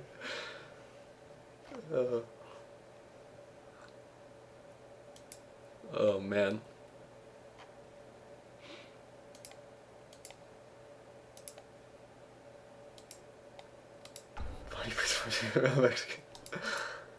Alright, so I have a new strategy for matchmaking that involves never playing the safe lane because, as I've mentioned earlier, everybody is fucking terrible. So if I go safe lane, then I have no impact on the early game and everybody just fucking feeds and loses.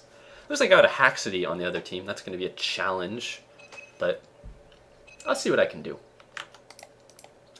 I'll see if I can pwn these skanky ass whores because I think Haxity is a loco bitch.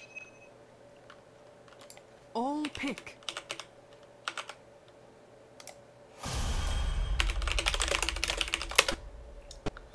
Alright, we're going to bust out the offlane solo Faceless Void because this is a super sick nasty hero up against really shitty players. It's a rather durable hero. You have an escape mechanism and then you... This is a completely different change of pace though, but the only reason I'm doing this is just because even though I don't like playing offlane, this is like gaming the system, guys. You gotta go mid or offlane when you play matchmaking. That way you can carry your shit team. I'm not going to go mid because everyone who's like 3k MMR thinks that they're like the next Arteezy, so they have to pick whatever hero Arteezy is picking and go mid, and then... But in all seriousness, I'm not assertive enough to claim mid every single game, and I know that everybody likes going mid because everybody realizes it's the best role to play in solo queue. This game I'm going to start with 2 salves so that I can trade hits with the support really, really aggressively, because if I ever get zoned out of the experience, then it can create kind of like a snowball effect where the enemy support becomes stronger than me and I can't continue to get experience. 10 seconds remaining. Yeah. 5 seconds remaining.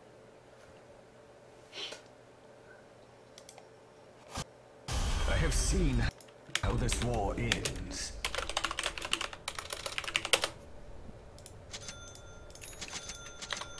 Prepare for battle. Can I have a ward in solo bottom? I thank you. Face forward. I just bought Honey Pop. Thanks, Barney. I just got another waifu. Well, it sounds like you're not being very,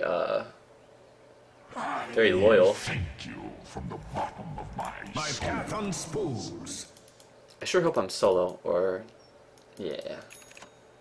Time flows. 30 seconds to battle. Inexorable.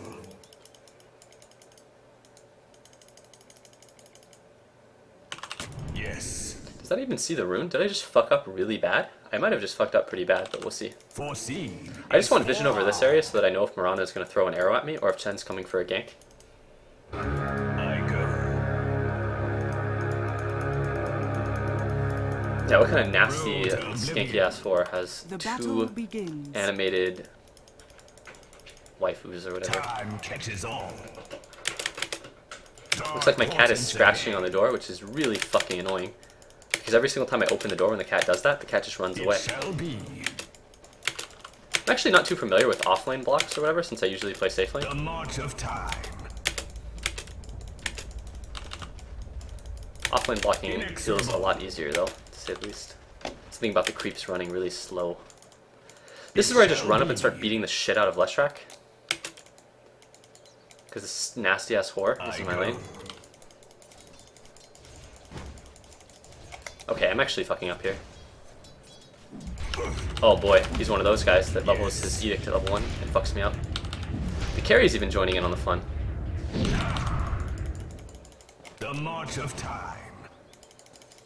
I don't really play offlane though, but I think that this carry is doing a very, very bad job of staticking the lane. But the mistake that I just made is like very, very bad and would normally cost me the lane against a better player.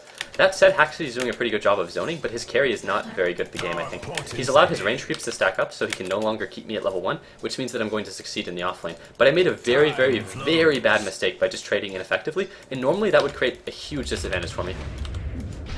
Face the future. Foreseen is forearmed. Face forward. Time quickens. Road to oblivion. A path foreseen. Ended. The march of time. This is actually going to be kind of not like it would usually be, because Haxity is not a bad player. And the whole point of picking like an offlane hero in matchmaking is so that you can like rape like 2k MMR support players or whatever. But Haxley's not dumb enough to let me kill him. However, his carry might be dumb, because his carry is making it so that what Haxley's doing is not very effective. Edict is legit as fuck. Like, he's getting way favorable trades with me. Am I being pinged, guys? What'd I do wrong? It shall be. What a zoning tool Edict is, though. My path unspools. That doesn't cost him very much mana, and he has a very, very big mana pool. Foreseen. I don't think the Spectre is very good at what he's doing, though. Foreseen is for. Am I dead, guys? Face forward. I go. Foreseen is forearmed. I don't expect to get really almost any farm here, but I'm going to outlevel the enemies because they're splitting experience pretty hard. Actually, just edicted right when my creep wave came. I have to admit, he's been playing the rest of this pretty well, but that was actually really bad. Road to oblivion.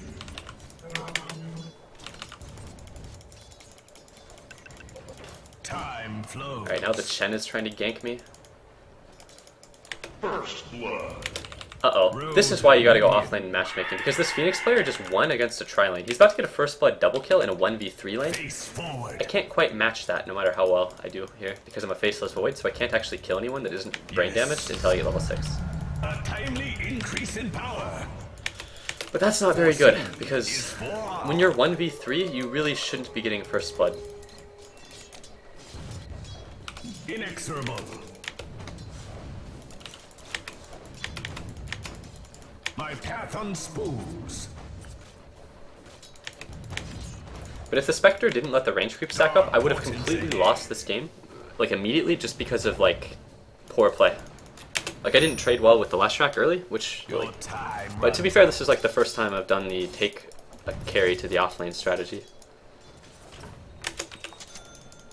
The march of time. Trial run and such, you know, guys. I go. It shall be. This is certainly more fun though than playing safe lane with like the bad support player that gets first blooded by a Phoenix. Because I wouldn't want to be in the lane against the Phoenix that gets first blood against my tri-lane. That would just be miserable as fuck, but this is actually kind of fun because I get to climb around and hit Haxity or whatever. God damn, that hurts a lot. I go. I'm not going to go for any other skill points because I just don't have any need to. Is this where Chen tries to push? Time flows. At least my mid lane won. My path unspools. I don't know if I can actually keep this tower up against Leshrac plus Chen. My control improves. Like, I may actually just automatically lose the tower here. I might die if I try to keep it up. I'm not too sure. I don't play offlane enough to be familiar with what I can and can't do. I can definitely stop this. Your bottom tower is under attack. I don't think that we can do much here, Shadow Shaman player, but bless you for trying. The march of time. I almost got the deny there, but not quite. Your middle tower is under attack. I don't think they're going to push the tier 2. You can probably just go back to wherever now. Face forward. That's me telling him to get the fuck out of my lane, but he's not taking the hint. I'm actually so used to having a Quelling Blade on Faceless Void that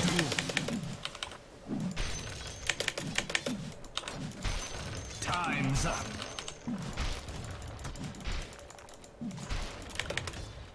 Your in comes. Inexorable.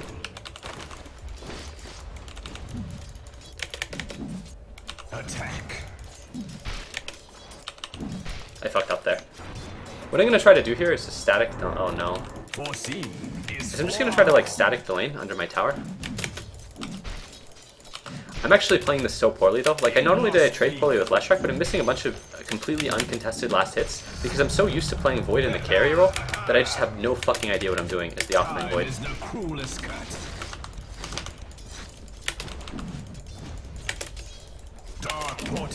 Yeah, the enemy Phoenix won his lane, but I actually think that the enemies didn't really execute that well. The Spectre didn't static the wave, so despite the Leshrac zoning correctly, he wasn't able to keep me level 1. The Void caused his Spectre to lose, or not the Void, but the what's-his-face caused his Spectre to lose a ton of farm. Like the Chen. And I'm staticking the lane over here at my tier 2 tower, which means that Spectre's not farming the lane, so Spectre has nowhere to farm. Your end comes.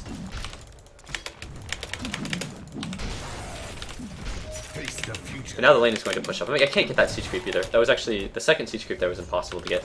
But I'm actually messing up so many like completely uncontested last hits in what is a completely free lane.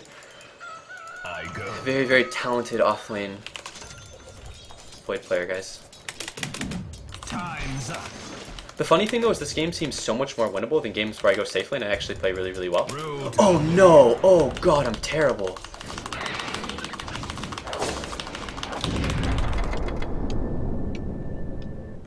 Time is the cruelest cut. Holy shit, I'm playing this game so bad. Yet it's gonna be an easy game. Time flows.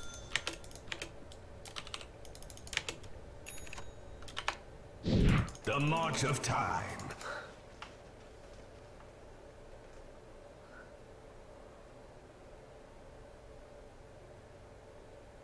Hashtag quick cast. My path on spools. The only thing that was really important about that is that I cast the chrono in the direction that my hero was facing so that I wouldn't have to turn around in order to chrono. That was the only thing that was really important about what I did there.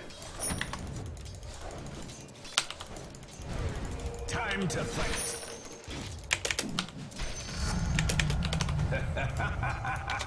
I'm gonna get a YOLO Bracer. I would never do this if I were playing a carry Void.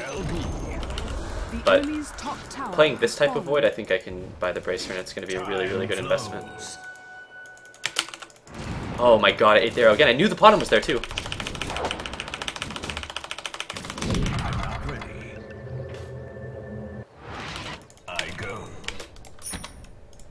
But I'm playing this game so unbelievably poorly. This is probably the worst I've ever played in like the past month maybe, and yet I'm actually winning. I'm winning a game where I'm playing like utter dog shit. Like my, I don't know.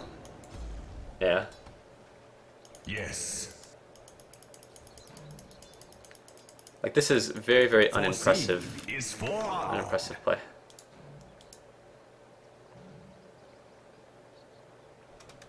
Face forward. I could see that arrow coming and I could see the bottom. Like I knew that the bottom was there, but I still ate the arrow. My path on spools. This is amusing though, to say the very least. This is like very... Because this is actually a pretty fun game. Even if I'm playing bad, I feel like I'm actually enjoying this, to be honest. And like, I'm not playing well at all, and yet this game is so unbelievably winnable. Like, my team is going to win the game, and I don't even have to do anything. How sick is that? Okay, Haxity. The march of time. Okay, Haxity bought phase boost. That's definitely not very good. I go. For him.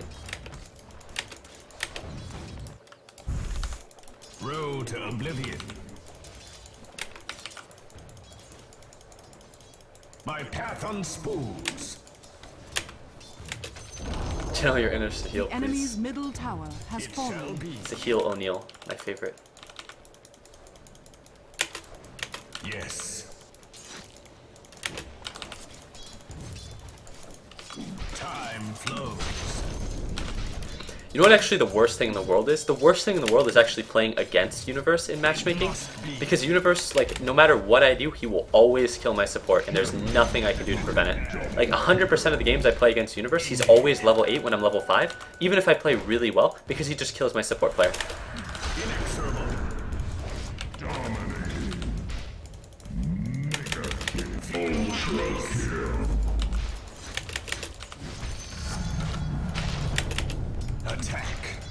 I'm doing absolutely nothing this game aside from going to the offlane and not dying, and it's going to be enough to win me the game.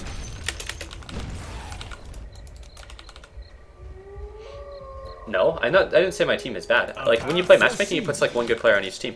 Like basically, like all I have to do to win this game is not die. Like because the expected contribution for like the offlane is really low. So even though I'm doing absolutely nothing this game, like we're gonna stomp the enemies.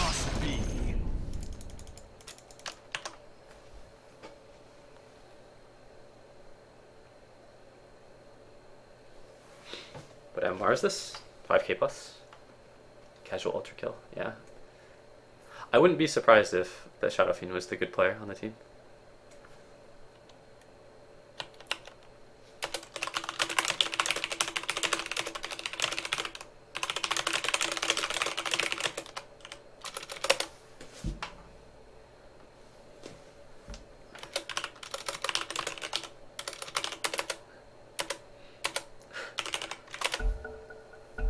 Can we pause for this guy?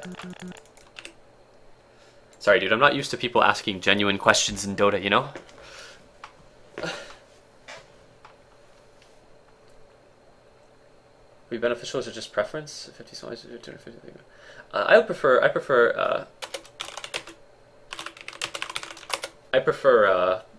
incrementing the HP bars like this.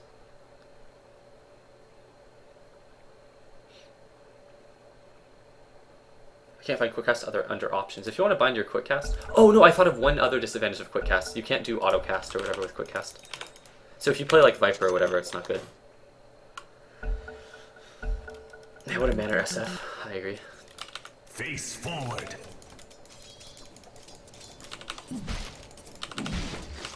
I really wish I would have bought treads earlier because it would have allowed me to kill the Leshrac when he's out of position. The march of time. I think the Leshrac has found his way into... Do you want me to chrono him?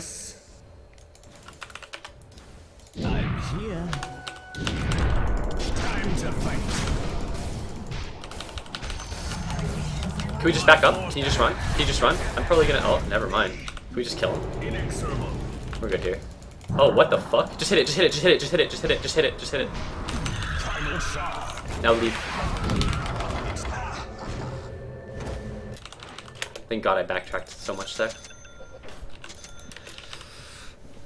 My path unspools. Oh, Haxity. That is not the right play. Watch your dark portents ahead.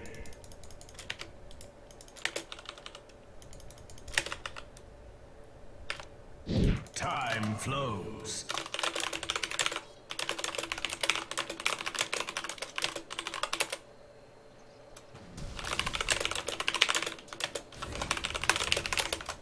Face forward.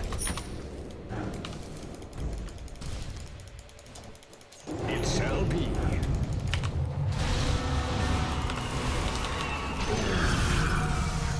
Your chronology ends. If this Phoenix has anything close to like a good MMR, then I'm gonna realize that this is definitely the right role to play in match. Okay, you're gonna get bashed, Wildkin. Oh no, I got baited by the Wildkin.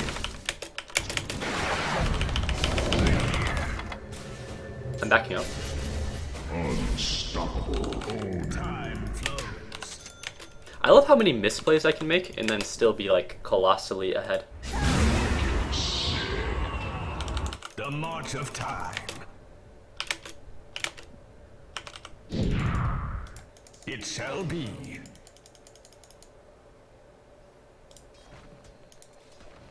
Face forward.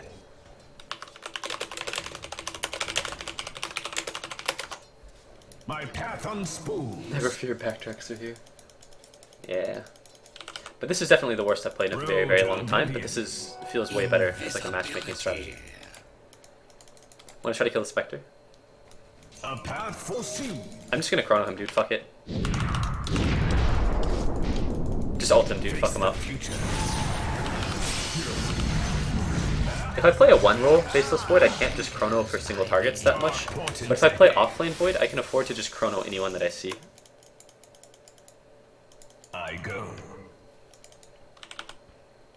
Yeah, I like this Void, or this SF, just because he has a good attitude. Like, he apologized profusely after thinking that he was bad mannering me or whatever. But I'm not used to people saying things like, how's your farm, Void? And actually like genuinely wanting to know how my farm is. Usually it's like, how's your farm, Void, you stupid fucking RR retard? Yes. Dark portents ahead. Just back away. Careful for the arrow. Your middle tower is under attack. Illusion comes. Road to oblivion. Foreseen is forearmed. It shall be. So I'm just using the illusions to scout, so I can make sure the enemies aren't like close to the hill trying to arrow me. The march of time. Face forward.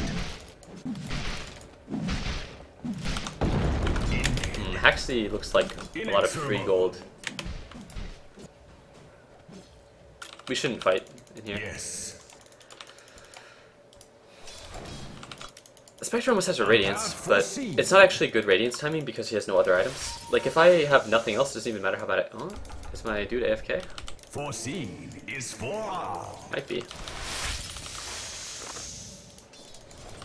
Yo, if I go top and Chrono the Spectre, can somebody come so we can kill him?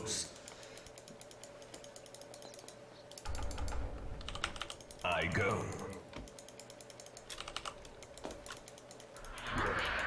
It shall be. Your top tower is under attack. I go. Yeah, Necro's Radiance timing is good because he has other items, like a Midas. Spectre's is not because he doesn't have 2,000 gold worth of not Radiance items in his inventory as well. Road to oblivion. Attack. Face forward.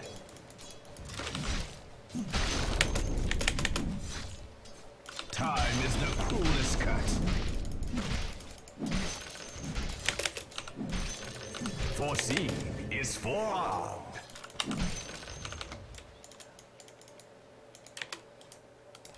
Careful with the arrow. I'm gonna TP in case they go on that. No, they didn't. Whatever. Foreseen is forearmed. Two heroes that I thought were pretty good for matchmaking though, like Spectre. I thought Spectre would be good for matchmaking because in matchmaking when you're like a 6k MR player or whatever and everyone else on your team is like 4200, then you're not going to win your lane. And Spectre is like a really shitty hero in the lane anyways, so you can like win the game without winning your lane. So I thought Spectre would be a good hero to play in matchmaking. It'll be interesting to see what the Spectre's MMR is.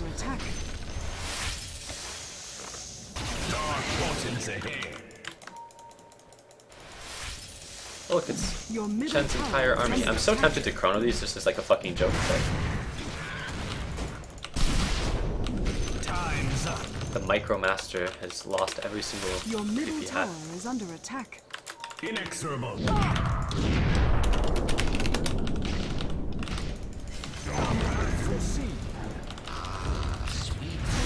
But yeah, if you play like one position Void, I think you have to be really like judicious about your chronospheres. But I think if you're playing like a offlane Void, you can just chrono one guy like that, and it's actually pretty decent. Because it's just a free kill every single time.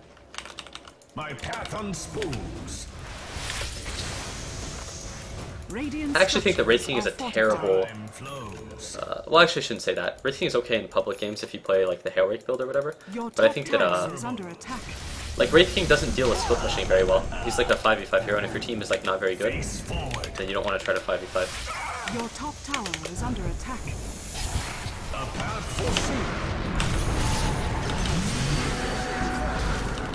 Oh, am I gonna die to the Radiance and shit? Yeah. It was pretty bad of me. I ran into a position that I knew was extremely dangerous.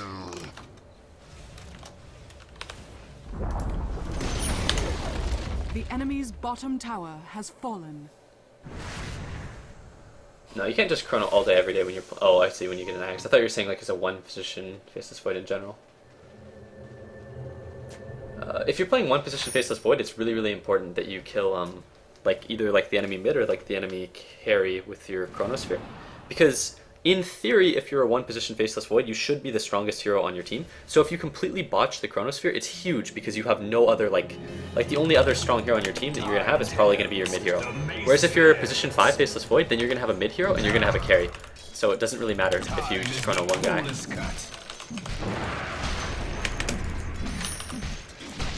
Dark portents ahead. I go.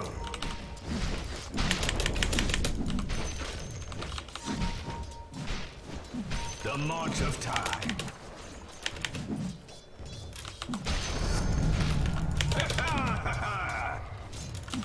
Attack.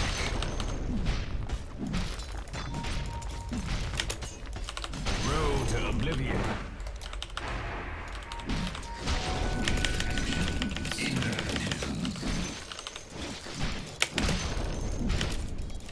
It must be. You gotta love that extra turn rate. What is he pinging me for? Yes. I can come to the fight. I'm just gonna push up the tower to the tier 2 here, and then I'm gonna go like this, and I can Chrono My mid. path on spoons. I do have to be careful for Potamorph though, because if the enemy's Potamorph, they can just kill me, and then they can fight me, or fight my team on mid. My powers grow. Road to oblivion. So they tried to throw an arrow at me, but they missed. YOLO.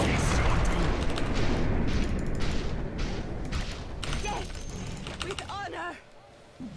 Feel my mace. Turn into the sun! Your bottom tower is under attack. Out of time. Your bottom tower is under attack. The enemy's top tower has fallen. Your bottom tower is under attack. You're not gonna get the Spectre if he's smart. You guys should just get the tier 2 mid. Your bottom tower is under attack.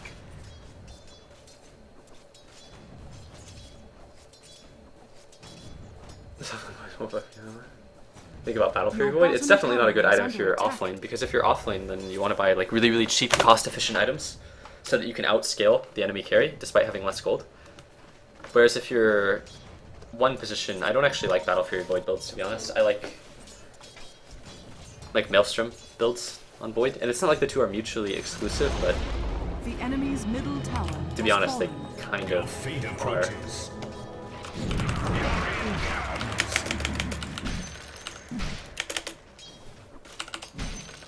Inexorable. My control improves. A path foreseen. It shall be.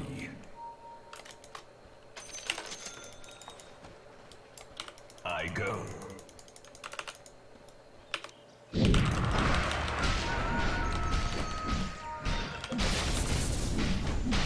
Foreseen is forearmed.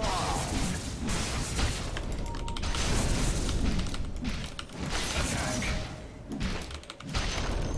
Want to get a drums? I feel like we're winning like a lot Time to the point where I don't really need it. Can we just do Rosh, guys? Time to fight.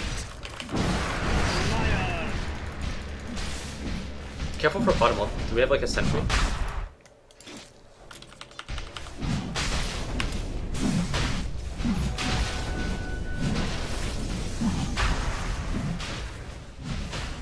Attack.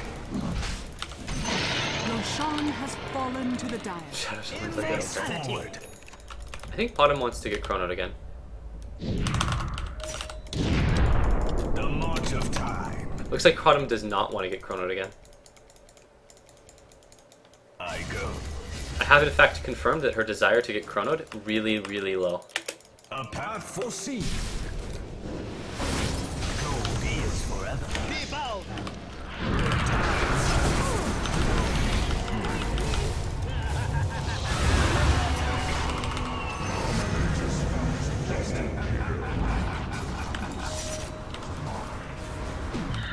Foreseen is forearmed.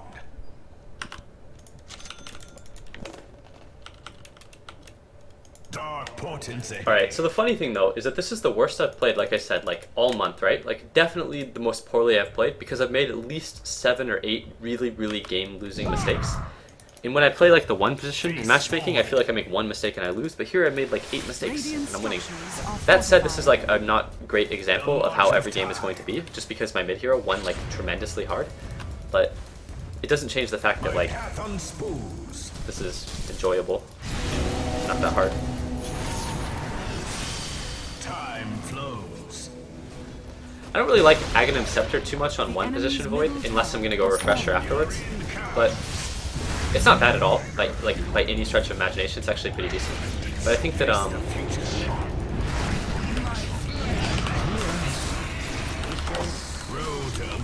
okay. Just back out. If he chases here, I'm just going to Chrono so he can get away.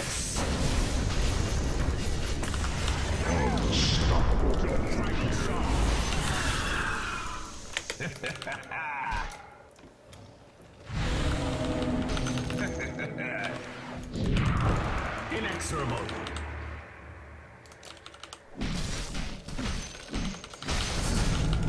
I trigger something to win. I definitely think that winning games as safe lane Terrorblade, even if he's the best safe lane hero in the game, is actually like way harder than winning the game as offlane. Yes.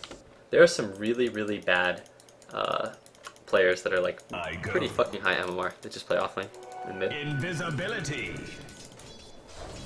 Inexorable. This is actually a reasonably farmed Spectre to the point where it's kind of concerning. Time flows.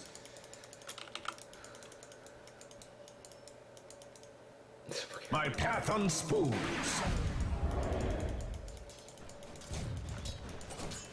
The march of time.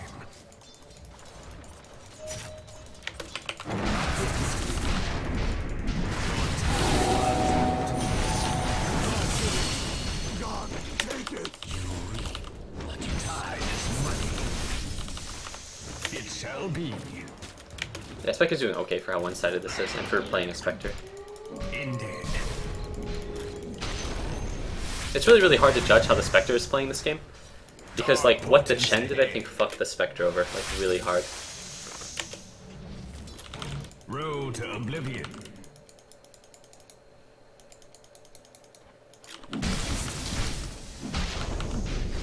Time is the coolest cut. I'll initiate with Chrono. Face forward. We need a sentry down, though, here, if we're going to do this. Otherwise, they're going to pot ult, and they're all going to become invincible like that. It shall be.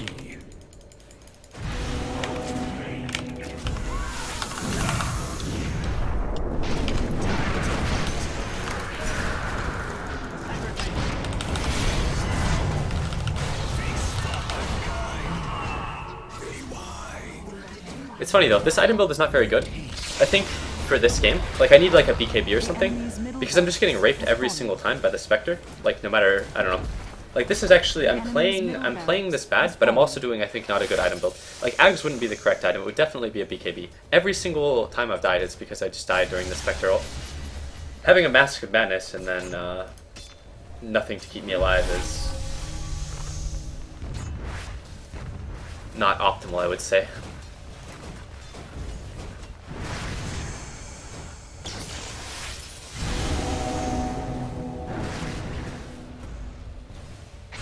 Yeah, there's a lot of AoE damage and I have a Mask of Madness. That's a pretty simple way of looking at it.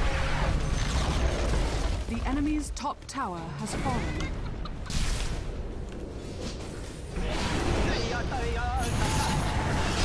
Alright, not gonna lie, that was pretty fucking good from the Shadow Shaman, if that was intentional. You guys should probably get out. I don't think you're gonna get Arax and Spectres coming up. Maybe not, maybe you'll get Arax now. That's... Your bottom tower is under attack. Dire structures are fortified. Your bottom tower is under attack. Your bottom tower has been denied. Attack. The enemy's top barracks has fallen. Dark portents ahead.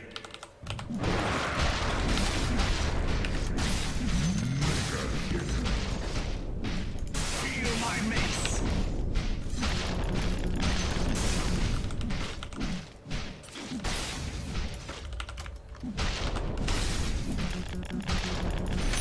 I go. I'm here. The enemy's top barracks has fallen. It must be. Time to fight.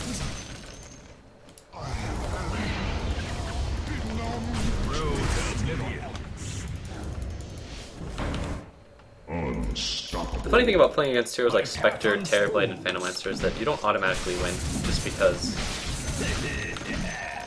you've gotten 1 or 2 racks. What is that? The pause?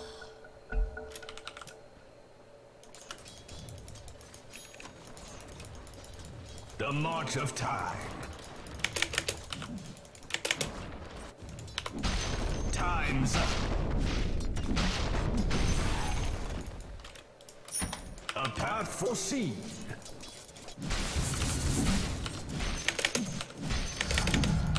Time quickens. Yes. Inexorable.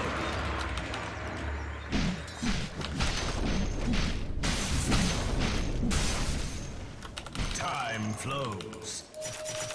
Do you think maybe we should wait for the next Rosh? Nope, this guy doesn't give a fuck.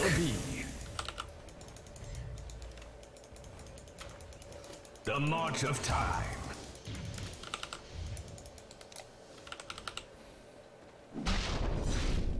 You ever stream again? Nope. No and dark portents ahead. Road to oblivion. What I think I'll do after this game is I'll probably go to sleep and I'll probably play a bunch of offlane Faceless Void on a Smurf account, just so like, because you can't base too much off of like one game. But we all owe a life. I take yours. Face forward. I definitely want to try this again. A path foreseen. The enemy's bottom tower has fallen. Like, it would be interesting to see how this works in a game where my team doesn't win every single lane. My path unspooled. Alright, I'm definitely not dying as hard during the Spectre ult this time.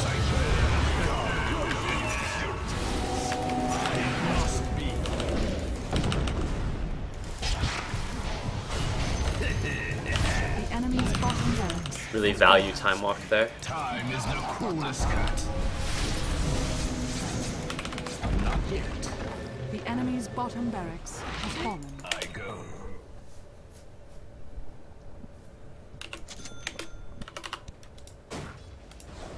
Uh-oh, I think you're dead, SF. A path foreseen. In the name of Obelus, I fight again.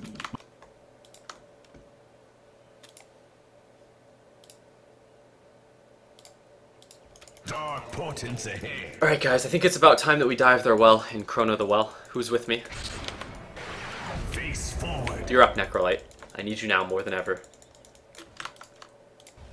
You're gonna end this game with more than 8 Bloodstone charges. Follow me. No looking back.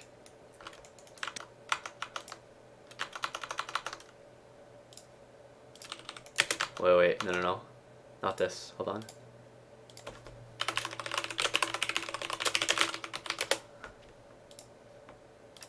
I go.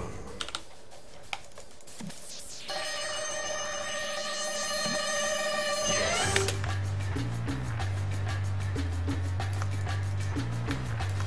The march of time.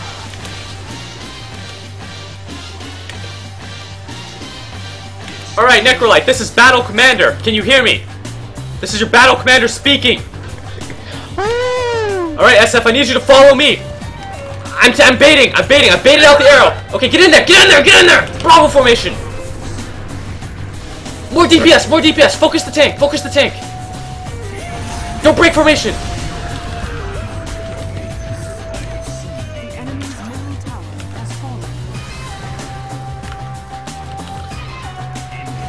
Alright, round 2, let's get the Spectre. Drop him down, boys. He's the primary deeps. Don't focus the ads. Don't focus the ads. We need to focus our fire on the Spectre. Aww. It's okay, dude. Maybe next time.